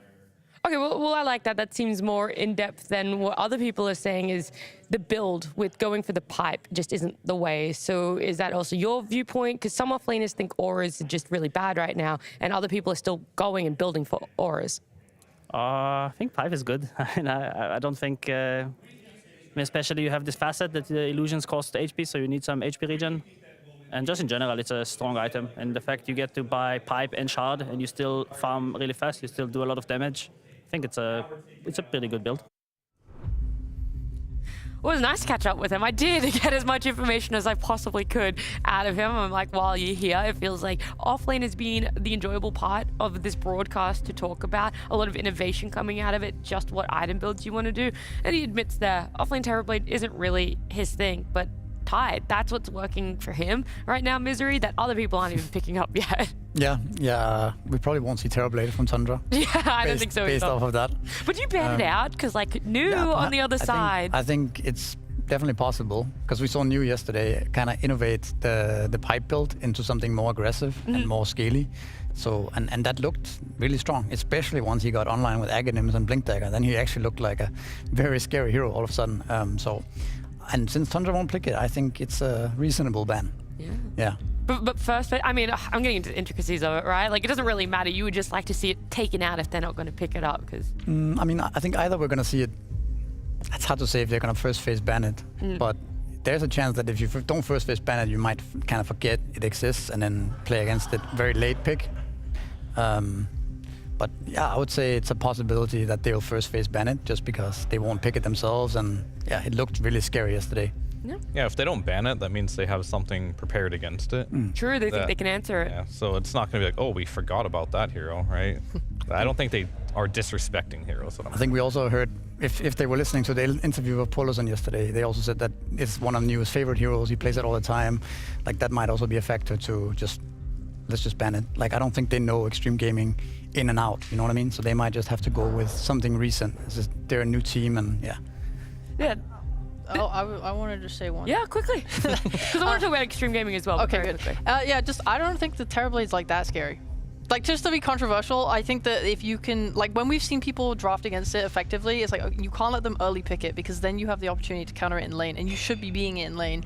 And also, it suffers because it's not a blink initiation hero. It does not have stuff like catch. So if you can use heroes like Sniper, like we've seen Lauren off play, I feel like having that set up with something protective like a Shadow Demon behind it, you can just really keep these heroes at bay because they can't get to you because they have a Terrorblade. So I would like to see them abuse it and let it through. But we'll see. They might just respect it. Yeah, they could, and that's the big question mark about this format. You know, we haven't seen Tundra play at all outside of the group stage, so we don't know if they're bringing new things. We don't know what they're going to be prepared for. Whereas we've been able to see Xtreme Gaming already play a series. They played it yesterday in their best of 3, and they 2-0'd it. They came in. It looked phenomenal for them. This team put out a massive showing, and so. The offlane Terrorblade, that's what we saw in game number 2, but what we saw in both games was Low picking up the Ursa. Literally no other carry is playing Ursa. Low comes in, has won every Ursa game. He's played 3 of them, won them, and in a convincing fashion. Yeah, I mean, he's the best Ursa in the world right now, by far. Like, he's the only one that plays this hero when no one else plays it. That's how he can be the best in the world. No, even when Ursa's popular, he's still playing it, of course, right? He just loves this hero. He has an understanding how this hero works. And this hero, to me, is, like, conceptually very broken and counters a lot of things in the meta. However, getting there is the hard part, right? Mainly the laning stage. If things go poorly, what are you going to do on the map afterwards? Because it's not a good comeback type of hero. But Low, because he's so experienced on, he's a grandmaster. He knows what to do in every situation with this hero. I want to know more about how you think it's broken conceptually. Like, what part are you talking about when you say that? Oh, let's say like a lot of offlaners right now that are very tanky. Let's take, for example, 33's Tide. Like, a lot of carries can't break through that, where an Ursa can. Like this reflection, we talk about owning carries right now. You don't have any passives that really matter right now. There's a lot of burst damage needed in these games. Sometimes you need to just kill a hero right away, or a lot of these team fights have been favoring slower fights because the carries aren't really doing the burst damage. Ursa can bring absolute insane burst damage to the table here. He fits the meta of being hard to kill, like these alchemists and DKs as well. It's just hard getting there. Yep. So he does everything that the carries need to do right now, except for the flash farm, where you have to somehow make up for that. I think to add on top of that, also what we saw yesterday was him getting to that point where he has the Aghanims and the Shard, Octarine Core, and at that point he's just running around with 80%, what is it, damage reduction, status resistance, and he's just roaring and jumping around, and he's just unkillable, right? Yeah. It literally looks like the health bar is just not moving at all. And every game, this tournament has pretty much gone past 40, 50 minutes, right? Yeah. And you know, getting to that battlefield in that time frame is no problem. So you're almost always going to get there, it feels like, right? Yeah. So yeah, maybe that's why this hero is potentially coming back. I don't think they practice it, like Polazon also said yesterday, but you know, you just gotta go with it if it looks good. I think that's what also makes the teams that are left in the tournament stand out, because I think they're willing to pick something that looks good in the situation and not just sticking to the meta. I love Ursa. It's like my favorite carry, so watching him play is like such a treat. Because if you actually look as well, all 3 of his builds are different in every game. Like, he played one where he's playing with this Abyssal Blade and Nullifier. The next game he's playing with like an MKB and an Octarine Core. The next game he's playing with the Refresher and stuff like. And also he's varying his blink upgrades. Some games he goes for the Agi Dagger, and sometimes he goes for the Strength one. Like, I think that is, when you're talking about how he's a Grandmaster, that is a clear example of someone who knows exactly how to change his iron build every game. And it means, and it also means that he can just pick it, maybe not final pick, right? Because you have different pathways open to you to deal with the different heroes that get drafted against him. I mean, as someone who dabbles in Ursa myself as well. Like, a little bit. You fancy. I mean, some games you feel like you have to burst one hero within your enrage or you lose, right? That's when you see like the Swift Blinks into the Nullifiers and the Abyssal Blades. Then there are the games like, okay, they don't have many stuns here, and we have backline damage. Now I can go for more of this Octarine style with the overwhelming blink. I can be a bit more tanky, play the front line, and be a bit more like, just be tankier, right? So there's 2 different paths you can go on this hero, but you have to read the game correctly, because if you go the wrong build in the wrong game, it looks really bad. I want to pivot the conversation a little bit, because, you know, we're hyping up Low, we're hyping up his Ursa, but you already said it yourself here that the one part Ursa really struggles with is that laning phase, getting out of laning phase, right? And for Low, the person who's helping him through it is his position 5, Polazon, who I got to talk to before this series. I was looking back at some of the history. You guys are obviously a very brand new team over on Xtreme Gaming. You haven't versed Tundra, and they've had 3 days break. So how have you prepared for this matchup, and where's the confidence level in bringing the series to Tundra?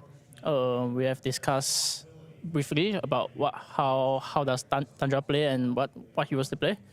I think and that's it. Yeah.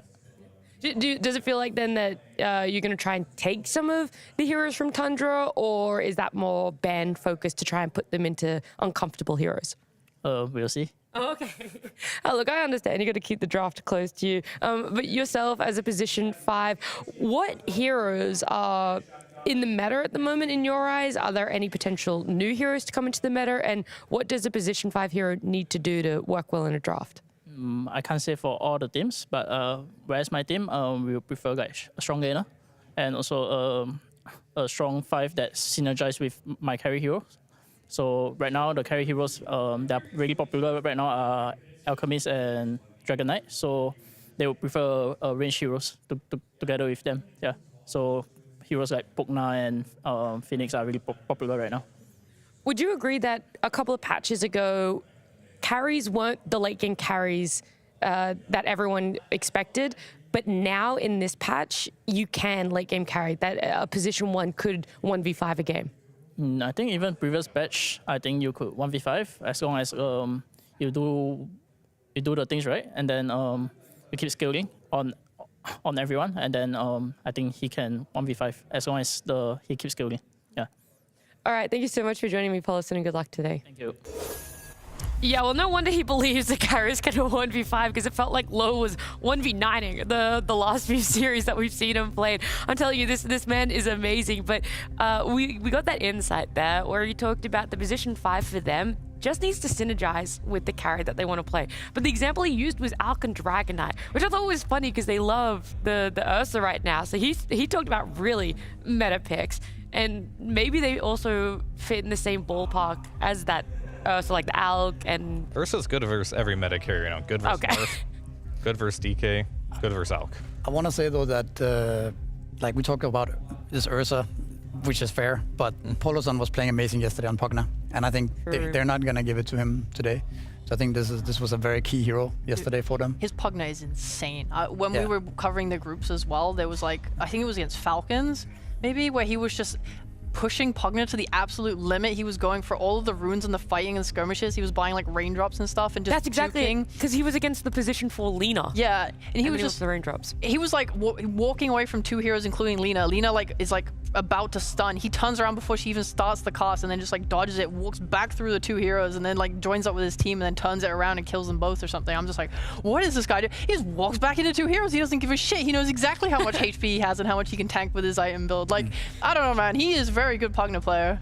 Yeah, I mean, that hero also looks like one of the heroes of the tournament for me. It just feels like it does too many things. It deals too much damage, too strong in lane, takes towers, team fight, heals, saves. Like, it does literally everything you need from a support. So, I don't know. I don't think you should be giving this hero away right now. Yeah. We're always seeing Naga Siren banned in this first phase still, right? That's the position 5 people are still looking at. I think she's been let through for like 1 game or something. Insania played it. Right. So now I'm wondering, do you realize maybe are we overvaluing the Naga and that Pugna is You're saying that because she's not been let through, Nat. Well, that's what I'm have to respect. I know. Put her in jail. I'm just so confused. We're not seeing her. Right? She has that respect. Don't let the beast out. I feel like the Naga is like maybe a little bit overrated, and you're just kind of banning it because, well, everyone else are banning it, and we don't want to deal with this. We don't want to deal with this. She's singing her song, and she's drawing you in misery. You gotta resist, man. I mean, to be honest, it is very annoying to deal with this illusions slowing you down to what is it, 200 move speed or something max. Like it's a problem, but I don't know. Maybe people are just banning it because they don't want to deal with it. Resist, man. The fear of Naga. Yeah, stay strong. Yeah, it's just because in that very small letter patch that we had, she did have some slight changes, and that's why I bring that question out. Were those slight changes enough that you could leave her in? and second phase ban her if you felt it was necessary, or are they like, oh, it felt like they didn't even touch her, and so that's why it's still. It's definitely going to be noticeable. Like the mana changes, I think, were the big one. You regen a little bit less as well, but I think the big issue comes from, we talk about these team fights and how important they are. The Song of Siren just breaks any initiation whatsoever and gives you a free reset. If a team knows how to play this hero, it feels infuriating to play the team fights. Of course, you have like free vision as well with the illusions that can go across the map. Laning is pretty strong, a little bit nerfed because of the patch, but I think just overall, just Song is such a stupid spell. It's like you just go in, use RP or something, he just starts singing, and then, all right, well, there goes our initiation. Now they get a reset with like some black hole or something, and it feels impossible. So a lot of teams just don't want to play against it. Yeah, it's also like, especially with everyone picking these hard carries and wanting to scale, stacking's so important, and you'll just see the best Naga players are so freaking annoying with their camp blocking and interrupting us. It's so bad. It's so annoying. You know, if you the amount that you can do with that hero when you're on an actual good player is just, I would not ever want to play against it in a patch where she's good. All right, well, I take it back. I'm sorry that I even suggested we potentially let Naga Siren through for more than just. Dare you? Shame on you. Shame. I think yeah, thank you for having my back, misery. Shame on him as well. Shame. I'll give you that. I think it's more a matter of, do teams really want to deal and spend the time on trying to figure out how to counter this hero, or is it easier to just ban it, right? Because it's kind of like the Song is a problem, yes, but every core nowadays buys BKB, right?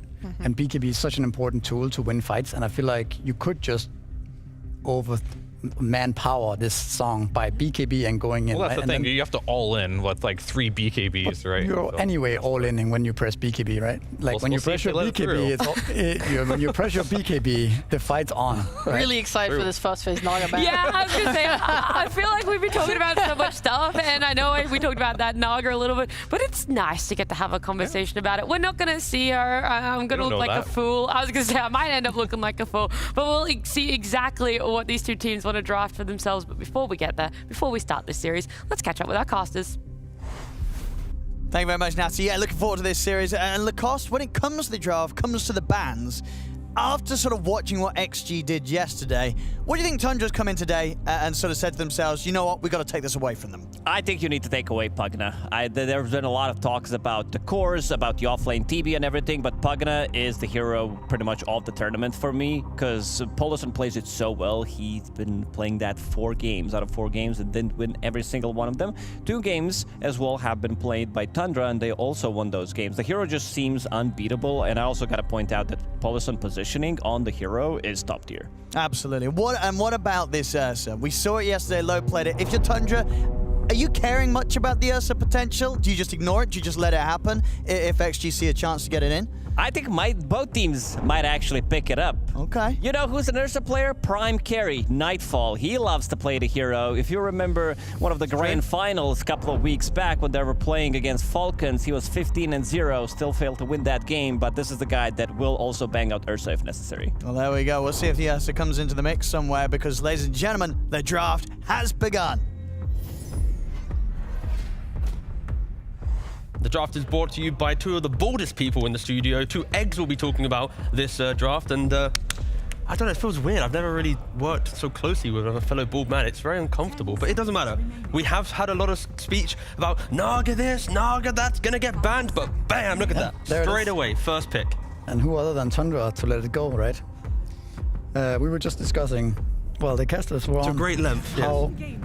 How we were thinking that maybe they would ban Naga themselves to not feel comfortable, but it seems like they decided to take it. Well, before we get into, the Lina response, I kind of want to talk more about Naga, right? Yes. You was talking about the idea of overwhelming the song, but I feel like that is...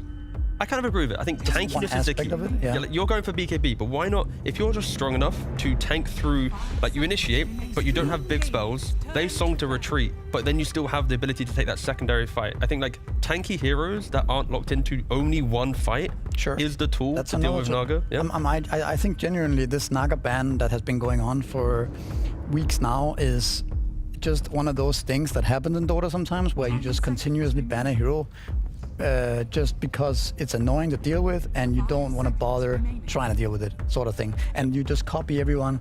And in this situation, like moving on to the Lina, I would say that this is probably going to be a Lina support.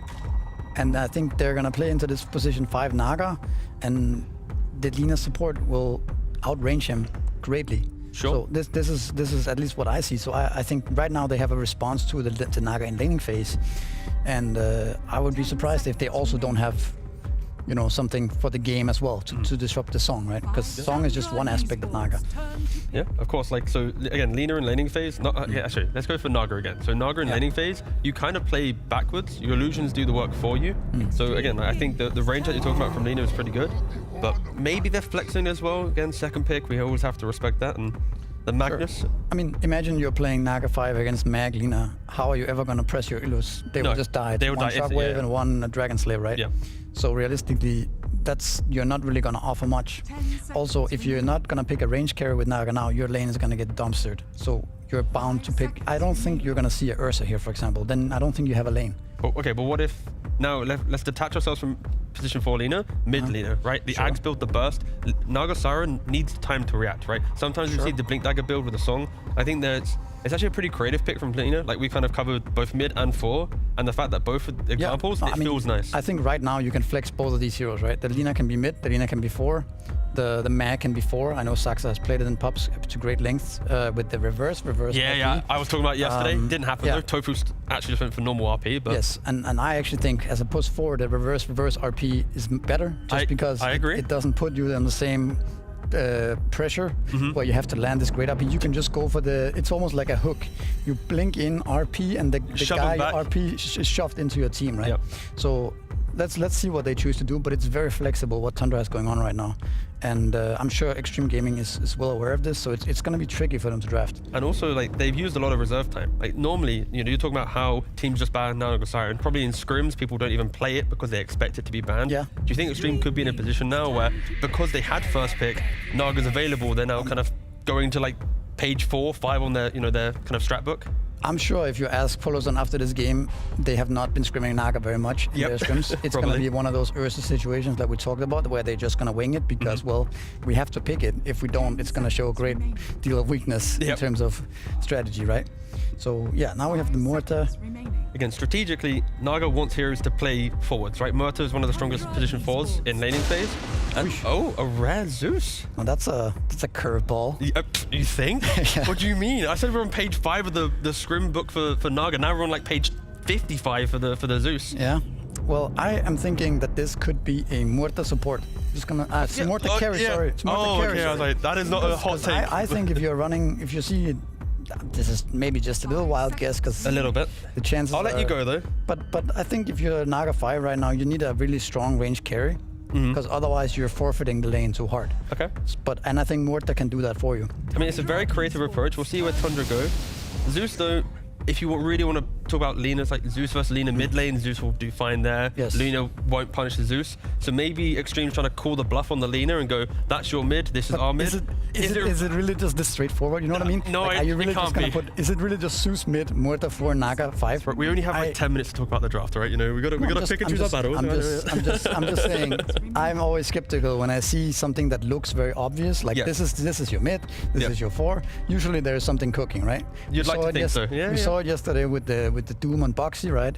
Yep. If we don't start thinking a little bit deeper, we might be missing something, right? Unfortunately, the deeper logic in the tournament has often allowed you to get to the airport a little bit quicker. So I hope Xtreme have that can happen. Have sorted their train of thought out, because if you ask me today, you know, when I woke up, am I going to be talking about Naga more to Zeus? Sure, we are. Xtreme Gaming are definitely cooking something here, and I think the 18 pick is going to be very important. I mean, in fact, both the last picks are going to be very important to tie everything together. Yes, because right now Tundra's heroes are looking strong and scary. I mean, they need the offlaner for Xtreme that can enable the laning phase, right? Be it whatever they see, but okay, a classic combination, right? ET Morphling, the Spirit, the Matter Reduction, the Burst, and it feels like scaling. That's what Tundra's answer is to Naga Siren, the Burst. Yeah, the Tundra draft is so scary right now. There's so much, look at all the scaling they have. They don't even have to show, right? It's just a Spirit, and then like Lina from the tree line, Morphling just waveforms in. Like any hero who even thinks about stepping out of position will disappear. Like Magnus, you skewer someone back, that guy will always die. That song will do nothing. True.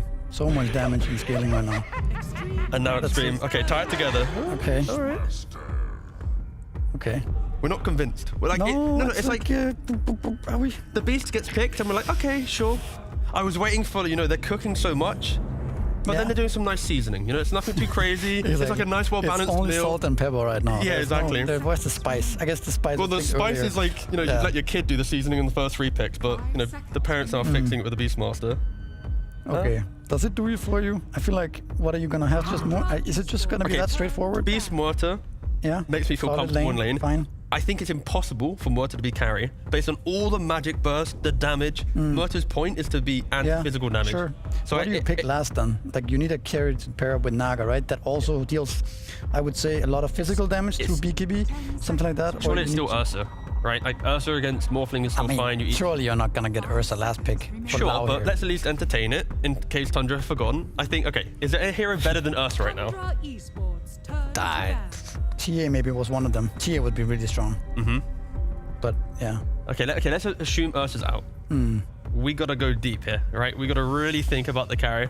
That's laning into potentially Mag Lina, very strong, or even Mag plus big range damage hero that can just break the lane based on what carry they pick. Could you pick Shadow Fiend and just run it back? I know it's last patch and everything, but SF could actually. It's not the best, but it's still, you have Naga into Requiem, like Song into Requiem, you have Beast Aura, you get the physical damage, you get the strong lane, you at least have a draft that's playable now. Whoever it needs to be a BKB buying hero, like second item, I feel. Sure. If they don't buy BKB second, then it will just be, oh well, there goes the carry again. It also has to be ranged, right? Yes. But or Ursa, but I'm sure you're not banning Ursa because the lane, man, it's Naga Ursa. How are you gonna play the game? That's true. The lane is terrible. The game's playable, but you know, lanes are fundamental. Maybe. It's just the Zeus. It kind of just sours everything a little bit. I think if you lose the lane, you can always like roam on Ursa. I've seen Lo do that before. Okay. You just go gate and hit the morph. Yeah. That sounds cringe, but he's made it Orbital work Corrosion. before. Yeah, just go tickle Nightfall into TPing away. I feel like going Ursa here would be a little bit, maybe a little desperate based on yesterday. Then again, if you get your items on Ursa here, it's actually insane. Okay, no, the lane's so weak again. Like, if there ever was a time where, okay, no, I don't even want to say it. Like, I want Spectre to be playable, but because the lane's so strong from Tundra, like, can you get through the lane? Like, Spectre with, like, Beast setting tempo, Zeus damage, Spectre always jumping on, like, you Zeus ult into CET, you kill him every fight. Now the ET value is gone. Just getting through the lane is so difficult. Especially with the flex of Tundra. I don't know. Because like this mag is like 4 or 3, right? In some ways, the Spectre just needs the levels, right, to play the game. Look at the bans from Xtreme, right? It's double off lane. They respect that Lino mid, mag 4. They need an off laner. We're talking about mag 3 with new 4. Like there's variation available that Tundra can punish this last pick. I feel like, yeah. This is what happens, by the way, when you have a Naga first pick into a third pick Zeus. Like things get a little bit dicey. Yeah, it's hard to imagine what they can pick that's not ranged safe lane and get away with it. I mean, you're definitely gonna Weaver. I'm scrolling through it. They just go for it. Just go for it. I mean, I suppose can't blame them. It looks like a good Ursa game. It's only the lane, like we've mentioned. But at least they've identified 2 very strong offlaners that would have fixed the lane a bit. Is there ever a world where you put the Murta to help the Ursa? Is that a thing? And then you put the Naga top and just like pull waves and do like a whatever. No, I can see give that. A beast full XP and just... The thing is, ET will run in and destroy you, right? Oh, you can net him. I don't know. Let's see what they choose to do. Maybe they also just damage control the safe lane and feel like, okay, Naga is actually that strong of a laner. We also haven't talked about the fact that Naga does have a lot of armor and is very good at soaking damage for your carry. So maybe they can make it work. And Beast should be able to get his items from laning phase. He's going to get fully shut out. So it's like Zeus is going to have a good time. Beast should have a good time. Yeah, and then Zeus can make those rotations. Zeus might be the key as well. When he hits 6 pretty early on, right? It's gonna switch the lanes a little bit. Just a little bit in their favor. And of course, we already mentioned how Ursa, when he gets to like Battle Fury with then like the blink, he can go MKB to deal with the Morphling Butterfly. Like again, Ursa's fine. We're just both worried that I'm thinking now that I see the Ursa in Lo's hands again in this game where it's such a good Ursa game, was it a bit cocky to not ban it instead of banning the Medusa? I mean, we talked about it. We expected it to get banned out on a 33 Brewmaster. Well, I guess it's interesting. We'll see. Wait for it to get locked in. So it's low enough. Yeah, so mid laner. 33 Brew. Just running double melee. Oh, and so far he has selected just RP. on Magnus. He's not going for the reverse RP that we've seen in pubs. We were pretty much wrong about everything. Not quite. Not quite. No, quite a lot of things. Well, they've had some days off. They decided to throw things, but come on, Saxo. He's going to change it last minute. Don't worry. Look at him. But okay, but this also changes the dynamic of the game quite a bit here. Of course, Tundra's team fight is insane. Like you could, it's hard to get more team fight than this. At the same time, though, now you're running Brewmaster, you're running double melee into the Ursa Naga. They went from which makes it a lot easier for Ursa to play the game, which gives him a strong early game potentially. Yep. Which then also it still looks like a good Ursa game, right? We set up the scene of like Ursa never getting out of lane, but like you're saying, it's like the lane now feels playable, mid feels playable. There is a world where Tundra actually don't have damage after laning phase, right? Like Brew, like he needs Vessel, maybe Radiance, Morphling needs Vlad, Manta. If Lorinov doesn't pop off in this early game, there's a little bit of a farm state that enables Xtreme to get their slightly quirkier pick, be it the Zeus, into the game as well. So, do you think they picked the Brewmaster also to have something for the Zeus? I mean, a little bit. You can just send up the bear when he tries to go. You get a pipe fire, right? I'm sure he's gonna go like. So it's pipe against, so it's maybe like Vessel pipe, sorry, not Radiance, ignore that one, sorry. So Vessel pipe against the Zeus. You then cyclone up the bear in the fights, forcing him to think about BKB. No, again, I think it's more damage control, just a little bit.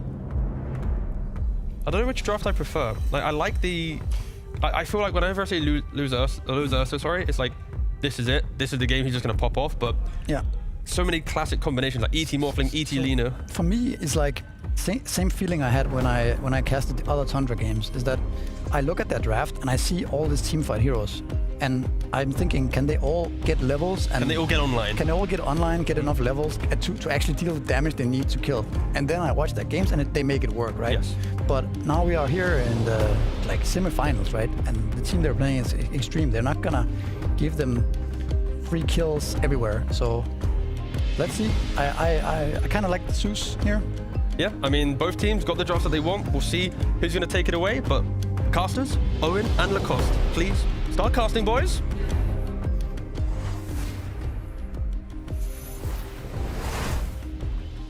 Hello, everyone. Yes, indeed, we will. Welcome, ladies and gentlemen. It's time for Tundra to go up against Xtreme and Lacoste.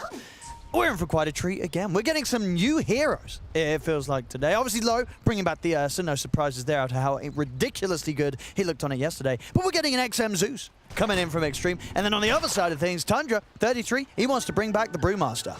XM, he's doing the all-hero challenge pretty much. He played 6 different heroes in 6 different games. This is going to be the 7th one, and this is relatively early Zeus pick. They had a little bit of a flex open as well. In the end, it's going to be Zeus in the mid lane, but very interesting drafts coming out from both of the teams. Something that we do talk a lot is length of the games, Owen. Average game time over 42 minutes. That's true. And it's insane. And if we talk about scaling, look at the team fight. This position for Magnus, you know that he's going to be getting items. You have ET and Morphling. It doesn't get better than that. There was also a little bit of an idea, I would say, where they could play potentially carry Muerta, but they decided not to because against Morphling, it's also good. But then after ET pick, I think they just decided not to go for. Because once your stun is maxed out, it's 4.4 seconds of sleep. Muerta ulti is 8 seconds, so basically 55, almost 60% of your ulti is gone if you're getting slept in a team fight. Yeah, and you got to talk to me about this because this is a draft where Tundra, you know, they've done some stuff that I think a lot of other teams wouldn't do in terms of what they let through, right? Well, one of them we know for sure because Naga Siren is getting banned all the time. This game, it gets left in, and we're going to see Xtreme get their hands on it. Are you okay with this? Do you feel that this hero has been slightly overrated with how much it's getting banned, and it is okay to let it through in a game one, see what you can do against it? It is a super strong hero still. I would say slightly overrated considering the numbers. It's always above 90%. A lot of the time it was 100% contested in the last couple of tournaments, but this time around it's slightly above 90. So people still think that this hero is counterable. I think panel had really good points about Naga Siren, where you have one team who is like, you have all the teams who are banning out the same hero, and you don't want to be that team that leaves the hero in and then you lose to it, but it's one of the best counter initiators in the game. And if we're looking at some of the team fights and some of the initiations that they do have, you have RP, you have Skewer, you have Brewmaster, ulti, Ursa, Low. Even though they're playing double melee, he's not going to have a good time in this one. Proving to be a difficult start for him, at least at level 1 against the two of them. And overall, do you sort of see why Tundra let Low have the Ursa? When you look at Tundra's lineup, do you consider it one that will have answers for him? Because if they were watching the games yesterday, they must have known, you know, Tundra, when they're coming in today against XG, that they have to be prepared for the chance of this Ursa coming. Yeah, but they didn't necessarily draft against Ursa in terms of silences, a lot of stuns, etc. It was more about, this Brewmaster is an interesting pick because he could definitely counter Ursa in terms of when he uses the split, and then you need something, like you're going to need maybe some kind of a help. You're going to force an early BKB potentially, where he's trying to kill the Brewmaster or he's trying not to get lifted into the air. How's mid doing? Pretty good. 13-3, Lorinov. Every single time I watch this guy play, he's doing so well, but Low really getting pressured in the top lane. Yeah, 70% down bottom, both Low and Nightfall, the two carries. Kind of suffering at a similar level right now, just 6 last hits on the both of them. So not an easy start for each of the side lanes, safe lanes.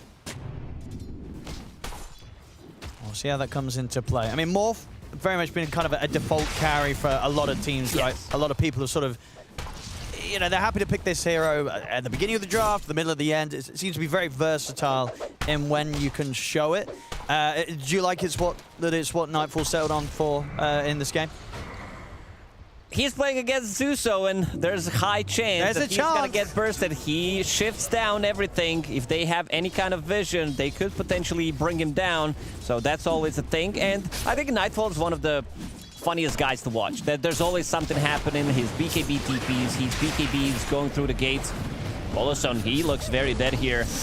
And they couldn't get the last hit in, and in fact he's ready to turn. Reeling him in. And the blood grenade, Polison lives, and he sets up for Low to get first blood. They were so ready to grab that kill, but one extra hit was needed. That's the point where you're like, we should have banned it. You know, should have banned it, There we go, that's Naga Siren. And now you gave away Low the first blood, so he has that. Something that Ursa struggles with compared to some other carries, like especially Alchemist. He doesn't have that flash farm built in, so he needs to get his timing on Battle Fury. A lot of couriers are being killed. This is the 3rd or 4th courier already. Oh my goodness. Not a good time to be a courier. So, good little moves there from Low. Was pushing up pretty far, but make sure to not get caught in the shockwave skewer back potential that Saxa was looking for. Still not having an easy time hitting the CS up here Low.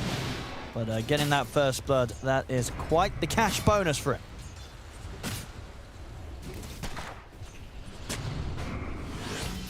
See that mid lane.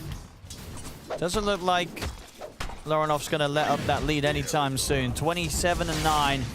That's the 22-1, getting a hefty amount of denies in against XM Zeus here to start things off. Big difference. He is pretty much playing on his high ground, denying as much as he can. He will also be hitting level 6 faster, but I could also see XG playing much more aggressive. Once Zeus hits level 6, they will probably try to grab a kill in one of the side lanes. ET is killable. So is Morphling. It really depends. Maybe they could try to surprise them with some dead shot into Zeus ulti, into silence. Because Beastmaster doesn't provide you with much in terms of control. Nightfall going in aggressively. Usually this is a lane with ET Morphling where you can bully out most of the heroes, but against Muerta, one of the stronger position 4s, and you're also playing into Beastmaster, so you need to deal with the boars, it's not going to be as effective. Yeah, sure. I mean, yeah, because we can see New. And he's doing exceptionally well down here, 30-7. Seems like 33. He already knows what he wants to go for. Panel did discuss about potential item build with some Spirit Vessel, with some Pipe, but he wants to scale. All right, yeah, going straight for the Radiance Rush this game. I mean, obviously, he's the one to trust when it comes to builds on his brew. A fantastic Brewmaster player, but indeed interesting to see going for a bit of a different approach that potentially many would have expected when they look at sort of the lineup that is against this game. He feels he can get away with it, keep the game going. Do you think that's a fair assessment when you look at XG's lineup? If you're Tundra, are you worried about XG running you over, or is that not really going to No, not necessarily. They also don't have tower damage. This is something that Ursa lacks. Yep. So you basically don't have anything to siege the towers with. There's going to be some damage coming up from the Beastmaster, maybe some from Nagasarian Illusions, but these are also like support illusions. So I think we are in for a really long time here, Owen. You're also going to be playing against the Skewerback, ET, so high ground for Xtreme Gaming. Even if they're staying 10, 15k gold ahead, it's not going to be easy. Low, making his first move.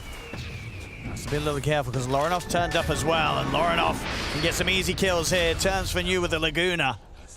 Low should have the space to run. But yeah, XG trying to make a cute little play involving their carry on the other side of the map. Doesn't work out. Right top, they can find 33. The mischance coming into play. And still, he's not quite hit the 6. And they'll get him. XM, he'll borrow the kill with a quick Zeus ult. Definitely needs it. I think a lot of people are spamming KS right now, but he needs to come back into the game. And he also found Trusty Shovel. Let's see, Zeus Facet, Live Wire, Divine Rampage. Nothing out of ordinary, I would say. From 737, we haven't really seen much of a Zeus. We have. Anyway. This is what. And this one is the cooler one, right? This is the one where it goes bam, bam, bam, bam, bam.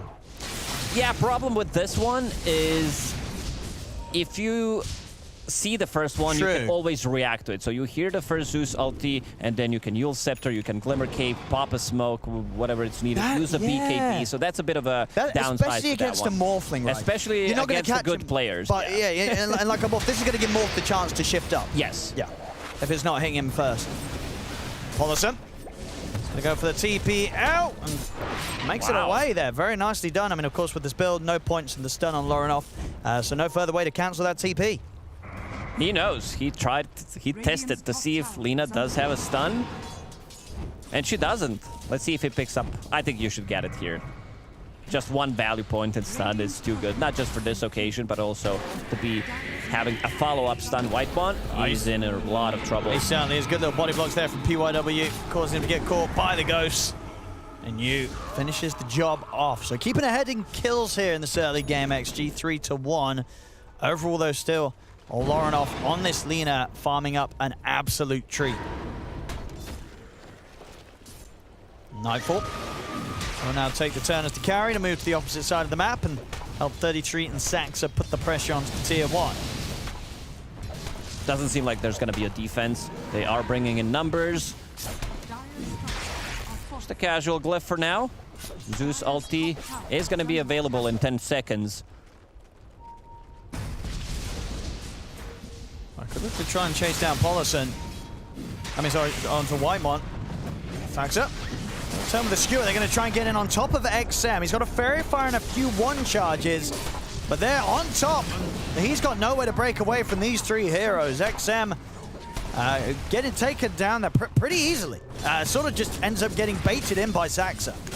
Yeah, and I think we're going to be having a slower game, not just because of the heroes pushing the high ground, not having that much tower damage, but also look at the playmaking potential. Until Saxa gets his Blink Dagger, we're talking about post 10 minutes, it's going to be very hard for them to initiate into a fight, and that's going to take a while. And then you also have on side of Xtreme, pretty much Beastmaster who can set things up. Sam, can he get it in time? He can. Maybe with this haste he can look for a play. See how long he wants to chase Lorinoff down. He doesn't. He's a little worried about potential TPs coming into the tier 1. And indeed Saxa is around just in case the dive would continue. Didn't quite finish off the tier 1 tower top here, Tundra, so XG will still have Polisson in the area. Just attempting to slow it down a little longer. It's all about the timings, though, for this Ursa and the Morph. At the moment, equal net worth. Of course, for Low, his farm will start to skyrocket when he gets that Battle Fury online, and he's fine with this type of a game. He wants the game to slow down so that he can get to his Blink Dagger after Battle Fury, get to his BKB. And something that they did really well when they were playing Ursa 3 times is understanding of Roshans. Every single time between 15 and 18 minutes, they're going to be killing first Roshan, which allows them to kill second, and then eventually third Roshan, get that Aghanim Scepter for free on Ursa. It makes a lot of difference. I mean, if this does end up being another game like the ones yesterday in which XG are able to execute this Ursa lineup fantastically, I think Tundra's definitely going to feel that the risks that they took in the draft, letting some of these heroes through, did not pay off. And we'll see if it gets to that point, because at the moment, still a good spot for Tundra to be in. It's dead even pretty much on the gold, 3-3. And as I say, Laurenov in particular on the Lina.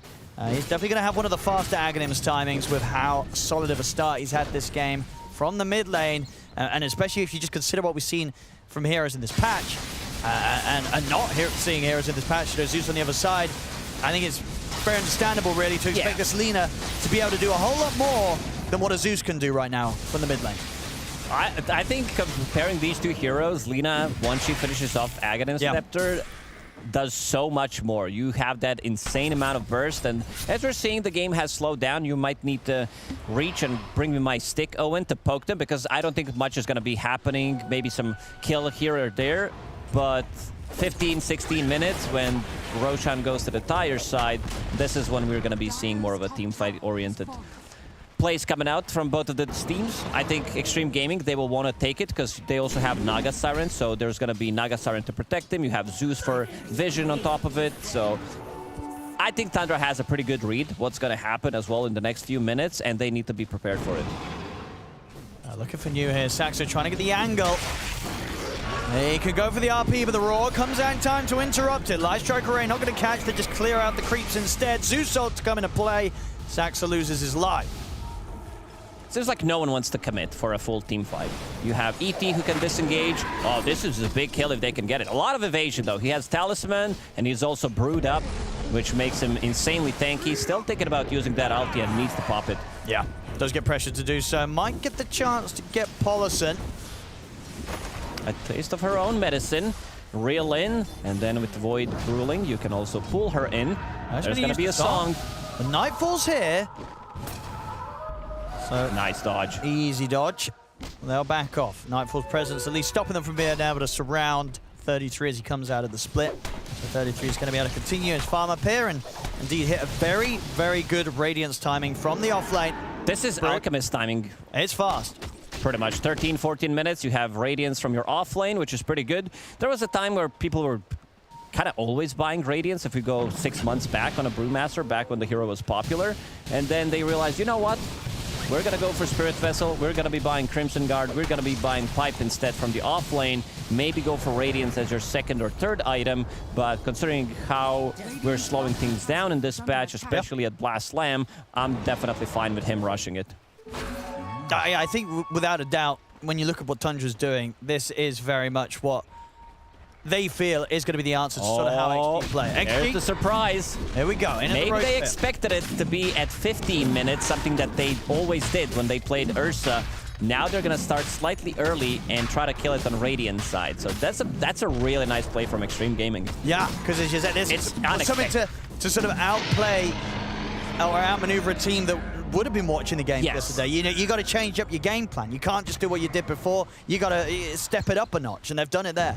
And one thing he also did really well in all three of those games when he played Ursa, he had completely different builds. If we talk about Overwhelming Blink, Octarine Core, picking up MKB, getting Nullifier, then picking up Swift Blink, getting BKB and Refresher. So Low has been like one of the most impressive players at the tournament, I would say. I think overall, my sort of problem with the XG might run into this game, and I think what Tundra themselves feel is, if indeed this game does just play out slowly, surely this Radiant lineup is the happier one. And XG, can this Ursa really kind of out-carry all these scalable heroes on Radiant kind of on his own? I would say no. Yeah, I would say it's pretty hard considering what he's playing into. But I've been also surprised how well he's been able to play. Yesterday, he has highest GPM on land. Never mind, Poloson's just going to straight up die to Lina. So highest GPM on land on Ursa, which does allow me to think slightly differently in terms of how he can play the game, how well he can adapt. And this should be a free tower for Tundra. Yeah, it's really going to be the test for him. They know. There is an observer ward. I think Tundra, as a team, they're chill because they're like, well, we're getting to kind of do whatever they want here in these opening 16 minutes without any pressure being put onto them.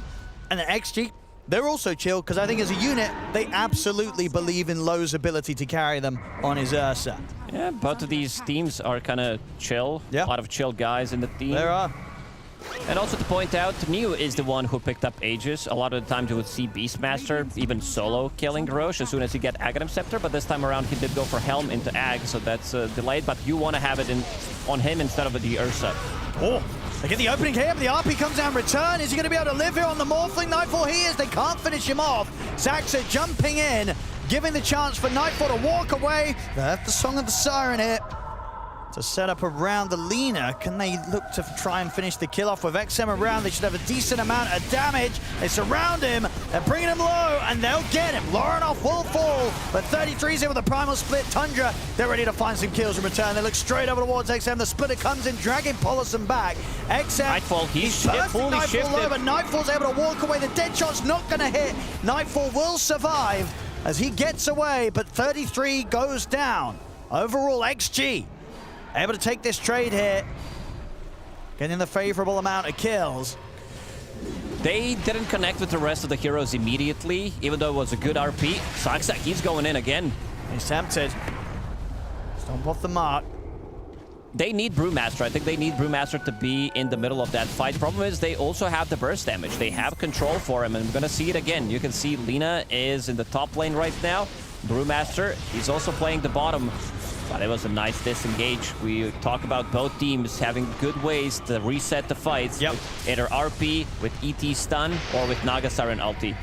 And you're right, it's just sort of this whole time, 33, he's having a walk over here. Yeah. It's taken him a long time to get to the fight. That has, of course, kind of been forced on them. This is XG diving up towards the tier 2s and pushing on into what was initially a pretty good save from Xaxa, keeping Nightfall safe. But overall, as we see from Xtreme Gaming, they knew that they could continue to fight on and come out on top of this, even being able to kill through 33's Brewlings at the end. This is also without Ursa actually attacking it. You have Battle Fury, so that's always going to be good against Ursa, unless you are getting lifted by the Yules. Yule/Cyclone. BYW, I love his item builds. Whenever he plays Clockwork, he's going super greedy, as we pointed out yesterday. That Muerta, that Shadow Blade early pickup when he was hunting Quinn down, that was such an insane play. He dodges the team fight, understands that where Invoker's gonna go, and then he gets the catch. So this time around, he's gonna go for the same thing. Maybe try to surprise some Magnus in the back lines, cancel his Blink Dagger, or try to surprise Nightfall as well, because in terms of the instant reset, they need to be ready with Xaxa, with the Blink RP, which is not the easiest thing. You are playing against Zeus. You could also get hit by some like random Naga Siren illusion, get scouted out. Lorenoff, oof, dodges it, goes instantly to the bottom lane. The Tundra, they're going to have to be a bit more wary of these moves. I think, you know, from what we saw at the beginning, it did seem like both teams were going to be pretty chill, but Xtreme, they sort of surprised with the earlier Roche than usual compared to the games yesterday with their Ursa play. And then with that sort of aggressive move, Tundra, they just didn't expect that at all, right? No, they don't expect to see not. this lineup diving up to a tier 2 after such a slow start and only 18 minutes into a game. They really got surprised by that one. Still hunting, trying to grab any kind of kill with this Lina skewer backplay. XM, he finished off his Aghanim Scepter. Also in terms of attack damage, attack speed, they do have Morphling, they do have Lina, so they could kill off that Nimby. And now it's Tormentor time. You have Morphling. Let's see how Xtreme Gaming is going to approach that. If they want to maybe pop a smoke, there is an Observer Ward right here, so it's scouting them out right now.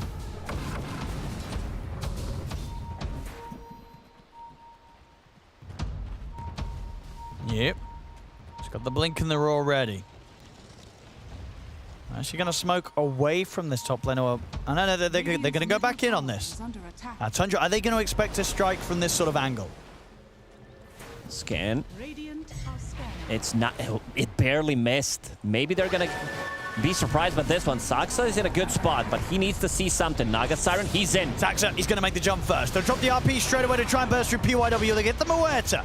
And they look over towards the control of New as the stun from 33 opens up towards, and the burst as well. Flies in from just outside of the range of the song, so Polison you're not getting out against the Brewling split. Not able to TP out with 33 having the interrupt. They'll get the 3 of them. Tundra, they were prepared for that one.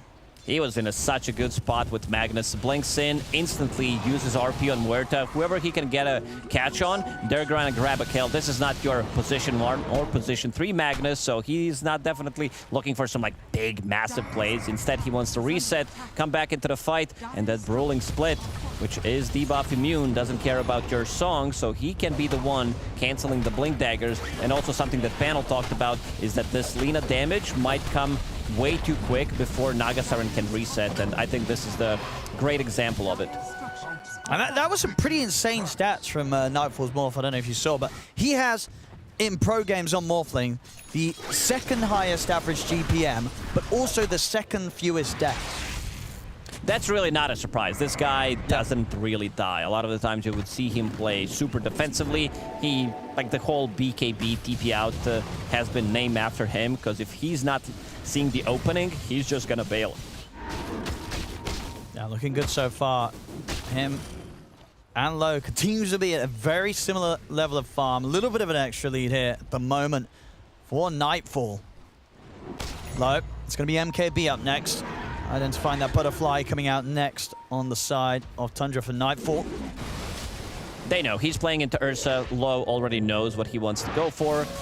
After finishing off Battle Fury, picks up a Blink Dagger into BKB and needs an MKB. Knows that Morphling will go for it. You're playing into Radiance, you're playing into Brewmaster, so that missed chance is going to be something that he needs to address relatively early on.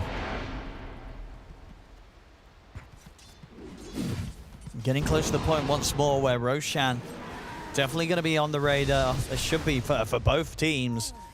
Tundra, they won't want XG to get away with an easy one. Something that they were getting to do last series. We saw them yesterday, XG, and already today with that quick and early first one. I'll see Roshan be back up in a minute.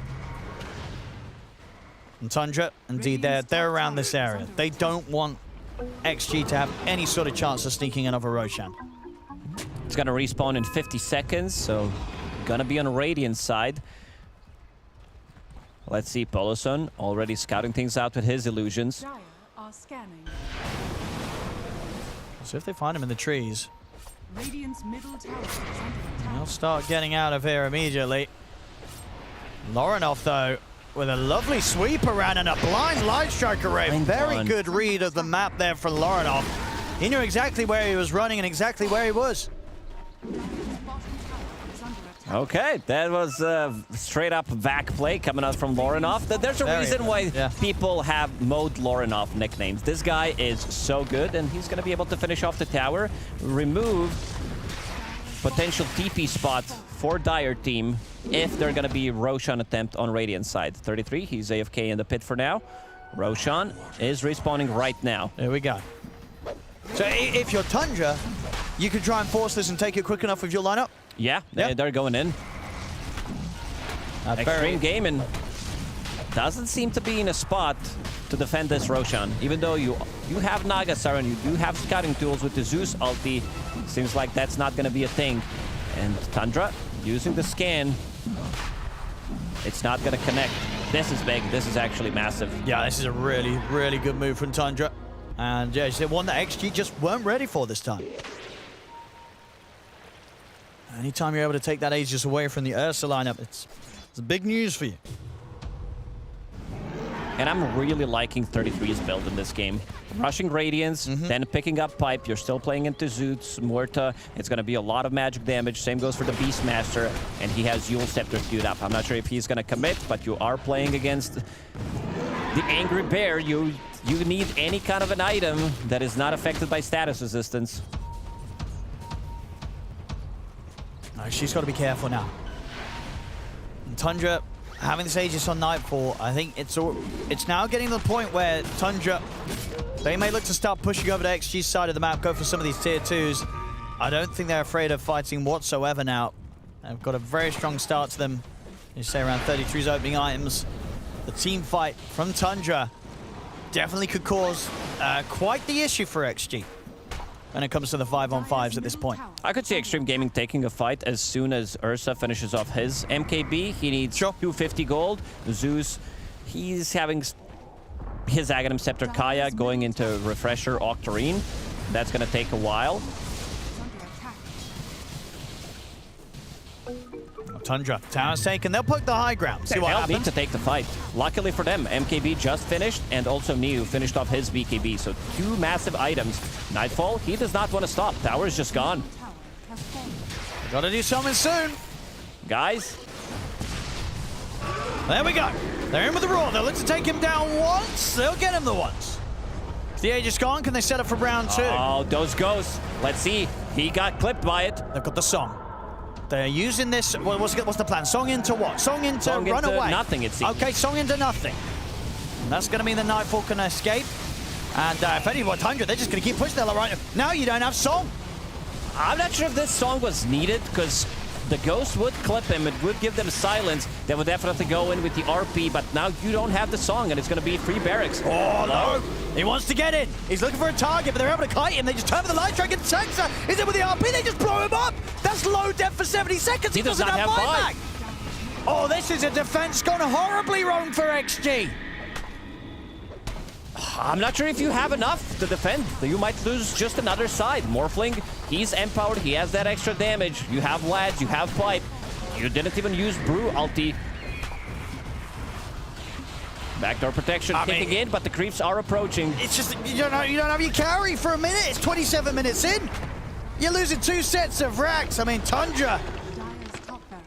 Well, this so far, I mean, they're absolutely showing that they turned up with a plan. They were like, yeah, you can have this Naga Siren. We're not scared. And all that Ursa that you were stomping Gaming Gladiators with yesterday, you can take that as well. And we don't You can have everything. Yeah, they don't care. We have the plan. This is the team that didn't have the best result at the Dream League Season 24. Also for the qualifiers for ESL 1 Bangkok, they failed to qualify, getting 5th or 6th. And now they managed to fix all of these things. This is the only team left at the tournament that is undefeated. And I think with the moves so far this game, you're certainly seeing why their only rough bit of this game really was when they were getting dove, you know, that tier 2 earlier on Radiant's side, on their side of the map. Outside of that, though, it's looked very impressive, and it really has looked like that the game plan that they have is very clear against what Xtreme were getting away with yesterday. If you can't burst the hero with BKB and Rage on Ursa, you are losing a fight. And now you're 2 sides down. It looks a very difficult game. And I really like that Saxa throughout the whole game is just going for these like defensive RPs. Like he used one to kill Muerta, and now he solo RP'd Ursa after him using a BKB and then Rage. So he doesn't care about anything fancy. They just want to be able to blow up the target. And you also have ET plus Lina plus Morphling. So that aura is going to remove their armor, going to remove their magic resistance as well. So you have everything. And we also talked about scaling. If this team gets ahead, it's going to be very difficult for Xtreme Gaming to fight back. Sure.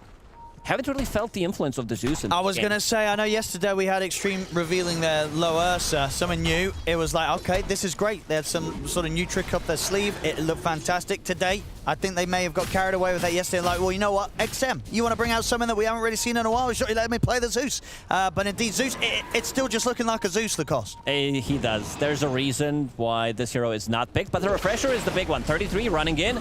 With the status assistance, they're going to immediately run away, and also scouting things out with the gem on the high ground, providing vision with the illusions. PYW, they see him. He's in. They're going to try and burst. Can they burst him? Can they get them through? They can. They're able to kill 33 off. This is their opportunity to potentially try for more. They'll look towards Nightfall. Those in the top of Saxa. He comes in with the beautiful RP. Oh, what a beauty. In. The 3 of them are dead.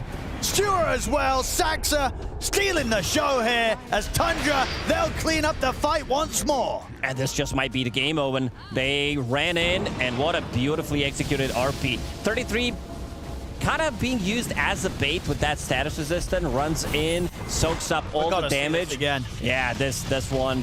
Look at that. Fantastic stuff. And I mean, if anything, it does feel like Xtreme. I think they're panicking a bit. That sort of move clumped up like that, it was as if they almost forgot there was a Magnus in the game. Because he's not showing. They need to be able, like, he's still playing against Zeus, but they don't see him, and he's going for Aghanim Scepter next. I don't think he's going to be able to finish it because this game looks pretty over. 33 seconds without Ursa, no buyback on him. You have so much attack speed. You have Lads, Lina, Butterfly. You have everything, 2 empowered cores. They should be able to close this one out.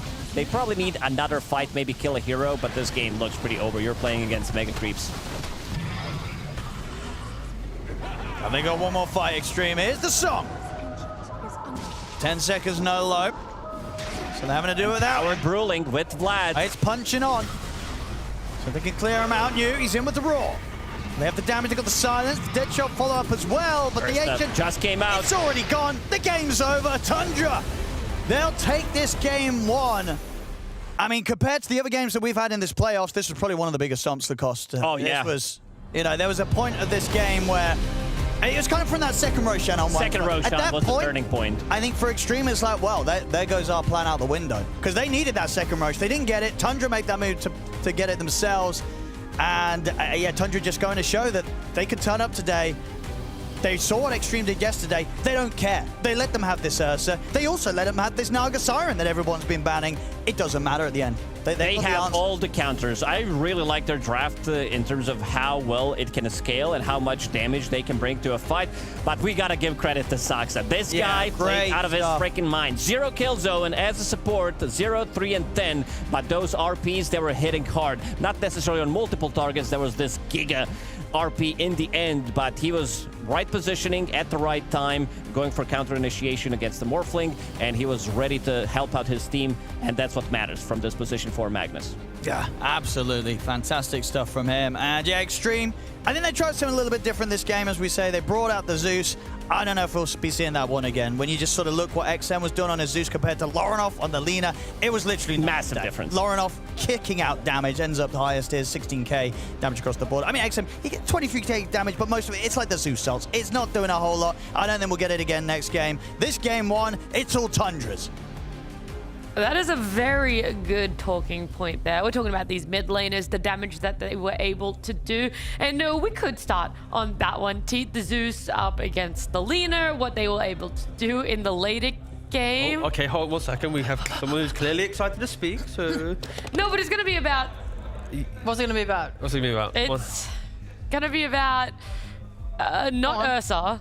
Yeah. It's going to be about... Go on. Brewmaster. It's gonna be about Naga Siren. So if you would turn your attention to the pre-game panel, I said very strongly, very clearly that Naga Siren is overrated. That's not she true. Is a really I wasn't here, but I also heard terrible the opposite. support hero in this current patch, and everyone's fear Wait, of I think her production has the has clip been actually holding them to... back. Oh, they have so the clip. in this game, you'll see that they actually trapped them. They let them pick the Naga Siren, and then masterfully crafted a draft that handles her. You would have seen multiple times throughout the game that this Elder Titan is able to long range, you know, keep on top of people with his spirit and stomp them. Don't let them TP out. That's the biggest, you know, plus sign of this song. You can reset, you can TP out, you can use it to break up what's going on. You had the Brewmaster when he splits his Earth Panda, his magic immune, so it can also stay active in the song. It was just a very beautiful, beautiful draft that allowed them to basically constantly pressure Xtreme and make this Naga just not very effective, very useless hero, very terrible hero, very terrible hero. Yeah, it was something that we talked about coming into this series is Paulison, what he plays on position 5 and how impactful he is. The Naga Siren has been let through in one game previously here at the Blast Slam, and it lost, right? So then we did proposition, okay, do you let Naga through, take out that Pugna, because that's felt really impactful, and see if you can deal with the Naga. And there were those moments, Ray, you just talked about, you highlighted, but we could also illustrate that as well, T, the specific moments where there are slight, subtle Naga. There was some, you know, some footage just to, you know, complement the point, basically, to support that, and that's going to be the key thing, right? I think coming into this series, the fact that Naga Siren was giving first pick to Xtreme, I think they were taken back by a little bit, right? The fact that they want to go for it, they're like, wait, normally it's banned against us if we're first pick. If any team is first pick, it is banned against them. So not only do they pick it themselves, then they have a Zeus down the line. We're going to see here throughout the clips, you know, the Ursa, like Ray was mentioning, you cancel the TPs. I feel if anything, they just overdrafted in their position, right? It's like, okay, let's take the Naga Siren. Oh, okay, now let's take a Beastmaster. Let's just take everything. And now suddenly it's like you've got all the heroes that are technically some of the best in their roles, like Murta in the position 4, Naga in the 5, Beast in the 3. But does it really mesh together, especially with like the Zeus versus Lina? And I think Tundra just showcased a really nice answer to the way that Xtreme is playing with how quick you can kill heroes. Like ET Spirit with Lina, ET Spirit with Morphling and Adaptive Strike. If you're out of position, even if you're an Ursa, you're gonna disappear, right? Like you need Ags, you need Shard, you need to react quickly, but the burst damage is insane from Tundra. So it's like they baited them in the draft, they gave them Naga, they completely destroyed Naga, and now I'm hoping teams are going, wait a second, we can do this against this hero. So maybe the next game, future series, there's not many left, that could be a way in which we see the hero potentially even ignored if you can replicate that consistently. Yeah. You mentioned there the burst damage, right? That's where Lina has been favored at times, is when she's able to do this burst damage. It also felt like that goes hand in hand, not only stopping this Naga Siren, but also the Ursa, right? The Ursa has found low success in the past in the 3 other games he had played it. This time round, T just not hitting the mark, and we saw him at least definitely in that later part of the game just getting bursted. Yeah, it's kind of a product of the Zeus as well to some degree, right? Because like Zeus is being passive on the map, he dies a couple times, and then when the Ursa actually wants to rock up to the fight, right? Like this is his big MKB timing. He enters the game, he's like, all right, let me eat through that Aegis, but it's kind of like a little bit too late. The burst damage that we already mentioned is coming into play, but yeah, I think Xtreme, they got baited with the Ursa pick. It looked like good against Morphling. They got baited with the Naga pick. It was difficult. I feel like just Tundra just outplayed them in the draft and of course in the game as well, but yeah, just too much cooking occurred in the Xtreme kitchen, and we mentioned it in the draft. Often those cooks have been eliminated. This game 1 draft felt in the same vein, the same theme of other teams, but yeah, Ursa, all the farm in the world, but could never stand his ground. No one was there to kind of push him forward in the early game. Yeah, I felt pretty bad for him because we've talked about how Ursa's weakness is in like his laning phase, for example, and we saw him play against a Dawnbreaker and a Muerto, and I really thought that lane would stomp him, but I think he still got out kind of feeling good. In this game, the Brewmaster together with the Elder Titan seemed to be quite difficult to deal with because it's just, they're able to just click you together and hit and hit and hit, and it's so painful. And also, I really want to go punch Slacks right now. Can I have permission to do that, production? Absolutely not. God damn it. Okay. Slacks is co-streaming. He's co-streaming in the house. And he's getting rowdy, all right? Oh my God. He's getting rowdy. Just passionate, you know. He wants to see more from Xtreme. You know, the entire Chinese region is on the backs of Xtreme. He wants more from them. That's why he's just so passionate. You know, they're passionate in He's game. like, please, God, please. Xtreme Gaming, bring it back. Oh, it's just, yeah, anyways, there's a lot to deal with for this Ursa, bringing it back to him. Because he's not able to play with an Ags this game because he has to itemize different ways. Like your Morphling is going to be rushing and getting this butterfly, and then it's like, okay, I need to buy an MKB to deal with this. Meanwhile, you have to try and avoid getting like slept by an Elder Titan, lifted by a Brewmaster, stunned by a Lina, RP'd by a Mag. There's so many stuns and disables, and it's like you can't break out everything. Very often we saw him being poked to the point of having to ult, and then that RP would just follow up and secure his death. And now I saw fight after fight after fight. So it's like Naga, we've always seen it as this team fight, or you utilize it in a team fight to either reset, position yourselves, and make sure that you're always going to have the best engagement that you can. And then you just have Tundra that's like, oh, it doesn't matter what this song does. We have ways to go through it. And then they just have the overwhelming team fight. You just always have to be reactive on the side of Xtreme Gaming. And then T, even if you are able to get in a good position, Mag RP, doesn't matter, you're repositioned.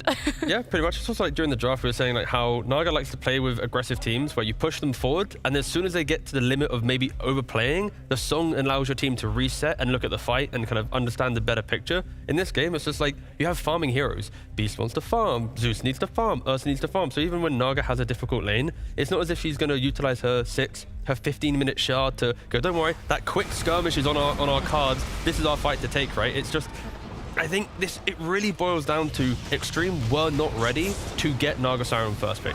They just, like, strategically it wasn't a thing, and it was just so beautiful. Like, ET plus Morphling is a Tundra classic, is a Dota classic, but Whiteman loves playing the ET, and when you pair it with a Lina, with a Morphling, it is just beautiful to watch once you hit your stride of the mid game. And I'm just worried for Xtreme a little bit. Like, when you get outplayed this hard, like, logically, your entire notes and your preparation, it feels lost a little bit. Like, you might be second guessing everything because this draft, it's one of the biggest out drafts, I think, after watching the game that I've seen so far in this tournament. But doesn't that also make it a little bit easier? Okay, it's a double-edged sword here, right? You obviously get outdrafted and execution as well. So you have to make sure you have backup plans, a plan B.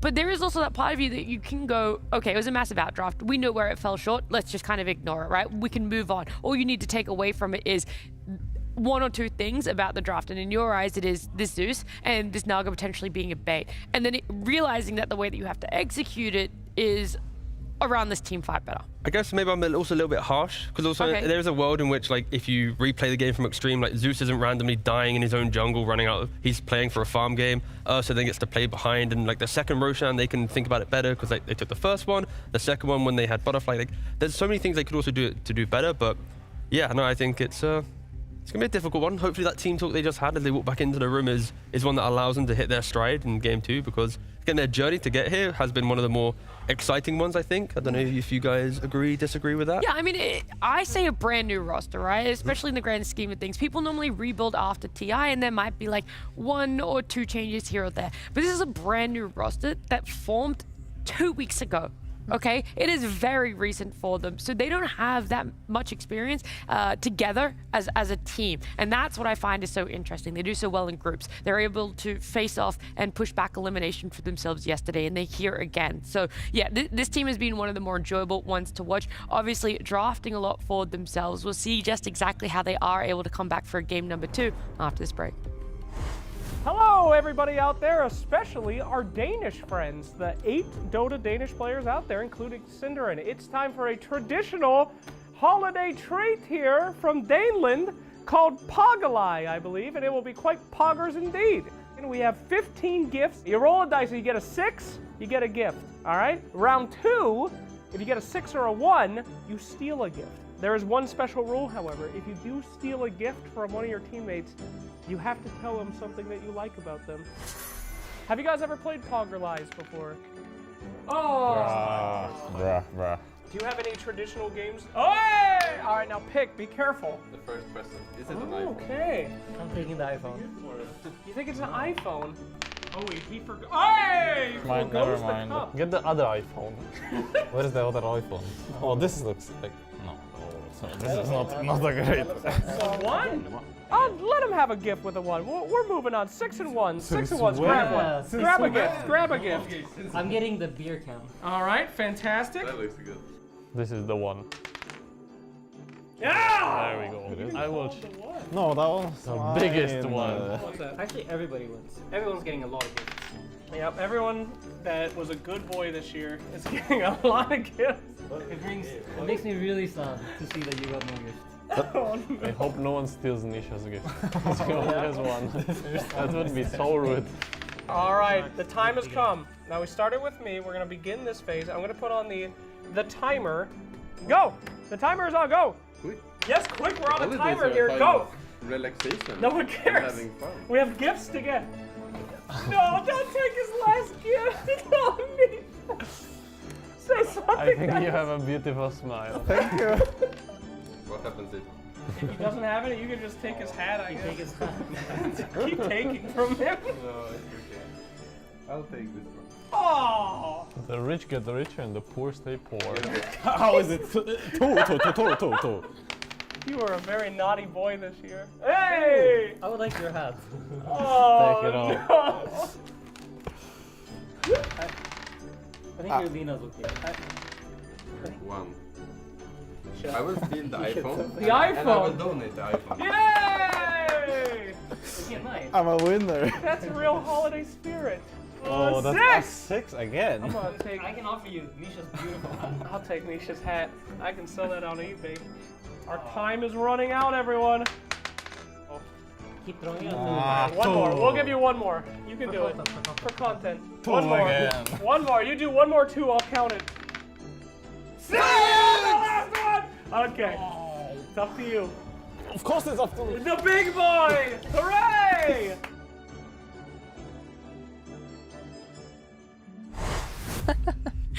You guys are gonna have to wait and see just what presents Liquid were able to get for themselves. Multiple iPhones, I heard. Yeah, well, they all thought apparently those boxes were iPhones. Budget's massive for the content. Small spoiler warning, don't think it was an iPhone. What? Don't break the illusion. Well, not multiple iPhones at least. Ah, is there what we I'll go. say. Can I have an iPhone, Nat? If I had my phone on me, I'd give it to you. later in the green room. Yeah, that's fine. But we're having fun with a lot of content here for you guys. But also in our games and what's been letting through and how these drafts are going to play out, because Tundra were comfortable letting through that Naga Siren when Xtreme Gaming had first pick. Now, T, shoes on the other foot. Tundra are going to have first pick. So how exactly is that Naga Siren going to come into play? I'd like to think it's maybe a little bit simpler. Maybe Xtreme just ban it themselves, right? Because if they've just lost with it, do they really then want to go, you know what? You take it, Tundra. We'll then show you how we beat it, right? It's like, I don't know if that's maybe going to happen, but you never know. You could say it won't get banned and it gets picked. But I think that is the biggest talk probably during the break. That 10 minutes, okay, we're probably going to be second pick as Tundra has priority. They'll take first. Do we care about Naga? Are we going to utilize that in a different way? But if they do, they'll ban it. If they don't, we're going to see another Naga game. Look, I'd love to talk to you about it. I don't want to talk. It's fine. Oh, You're good. You should have asked Ray the question. You're good. I thought there was time for both. No, there isn't time for both. There's only time for T's opinion and our caster's opinions. Thank you, T. Thank you very much, Natty. Yeah, I mean, it's going to be very interesting in this next draft, of course, because after that game 1, do you just let Naga Siren through and then if you're Xtreme, you just don't pick it, and we just actually see a draft where it's ignored completely? They got baited. I mean, this is not the draft that they, coming into the series, they expected. They probably didn't expect Naga Siren to go through. They took the bait, and it looked like it didn't work out for them. Also, the combination of the heroes that they did have, like first 3 heroes, I'm not sure if I liked it too much. You had Naga Siren, you had Muerta, and then you picked Zeus. Like, this Zeus was definitely... Like, it's not in meta. It didn't have a purpose at that stage of the draft, so I want to see something different. And I also want to see Xtreme Gaming playing a slightly more aggressive, because this is when they look the best. Like, a lot of the times this team used to be slow, but they also need to put some pressure on the map. Yeah, and I think if we think back to the performances yesterday, XM, he was popping off, right? Yes. And he just did not get to do that game 1 on the Zeus. We'll see what he gets this time round, because, ladies and gentlemen, the game 2 draft has begun. And it does seem as if we've grown some hair since the last draft panel, but it doesn't matter. With no more eggs, it's okay. Naga's banned. Gonna spoil it for you. The draft's already there. Simple. Gone. Xtreme, they don't want to play against Tundra's Naga, and they probably don't want to play it themselves. So let's say we get to a game 3. That's when I'm most excited to see the development of that one, but it doesn't really matter. One step at a time. One step at a time. Yeah, I'm getting carried away. I think this shows some... All right, so they are first pick on Tundra. I was going to say it would show some mental damage if they were first pick, and then they banned Naga themselves, right? That's when I'm kind of worried. But we did see this actually in the previous series, the DK. We talked about how good it could be, and we saw the Timbersaw do a pretty good job of dealing with it. It isn't just like a hard counter, unplayable situation, but you do have tools for the job, especially in the laning stage. You kind of just give Timber a free lane. You can still lane a little bit on DK, go jungle when things get rough, but the big thing is this Timber likely to just get a free game. Yeah, no, exactly that. And it's the tempo around it. So I think for Xtreme, that's kind of what we're looking for. Like, we want to see that explosive entry to the game, allow Low to be able to farm up and join the fights he wants to join. He had to be relatively reactionary in that previous game. Like, he was twin gating on the Ursa quite early on to try and poke the Morphling. He was making a lot of moves just because the draft dictated that if he isn't the one making it, then everyone's just hitting creeps. And that's what you don't really want to see from the carry player of Xtreme. Yeah, and we actually see them ban Phoenix themselves here, which is a little interesting. Phoenix is typically very good with the DK. But out of phase, Xtreme, of course, will have the first pick. So, you know, Timber, Phoenix as your kind of draft opening. Don't mind that for Xtreme. Yeah, I mean, it's easy. Just those 2 heroes by themselves, like, isn't, like, a strong opening, right? Because typically with Phoenix, you want more of that control, right? I'd like to think the next picks would fix it. Yeah, I mean, always possible. The Politan interview as well, he mentioned that he likes playing Pugna or Phoenix as like the position 5s based on... Oh no. So, you know... Looking at the bands. Oh, the Ursa's gone. His no more heroes are gone. But okay, that does mean Tundra at least respects it, right? Because in that previous draft, Mizu and I were talking about how, like, is this maybe a little bit too cocky from Tundra, you know, allowing the Ursa in? Is there a world in which, you know, the eventual scaling will take over? Clearly it wasn't. It was just methodical. They understood it. And now they have a better draft position. They still respect it to ban it. Yeah, I mean, I think in the last game, it still looked like a good Ursa game. Yeah, no, it did. Yeah. But they just have a different read than I feel like a lot of teams, and that is kind of what makes Tundra, especially any team that 33 is on. I feel like that guy is just in a different universe on how he thinks about the game. But Enchantress, this is going to be a staple position 5 here. not much to say about that one. Like, you're just gonna add some more early game tempo with the Timbersaw. Definitely helps out a little bit. They're still waiting to pick some of the bigger cores later on in the draft here, after they see just a little bit more. We are going to see a different hero for Whitemon. So far in the tournament, he's only played Pugna or Phoenix. Tundra have banned them both out. So actually also the ET, sorry, from the previous game. Yeah. So where are we going to go now for Whitemon? Because here naturally you pick position 5, and I mean you can do 5-4 double supports, or I'm not really afraid of his hero pool though. He plays a lot of heroes. That's true. I mean, he hasn't played many heroes, and Batrider will be in the pool. This could be your 5, could be your 4. Like it more on the 4 so far. Typically, the earlier you get this blink, that's when you start having impact. Like, sure, your laning stage is very good, but then there's like this weird level 6 timing, right, where you're not really that good in the team fights because you have to walk in and use lasso. So typically we'll see a lot of Batriders just either cut waves or stack ancient, get to that blink, and then have much more impact once he gets to that point. And it's also relatively nice against Timber in the earlier fights, right? The flame break on the Timber chain just prevent his disengage from the fights if you time it correctly. It can overwhelm in some of the earlier moves. Well, they now pair it with, again, the Magnus. A hero that used to be a first phase ban and, a couple of days ago in different series. Yeah. Now somewhat ignored. Again, that is kind of the development here. If you look at the first phase bans once again, it's like Pugna in the first phase. You've got SD Lina. I mean, Team Spirit may be eliminated from this tournament, but I'm getting Team Spirit vibes with the Batrider. Yeah, the Bat Mag, yeah. Oh, yeah, true. They were playing that every single game, showing that, like, the strength of these two heroes really lie within that mid-late game, and the repositioning they can provide. It makes it very difficult to pick ranged carries at this point. And unlike gaming, Gladiators, when they tried to run this for Magnus, there's plenty forms of catch to ensure that Magnus isn't doing everything for the team, right? Yeah. DK can start a fight once he gets into his like BKB Silver Edge or BKB Blink era. The Batrider naturally with Blink wants to start a fight. Like, it's not just Magnus versus the world. And this is where I'm pretty sure Xtreme wish they had an Ursa. Yes, 100%. That Aghanim looks juicy this game, but it's not going to happen. Morph is a hero that is still in the pool here. I think it's also pretty decent. You can buy Lincolns very early on this hero. You can get the Shard. You can morph through all these stuns here. You can become the Magnus and kind of get in and out of the fights if you want as well. So not too surprised to see this one. It's kind of like a rock, paper, scissors right now with the carry. You get DK, I get Morphling. Maybe a Mag appears yet. All right, oh, what? We're gonna see a Shadow Shaman. Okay, like this is definitely Xtreme Gaming showing they're gonna take all the trash heroes out of the garbage bin here, and they're gonna bring it to this series. Yeah, first Zeus, now Shadow Shaman. They're looking deep into the pool, and it's like, oh, there's an unpicked lad down there. Let's showcase what he can do. Now the question is he gonna... That's a rough one, I think, for Mr. Shadow Shaman. Oh no. I mean, I don't mind it. I'm just saying that just to fill time, I feel. So basically Tidehunter versus why Tidehunter is so good this game. There's very many good reasons, but let's start from the top. He is a strength hero, yes, which is not great versus Timber in that regard, but someone's cooking over here. What if? Okay, waiting. Level 15. Hex break. Shaman blinks in, breaks the tide. Morphling jumps in, boom, gets the kill. Have they not respected the Shadow Shaman? That could be very much a thing, but that sounded very parental. That sounded very parental. Just to be clear, that was like, now, little child, you have forgotten about the Magnus in the game. Yeah, that's true. Yeah. So they're team fight wise, right? You're looking at this in Xtreme Gaming.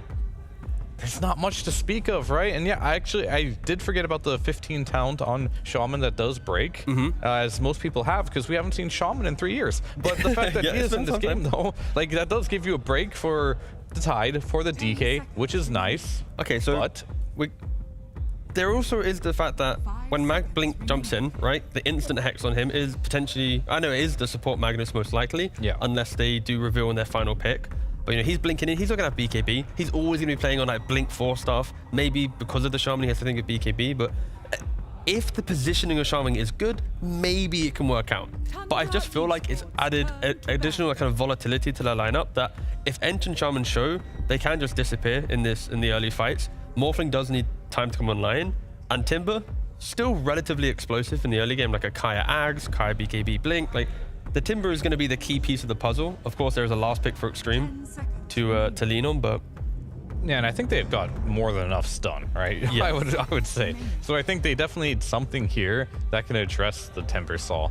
how spicy they want to get is truly up to them. Like, I was thinking, what about an OD or something? But then I realized, yeah, what year is it? Yeah, what year is it? And of course, like, you can save people that are being shackled. You have Morph, Timber, could be good. I actually don't think they'll pick. I'm going to stop talking about it. But there is a hero that they need in this game that most likely can make rotations. Tide, he likes to farm, stay in his lane, just get all the farm he possibly can in that lane. DK, same story. He's just going to sit there and farm it up. So, and Magnus is pretty greedy, and Bat. I look at Mag and Bat, and I'm like, these two heroes rely pretty heavily on having a Blink Dagger, right? As supports. And typically speaking, I don't like that.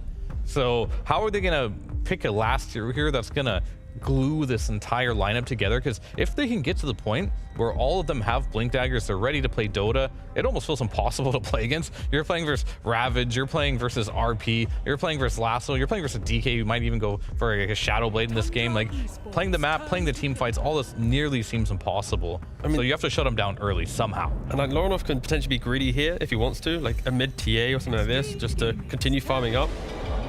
Sure, they go for a Monkey King.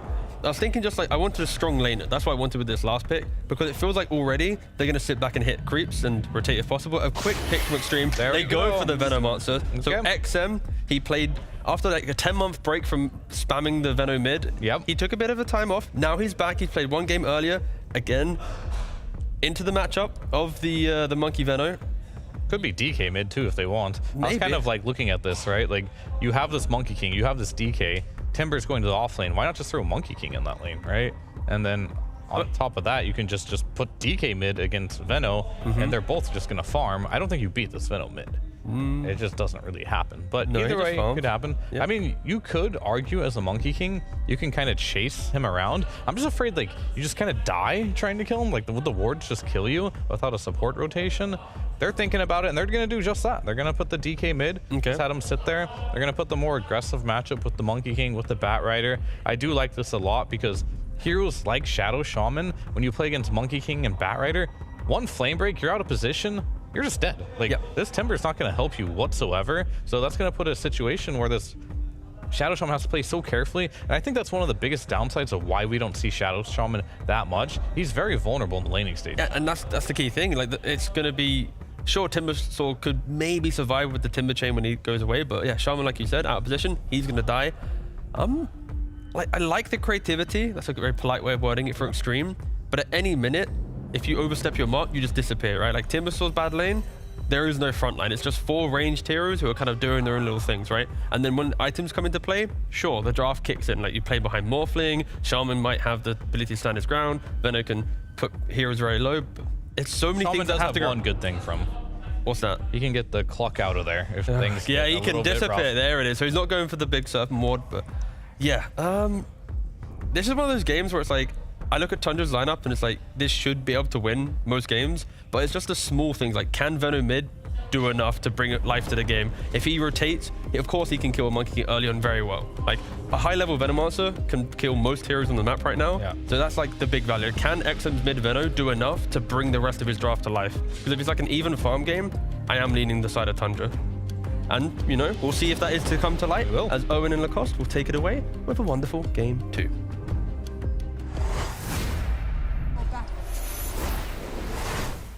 Here we go, ladies and gentlemen. Time to get into the action of Game 2 between Xtreme Gaming and Tundra and Lacoste. Yeah, the XM Veno to close things up. He's cooking again. You know, last game he tried to cook with the Zeus. It wasn't great. But the Veno, he's done it before this tournament, and it did look pretty darn good then. It did. Imagine being a guy that plays Viper Venomancer from the mid lane. I would kind of love to have that guy on my team. PYW, not going to be able to catch anybody. Let's have a look, see if it works out for them. Xtreme need this win. They lose this game, they're out of the tournament. The end of their run here in the playoffs. And Tundra, I mean, overall, what do you sort of make of the draft? Do you feel a bit more comfortable once again with what Tundra's got? I would say so. I think this draft from Xtreme Gaming looks better than what it did in the previous game, but I'm still leaning towards Tundra because they are playing a lot of meta heroes and they're also playing a lot of team fight. Like on their side, you have Tidehunter, Monkey, Magnus. I don't think it gets better than that. Throw in casual Dragon Knight, who has built-in Battle Fury, add Cleave on top of that, and they have ways of keeping them grouped up in Monkey King ulti. So I'm not sure how they're going to be able to take the fight. Sure, there is some explosive damage coming out from your Morphling and Timbersaw. There is Venomancer damage over time. Last time he played it, he was creep skipping and going for... Like, Venomancer is the type of a hero that can go for pretty much anything. Back in the days when he was played from the off lane, you could buy any item and it would feel good. The item build that he did go for was Spirit Vessel and then into a Force Staff. And here we go. We're starting with the Plague Carrier. Very fun, very interactive gameplay. Now, let's see how much low enough can do against it. If we can still get a lot of denies in on this lane, or if XM's just going to have the lane completely controlled. And also Tundra taking Monkey King on 23 did allow them to have this a bit of a flex potential coming out. So now you have Monkey King against Timber matchup, and you also have Dragon Knight. Dragon Knight from the mid lane builds into different items. I really love the sound. Just keep the camera in the mid lane. Constant spitting here. The Veno and his Plague carrying little Venos. I mean, the thing is, it's just a question of how much is Lorinov going to care about this on the DK? Does he mind having to CS under his tower? No, he's fine. Yeah. He's fine. This is not going to be the damage. Because XM also is not going to scale Gale in this matchup. It's not like you're going to be killing Dragon Knight. So that's going to be some like 0-4-4 type of a build with point and ulti. Yeah, and then these side lanes, are you concerned for any of the matchups early on in this laning stage? Is there a team that's got good kill potential with the side lane setup? Morphling, Enchantress, you don't have enough damage to kill. Tidehunter 33 is going to farm in this lane. Pretty much going to be a complete free farm. One good thing that he does have is he played this 2 times already, and I really like the build that he goes for. A lot of the times he just goes for Pipe, sometimes Vlad's. It really depends on the game. This time around, he's definitely going to need a Pipe. You are playing against Venomancer after all, but also Shard. Picking up relatively early Shard against Timber, against Morphling, is going to be the big one. So we've got some brief tech issues, so hopefully everything will get resumed pretty easily. Have a look at some of the stats here coming out from these heroes that we're not seeing an awful lot. So together on LAN, pretty good win rate. 50%. Read the last line. They're doing me dirty. You lost. I lost with Venomancer, apparently. What was going on? Do you remember that game? I don't know. I really don't. No. It was probably some bad item build.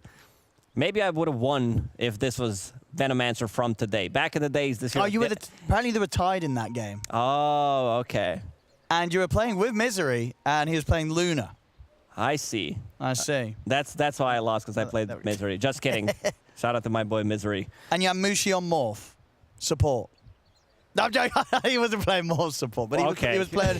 He was playing Morph. You got me thinking there for a second. Like, was that a thing back in the days? No, I didn't. Yeah, back in the days, there was not as much versatility with some of these heroes. But now that one didn't work out for you. Oh, it was Ake Venomancer. Ah. Okay.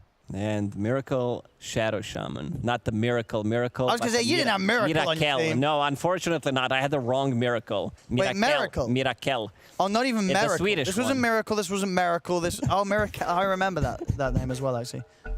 What was he playing? He was playing Shadow Shaman. Oh, Shadow Shaman. Yeah. So who was the 5th player? It was Pycat, who was playing Invoker. Ah. Now back to the game. Back to the game. Punish this guy. Punish Venomancer. Saxa has Blood Grenade. He's not getting out of this one. Give it to Lorinov. Never mind. Never mind. This is even better. I think Lorinov is fine. What do you mean even better? Well, because have you seen his RP in the previous game? I mean, that's true. It's like, sorry, Lorinov on the mid. We got to make sure that Saxa gets that nice blink dagger timing again, because last game he did it. He really did. Now you already have Boots of Speed on your position for Magnus. Cluster Clock, getting a strong Dispel, removing some of the stickies, but seems like it's not going to be enough. They got him. And he's also in trouble. Uh-oh. Shadow Shaman, what's he got? He's going to live. Beefy enough to walk it away for now. 2 kills on the board already here, with Tundra making those quick moves and responses. And PYW steps up the lane again. And Flame breaks back up. The boundless, but not enough to get it.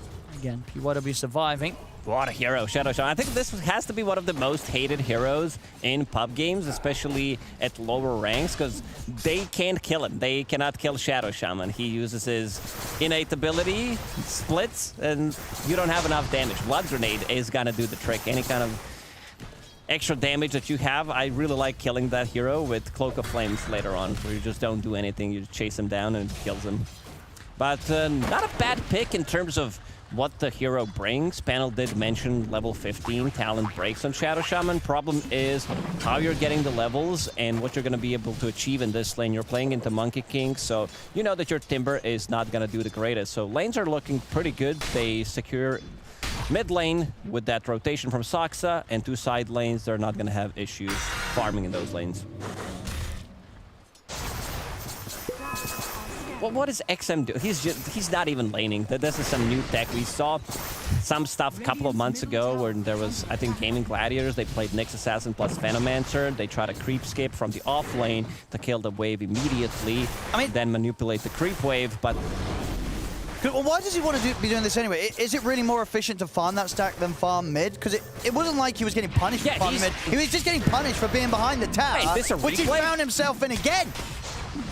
It's the same spot, but this time they will give it to Lorinov. XM. I mean, he still has the same amount of farm as Venomancer, Dragonite, and DK after getting killed twice. That's why he's doing it, just maximizing the farm. I mean, sure, but he's giving that little sort of burst of golden XP to Lorinov and Saksa each and every time. That's also true. I just don't know how he found himself there both times. You know, he found himself behind the tower when he was pushing and farming the lane, and he found himself behind the tower when he was farming the enemy jungle. Bottom top lane. New. I'm going to be able to get him another time here. Nightfall and Whitemon finding these chances to kill off the Timbersaw, and seemingly not a lot that PYW can do to stop them from getting away with these kills. Yeah, he can pretty much hex, but that's about it. Use that strong dispel, turn him into a chicken. And I really like that Nightfall is going for Orb of Corrosion. That's going to be extra slow, extra kill threat. You're playing against Timber, you're going to be playing against Morph and Enchantress. So this item is going to have high value. Yeah, and so far, sort of the... You know, one of the things you imagine that maybe the last pick Veno was supposed to do, you know, sort of scare Tundra away from having the Monkey King mid and putting it to the side lane, running the DK mid. It really hasn't mattered, right? Because Lorinov, he's super happy in this matchup. Yes. And Nightfall, it's not like he ended up in a bad lane at all on the side lane as the carry Monkey King. He's having a great time. Both lanes are doing so well, and I see Polison playing the same spot. Exactly where Venomancer died 2 times. Oh, no. Lorinov and Saksa are doing the same thing. They found Veno again. I mean, XM's very dead. PYW is going to come across and try and help out. Where's the damage? The Boundless is down upon them. Polison's gone. Lorinov's... He will die. Lived. So at least they get something. But it's going to cost them 3 heroes, maybe 4. New is out with the Timber Train, and Primal Spring's going to be up in a second. Oh, that was a clutch play. He gets the tree, so that should give him the space to get out of this. I mean, I said Whitemon is still going to chase. And in fact, they're still going to get him. Flame breaks in. Timber Chain away once more, unless he can hide in the trees. No, Nightfall's found him. They get the kill anyway. They end up getting all 4 of them. I mean, they've got to... They gotta stop going there, yeah. He's been there twice. Somehow as a team they've decided, well, that seems like a pretty good bit of the map. Why don't we all go there? They need to stop. There. Just don't go there. Like, there is a Giga stack in the triangle. Yeah. This is exactly where they need to play.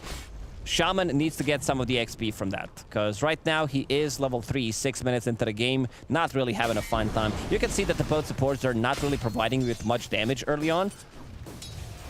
You have control, but also Enchantress doesn't give you that much either. Tough game. Yeah, 3K lead, 6 minutes in. That's a big old number. Thinking about invading the enemy rune, they have Tomato Creep to scout things out, but they're bringing numbers. 3 heroes. Yep. What are you gonna lose? XP rune or your offlaner? Getting him with the slows. Firefly as well. Nightfall's able to build up the Jingu. Will get caught by the Hex. Can they burst him before he gets the chance to get a heal off? They can't. Nightfall is able to turn with the Boundless.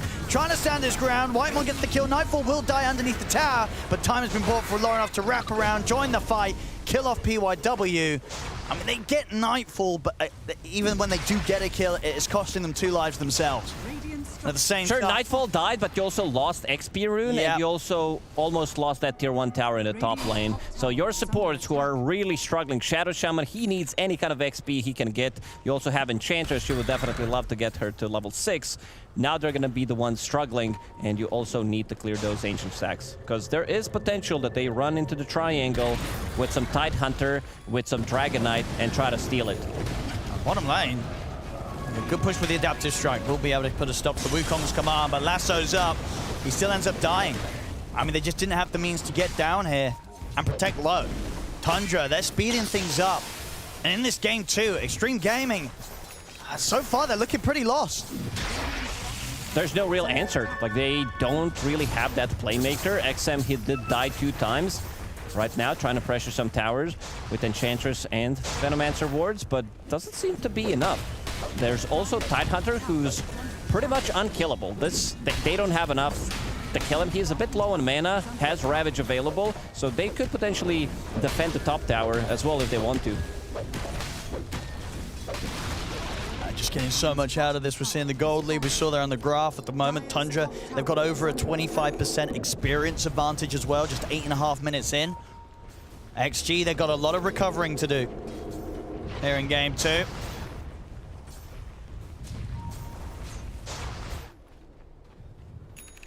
It's just not going to be easy.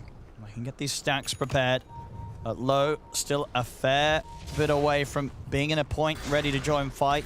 New, of course, suffering, sitting there level with the same amount of farm as the supports in the game. New keeping to the mid lane. Wants to be able to get some kind of XP because he's not getting much from the top lane. And they also need to clear those stacks. Low also has been pretty silent. Lowest net worth core at the moment, trying to get himself to that Vlad's, and it's going to be XM who's going to clear it. You've ignored New. New's lower. He just sort of blended into the support. Oh, I did not see him. He's suffering that much. He's having a rough one. The levels aren't there, the gold's not there. Batrider. Oof, that feels bad. He's having a tough game, Inyu. But I like this Slytherin lineup from Xtreme Gaming. You have Venomancer, you have Shadow Shaman. There's going to be a lot of those on the ground, a lot of damage if they're going to be fighting into snakes. There we go. They are at least able to clear this stack without much of an interruption. Mid though, PYW tries to step up to get a bit of XP. Drop the Serpent Wands for this. Can they turn? I mean, Nightfall, they'll get the Wukong's command down, so they can't fight into the TP out. And there's Saxa. He's doing it again. Ravage to follow up onto the 2 of them. That's Polison and XM gone. Monkey King died in the process. He tried to TP out because he got initiated on, but there were way too many snakes, way too much damage over time. Still, again, losing Nightfall. I really like that Nightfall is playing a bit of a sacrificial role here, knowing that even if he gets initiated on, rest of the team is still going to be able to clean up. And look how aggressive they're playing. Lorinov in the enemy triangle, stealing some of those camps.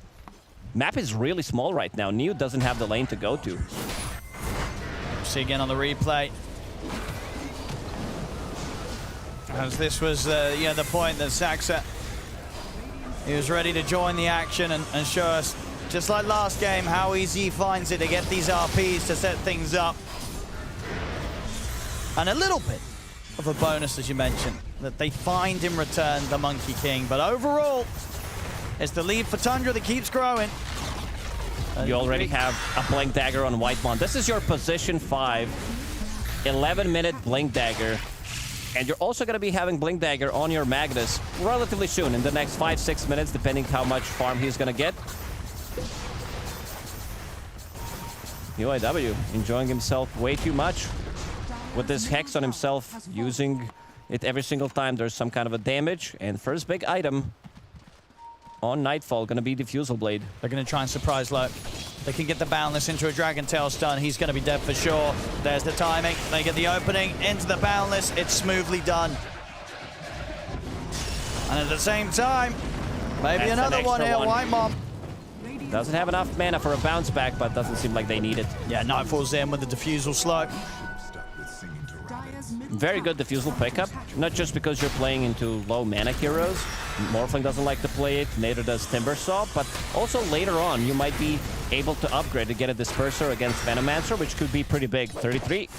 They're trying to get him. They'll drop the Serpents, and that will do it. But again, taking a lot to take these heroes down. Oh man, I'm watching 33. What he's buying on Tidehunter for now, it's Vlad's. And also Mageler, trying to reduce damage, getting some TI 2022 flashbacks, Owen, right back.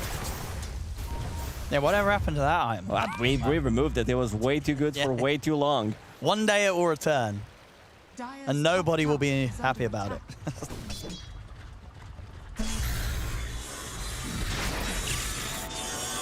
XG.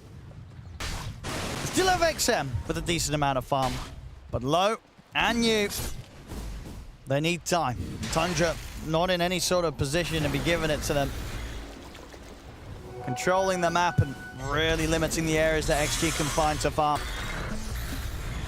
Proving to be a very difficult game 2 for them here. Will we see a game 3? 100% straight up no. Not even one person. Nobody. Nobody believes in the snake draft. I mean, it is a 5k gold lead. I could see them going into Roche Pit relatively in the next couple of minutes. They do have the damage from Vlad's. They have sustain. Another lasso. Another pickoff for Tundra. I can maybe look to push around and get the Wisdom Rune at least secured. Take that away from them again. And they'll also TP back here on Saxa just to make sure that there's no chance for XG to sneak around and get there. So 14 minutes in, again, both Wisdom Runes going the way of Tundra. But if they feed kills, they are very high level. That's a big if. It's gonna be extra level for Xtreme Gaming. Saxa, few hundred gold off the Blink Dagger. We already saw a pretty fantastic RP from him without it. You have triple blinks soon. This is something that just doesn't happen. I don't think, I don't know when was the last time. Maybe we can check the stats. Let's check the stats. 15 minutes in, when was the last time there were 3 blink daggers in the game?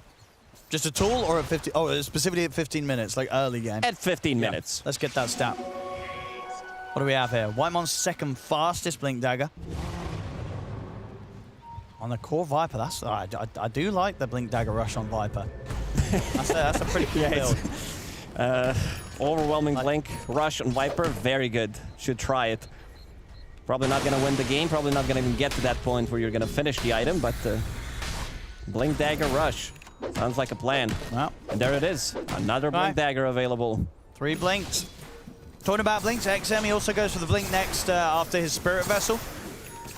So a bit of a chance for him to be able to jump in and find his target with the ultimate, but it's going to be sort of plays that he's probably not going to be able to walk out alive from. We'll find Whitemon. This will be a quick and easy one. Whitemon gets caught by surprise, nothing to be done. Same time though in the mid, Tundra maybe looking at diving the tier 1 tower. New's got to be careful, Lorinov. He's going to find the opening. They'll get the skewer back. They'll drop the RP. They want to make sure that New continues to suffer. He's really not having a game. Hasn't been able to achieve much, and he also is the one who picked up a blink dagger. No points in the reactive armor. Going for more damage-oriented build. Wants to be able to blow up the targets, but he needs to be the guy who follows the Venomancer. If they want to be taking these fights, Veno needs to, go in, use Spirit Vessel, his ulti, and then Timbersaw, after they start retreating, can blink in and use his damage, because there's so much control. He's never going to feel comfortable coming into a fight. Fighting into Mana Burn, fighting into Tidehunter's Ravage, Lasso, any kind of a stun will get him killed from 100 to 0. That was a very interesting attempt from Low. Yeah, no, he's got to try, right? Maybe he doesn't have lasso. Maybe he doesn't have it. Yeah, maybe he lassoed the creep. Maybe he misclicks. Maybe he misses it. Maybe, I don't know. It's a lot of maybes, a lot of ifs, and yeah, none of them were to be, as that's Low dead. And without TP. Radiant are scanning. Dire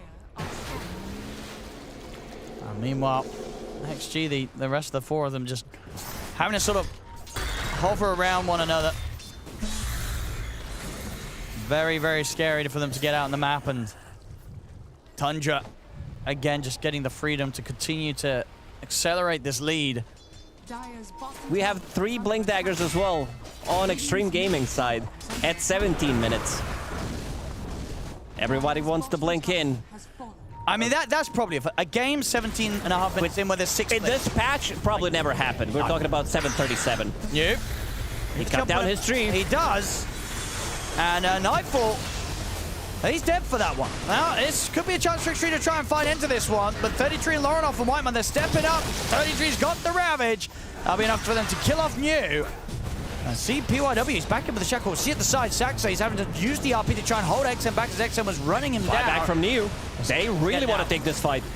PYW pushing forward, 33, still incredibly tanky. They've got the Hex, though, into the Chakram damage. They'll burst through it. 33 goes down. Xtreme, all things considered, not a bad moment for them whatsoever. They get the kills. All right, they can punch back. This Venomancer did all of this. He goes in. Let's check the damage numbers coming out from Veno. Not too bad. 2,000, but also... Whoa, Enchantress is the one who actually carried that fight. Yeah, doing Enchantress things. We'll see on the replay once again. And... yeah, it was a bit awkward. Well, it wasn't necessarily the skewer that killed the tree, but he pushed him in. He did put him next to it. So, as soon as he gets out of the skewer animation, New, he's spamming that mute, and he's in prime position to just cut the tree. So you can see what Saxon was trying to do there. He's trying to kind of deliver the Timber Sword to the Monkey King, but maybe he just delivered him a little too close. They're gonna pay attention. Like, it always happens when you're playing Monkey King and Mars. A lot of team fight in the team, but it always goes wrong. Yeah, it can happen, but indeed, next time round, they probably don't want to put the man who can cut down trees next to the man who needs the tree not cut down. For the next fight, they're probably gonna be waiting for their BKBs to come online. Nightfall also did pick up his shard, so that's gonna be a way of getting out of the fight, which is a nice reset. So you can put that on autocast, and when you get initiated on by Venomancer, you can jump out, and he's getting very close to BKB. Quick reactions there from Laurenov. This was, with how the start of this game is going, quite the sign of life from XG. They managed to close up some of that lead that Tundra has. And XM, I mean, he continues to find a crazy amount of farm on this Veno. The KDA from him is not too flashy, but he's got a lot of money to play with. It's going to be a good timing on the Shivas from him.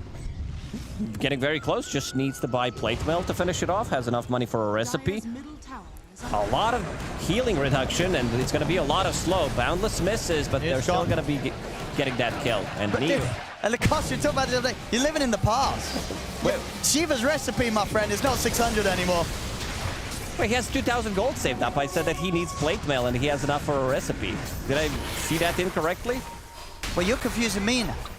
Well, yeah, he doesn't have enough money for Shiva's card recipe. What? Cast the game over. BYW died, Saxa died. We're just trying to do some maths here. Look at the numbers. What do you mean the numbers? You said he's got there we go. He has the recipe. He just bought it. But he doesn't have enough for plate mail and the recipe. Yeah, I said that he needs the plate mail. You said he had enough money for plate mail and then the recipe. What? Maybe you misheard. Maybe I misheard. Maybe I said that he has money for everything, but let's see. 3 Blink Daggers that's on one team. 50 minutes. Oh, that's quite a lot of times. Yeah, but this is all time. That's I was thinking in this pack. And there's actually been, what, like 1 billion games of Dota? Yeah, even more. Yeah. So that, this patch, it doesn't happen, probably. This might be one of the few ones. Yeah, let's get the stats on this patch. Yeah, get the stats on the patch. If it doesn't happen, first of all, you're not buying, mid laners are not buying Blink Daggers, so that needs to be very specific. There are only few heroes who are going to do it, and also supports are having such a great time that they have 2 Blink Daggers as well. 2? Yeah, there's one on Saxa, one on Whitemon. There we go. So apparently there's been 71 million pro matches, Knoxville says. He said 71,000. I can't throw him under the bus there. So yes, there's been 71,000 pro matches, which is still a pretty significant amount. That's a lot of esport there, Lacoste. So it is. 71,000 pro matches. Yeah. Saksa. Oh, he's in. Blink on blink. Wants to try and find low. He's got him with the skewer. 33. Got the follow-up into the Boundless. Got the Wukongs. They've got him leashed. He's stuck in the middle of the ultimate and cannot escape the power of the Tidehunter Shard. UIW is not going to be able to get out.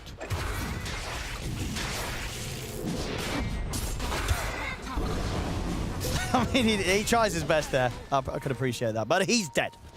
Again, there was a little bit of this game where it looked like XG was making a little bit of a punchback, but things are back to business for Tundra. They managed to bump that number back up to an 11k gold lead, and a low couple of times back-to-back where he's dying. His farm is really falling behind. If he dies again, we're probably going to see the supports overtake him. It's going to happen. It's a really bad sign. I mean, they do have the tools against him. This Shard on Tidehunter that we did mention is causing him issues. And every single hero has some kind of a stun. Also, that TP attempt didn't look too good. I was thinking that Batrider's last was on cooldown, but it wasn't. Big surprise. And that's going to be another tower. Roshan is going to be next on the menu, most likely for Tundra. They do have the Maggio. They do have Sustain. And I don't see Xtreme Gaming taking the fight. I mean, they probably need to take the fight, but it's going to be a very awkward one. They could risk it. XM could just YOLO blink in. Probably won't. Because at the moment, throughout the chaos, as I say, XM, he's keeping his game on track. This is a pretty rich Venomancer. But the question is, how much of a chance is there for a Veno to solo carry a game here in 2024? Percentage chances, I would say probably below 5. I'm not sure what the percentage what the percentage is right now for them to win the game. It's probably going to be something more generous, maybe about 15-ish. But Venomancer solo carrying the game, that's the tricky part. Oh no, Neo, not again. Oh no.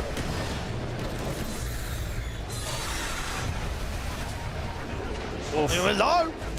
He's got to be careful. I don't know if this is a spot where they want to be in. And low. Okay, he's got backup. There's the Hex, and they drop the wards. That's the Aegis gone.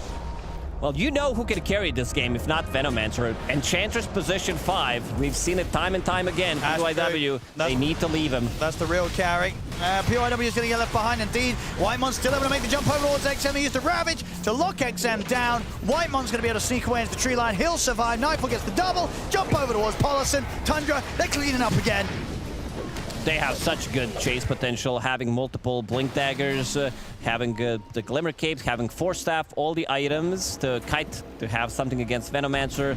You have Hurricane Pike on Dragonite on top of that. 4 Blink Daggers now on side of Tundra. Tidehunter did pick one up for himself, and this game is looking really rough. Their high ground defense also is not the strongest compared to, let's say, if Tundra was losing this game. You have Monkey King, you have Batrider, you have Skewer. Oh no, oh. Okay, Nightfall scared. Saksa though, he was tempted. He was like, bro, I still got this. I got the RP, I'm ready to jump. He'll hold back. Space for Lauren off, bring it in the mid lane. Looking to take that final tier 2 tower away from Xtreme Gaming.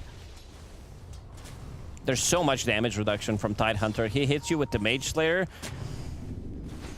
Your physical and your magical damage is gone. Yeah, it's rough. 33's able to get in your face. It's just going to be hard for Xtreme to turn and get any sort of semblance of damage out against Tundra. Tier 2, it's gone. All right, Owen, let's do the math. How much gold does Tidehunter need to finish off his Shiva's Guard? It's about 3150. 70,000. Yeah, there we go. They're about blinking again, trying to get something done. I think they could just poke. They could definitely poke and see what happens. Sure. I mean, I'm looking for Saksa to just jump in. Robo Dragonite. Here we go. With level 20, so he has that 150 with extra 75 plus extra 150. That's a lot from Hurricane Pike. Whitemon. He's going to sort of test the waters. I mean, it feels like they're just setting up for Saksa to find them the perfect opportunity to go in. They get the jump. PYW is already dead. Polison, he barely lives. Saksa, he's in on the side, gets the skewer back onto New. They have the leash as well coming in from 33. Nightfall brings in the damage. He's dead. They get the kill against New. The space is there for them to take the bottom set of barracks. And that's game, Owen. I think Warflake, he can't take the fight. He is trying to farm his BKB on the other side of the map, but all 3 lanes are getting pushed in pretty much. 33 is dragging the creep wave from the top lane. That's going to be another side of barracks for them. And he's also buying Deso. Nightfall, he wants that extra damage on the towers. Has Dragon Scale, has Deso. You also have Dragonite in the team. A lot of green lights are available.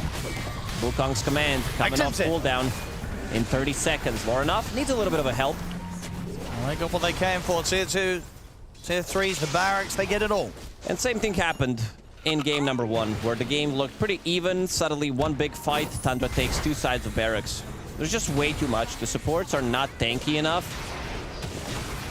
Big jump with Monkey with the shard, gets the Wukong's command. That's the power of the shard where you can reposition yourself. And speaking of repositioning, Timber also getting repositioned in the rest of the team, and it's really not doing much. Even with that Aghanim Scepter, he still dies through it.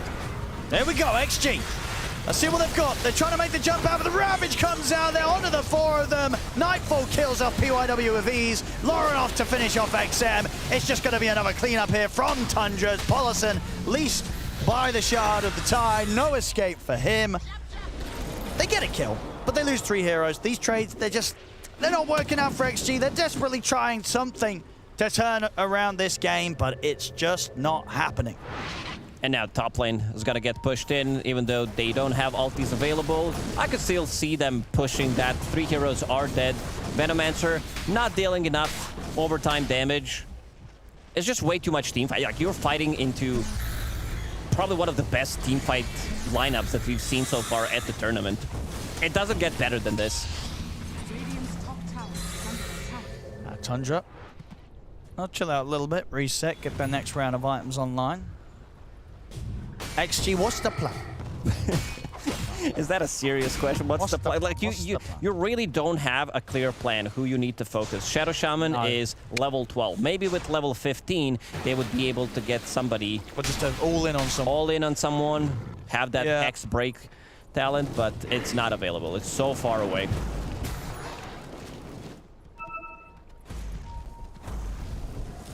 It's been a tough day today for XG after having such a spectacular showing yesterday. First game was rough, and this game too.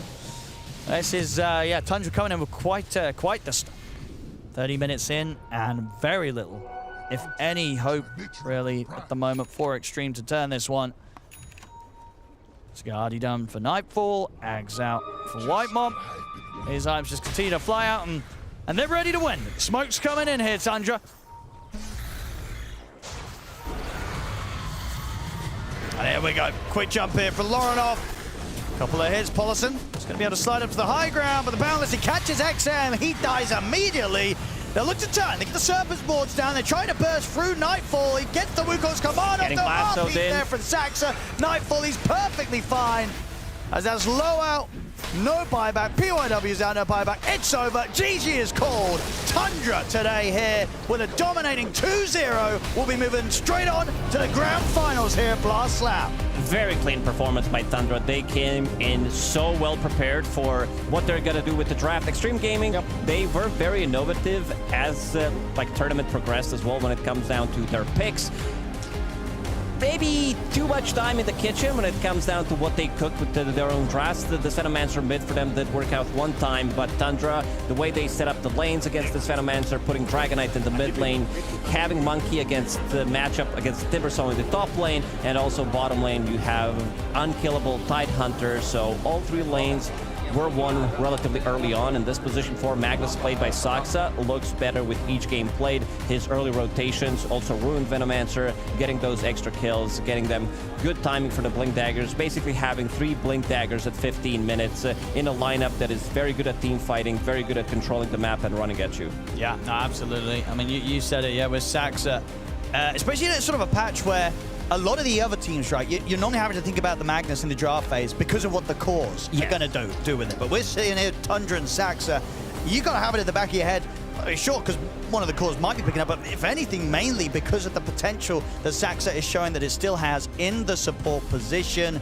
And it really did just seem that overall today, Tundra They did their research. They were watching yesterday. The plans that they came in today seemed very tailored to beating XG's play style, and I think we saw that in how they played out. Yeah, they were so prepared for what's going to come out potentially for Xtreme Gaming. They got heavily outdrafted in this game 3, and Tundra are going to be playing against the Bibbidi Bobbidi team in the grand finals. It's going to be a big show. These two teams, they look the best so far. Absolutely, yeah. End of the road here for Xtreme Gaming, but I can't wait to see what we're going to get tomorrow. Yeah, Tundra versus BetBoom. It's going to be spicy. For now, we'll be able to head over to Natty to hear some words from the winners.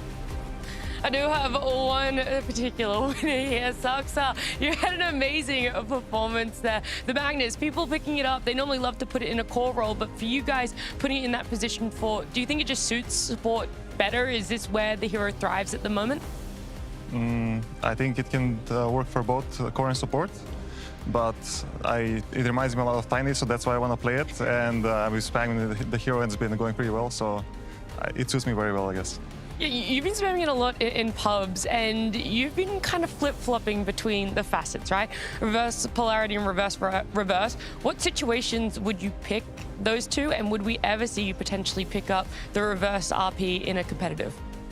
I think I used to do reverse RP because I was so bad at the first one, so that one is like more easier to use. But once I got better, I started actually just using the normal RP. So I think reverse RP is like for noobs, and normal RP is for like, collapse and stuff. Okay, for the collapse and stuff. I like it. I like that comparison there. Oh, some of the drafting that came out, right? Xtreme Gaming, they pulled out some weird and wacky heroes. Were you prepared for them? Especially like the Shaman, right? That's what we're talking about. Or were you just like, we didn't expect it and it clearly shouldn't be picked up? I mean, the Shaman maybe not, but the Veno, I think we saw them play it before and we kind of knew it was a possibility. But I think we kind of had like a good idea of what to do against it in the lanes, and it just worked out for us.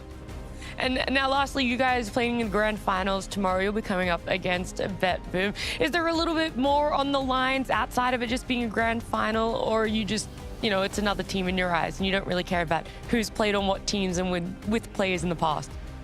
I guess we will see tomorrow, the carry diff. I like it. That's a good way to end it. Carry diff could be on the lines for tomorrow, but Sux, thank you so much for joining me. Congratulations again. The creativity of Xtreme, unfortunately, becoming their eventual demise, but, props to them for trying it, especially in a single... Any mistake they make would be the end, but, Tundra, on the other hand, topping their group 4-0, going up against Xtreme 2-0 again, 6-0 so far, the only team, I believe, to be undefeated. That best of 5 tomorrow, that grand finals, it's going to be pretty scary. I feel like Xtreme Gaming were maybe a little less prepared than they should have been for a game like this. We saw in game 1 they got the Naga, but they didn't feel like they really had talked about what happens if we get the Naga, and they didn't really build a lineup that makes sense around the Naga, right? So that was that was not so good. And then in this game as well, they actually got their special Veno strategy, and I thought it could have worked out, but when they saw Lorinov play the mid DK, maybe they should have considered putting Timbers on mid and then putting the Venomans off lane. Doing the same thing with the snakes on his head, but just like enabling both heroes in that way, and then we might have actually had a competitive game instead of a I think it's actually massive props to Saksa, right? I think there is that way that you could still play Veno mid by cutting and by taking some of the creeps there, but Saksa rotating twice into mid to kill this Veno. In my eyes, that was such a big way to be able to kind of ruin Xtreme Gaming's game before 3 minutes. He got way too greedy. Also true. Yeah. Oh, you're both agreeing with each other. This is a new one on panel. We can build already. So you go first, I go second. Go. He was way too greedy. How long was the points meant to be, sorry? Like a sentence. He was way too greedy. 33 was independent and allowing Saksa to make rotations. He overstayed his welcome multiple times in a row. He didn't learn from his mistakes. I mean, his team was... Okay, you want to join in too? Oh, sorry, okay, this way, okay, sorry. All right, we can go back to the you also have, when you have shown a strategy like this, that's kind of cheesy. Well, that's way too much. That's more than like a one-liner. I don't play your game. Yeah, thank you. Stupid games over here. You played with the ball earlier. You don't get to say that. That makes you a hypocrite. Yeah, that's true, actually. That's mildly hypocritical, but don't worry. I guess when you're playing with some of the best teams in the world, you gotta be understandable of just the idea that they can counter your cheesy stuff, right? And just one TP mid from Magnus was enough to counter it. So it wasn't that brilliant once you knew what was coming, right? Well, it So- was fine if he just did a different thing, which was don't go behind the tower and die to the Magnus twice and then walk into the enemy jungle and then die to 4 heroes there as well. If he had just farmed other jungle camps, like maybe they need to set up wards to see rotations from Magnus or whatever. I don't know what it needs to be exactly, but like he could have jungled way faster and farmed more than what his opponent mid could have farmed. Like the cutting was so greedy because it put him in such a vulnerable position. It's not like he loses out on a load of farm. He's just trying to go for like 2 things, which is one too many. But also it's like we're focusing on a Veno when it's a Timber losing to a Monkey lane. Yeah. It's a Morphling farming against the Tide, and the Tide's now independent because Morph can't pressure Tide, which means Magnus can make the rotations mid. And it's like 2 games in a row, Tundra just fully outdrafted Xtreme. And it's why I think, if anything, it's the format that's exploiting the creativity of teams, right? Like when you have to think, okay, every single series, what's my best strat? How am I do it? Like you don't get to really pivot. There's no second plan. And I think it just shows the teams on the top are the ones that have the best strategies, and they aren't buckling under the pressure of the draft. Like Liquid, they buckled in their draft, they lose. Gaming, they buckled, they're gone. Xtreme here today, they buckled in the draft again, they're eliminated. Like you have to be confident and execute on it. And I think that's exactly what Tundra is showing and what this format, demands from the teams. It felt like Tundra got the 2 biggest foundations when it comes to winning games, right? Is this draft that you've talked about, but also their lanes. If you're able to get 2 of those things, because there was still a team fight that Xtreme Gaming took, and you're like, oh, there's a potential, right? You could see maybe a little bit of how they visioned their draft in that mid game, but because they couldn't get through the laning stage at all, Misery, it's like it doesn't matter what you envisioned when it came to that 20-25 minute mark. If at that point people are pushing high ground. Yeah, I mean, with them winning their lane so hard definitely helps them, snowball their games. But I want to mention one thing about the Tundra's drafts, which seems to be a pattern that the other teams don't really have the same way, is that they always have massive amounts of team fight. Pretty much every hero has a big R button, and it happened in game 1. They have Brewmaster, Magnus, Elder Titan. Like that's those 3 together. Like how often do you see that type of thing, right? And then this game as well, it's the same in the group stage. If you look at their games, it's gonna be the same thing. So I think that's a clear pattern that they're gonna continue with, where they just have basically 4 to 5 big team fight spells, and there's just too many things you have to worry about. Shadow RP, Fiend. Ravage, But whatever. it's also like, because of that, it's like, because Shadow Fiend's not meta, you don't lose games early. Medusa's out of meta, she can tank for it, she's gone. Luna, also gone. Like the heroes that was punishing this type of scaling the big team fight, they've been deleted. Even Nature's Prophet from TI with the Gleipnir, gone. So like a lot of this kind of foundation of speed of play is disappearing or has disappeared, which now allows for like, why is Tidehunter back? Well, it's because of this. Like he's not laning into heroes that would bully him out and push him out and make him difficult. And hopefully in the best of 5 tomorrow, we see more ideas from the 2 top teams. They topped their group, they played a single best of 3, now in the grand finals, but they clearly just had a better read on the kind of current patch and the current kind of heroes that we're seeing. Even though it's like a small patch, it's enough to kind of shift the big picture of the game for the pro teams at least. Yeah, I knew it was over when I saw one hero by their Tormentor get ravaged and RP'd at the exact same time, stuns completely overlapping, 2 massive team fight ults used, and it didn't impact the game state at all. They were able to have a little bit of misexecution for themselves, and it's like the draft now no longer feels, it's not impacting it, right? The draft is okay with that. There was still all this follow-up damage, and the way that they had the lead at that point in time as well, you're just like, okay, if you guys can't capitalize on that, then unfortunately this one is over. And it is over for Xtreme Gaming. Their run here in Blast Slam is all over.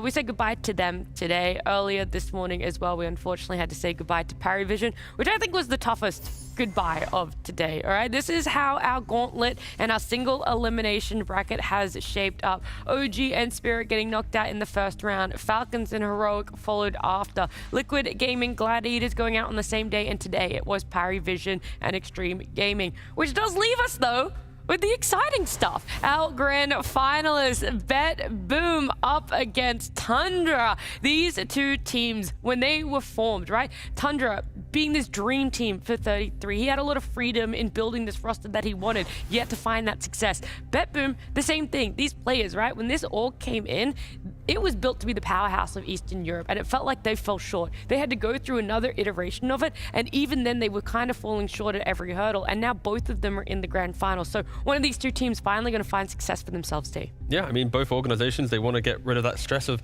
they get to a second place, especially for BB, it's like second place, third place. Like eventually they're meant to win something. So for them, they're going to have to overcome kind of the fact that their organization has just blundered every finals they go near. And Tundra, it's been like a year or two. They've been chilling a little bit, not getting to the big tier 1 LAN final. So again, either way, whoever wins, they'll break a little bit of a little curse for their org, and they will finally lift a trophy. So I think either side's going to be pretty happy, of course. Yeah, it feels nice as well to shift the conversation a bit. Yesterday it was really like this off-lane Terrorblade. Every day actually it feels like it's been a new hero drought for a little bit. Yesterday it was really Terrorblade. But Misery, you coming in now, I know you've been keeping up to date with all the games, but who is your standout hero or something that you've learned from today that could be taken in tomorrow with these 2 fresh teams that we saw? Well, I had to put you on the spot, Kind of like my point I just made about Tundra with the mass team fight, like their kind of pattern that they have, I think is very strong. However, I think that the series today kind of enforced that from the group stage. So I think BetBoom should be aware of this as well. And it's going to be interesting to see how they choose to kind of deal with all these big team fight spells. And it's not like they're just going to pick Tidehunter again and again. It's like they only pick that when it's good, right? Game 1 it was Brewmaster. It made sense, right? In another game it was Phoenix, But there's always 3-4 of these type of heroes. And I think that's can they break this type of meta, with Boom, because that's what's going to be interesting. Yeah, I think Tundra looks to be ahead of it, you could say. Yeah. Okay, sure. I mean, Pure's back in that kind of like untouchable carry form to some degree. I don't want to get too carried away with it, but like that TA game. Hype him up, T. I'll hype him up. No, there was some moments where it got tighty, but like the idea, like he buys Rapier, he goes in, he gets killed, he dies, buys back instantly, reclaims the Rapier, resets the game. Against Enigma, against like the type of team fight, like you're mentioning, how did they deal with the big team fight? They just beat a team that had all the team fight. Maybe not to the same like level and discipline, but they've at least shown that team fight is not their opposition. Yeah. But at a different level, right? But they've already beaten it to some degree. I agree. I think it's going to be a very exciting matchup because you have this this mentality of Pure is just. It's just fantastic, how he just buys back and buys Rapier. He just wants to win so badly. It's going to be a very, very interesting match. All right, Mario, you're going to be our final thoughts. You can hype up anyone or... we were on Pure. Felt well? God, I love Pure. What a great carry player. Incredible. Anyway, thanks for watching, guys. Oh, she's just going to... You can just close the show out if you'd like. Is there anything I have to do specifically? You can just close this out. Make it up on the spot. Been an amazing day. Really looking forward to this grand finals. Thank you for tuning in. Thanks for the support. Hope you enjoyed the main stream. Hope you enjoyed the Nat T stream. And had a fantastic day. Can't wait to see you tomorrow. Thanks, everyone. Best of 5 grand finals. Make sure you're tuning in.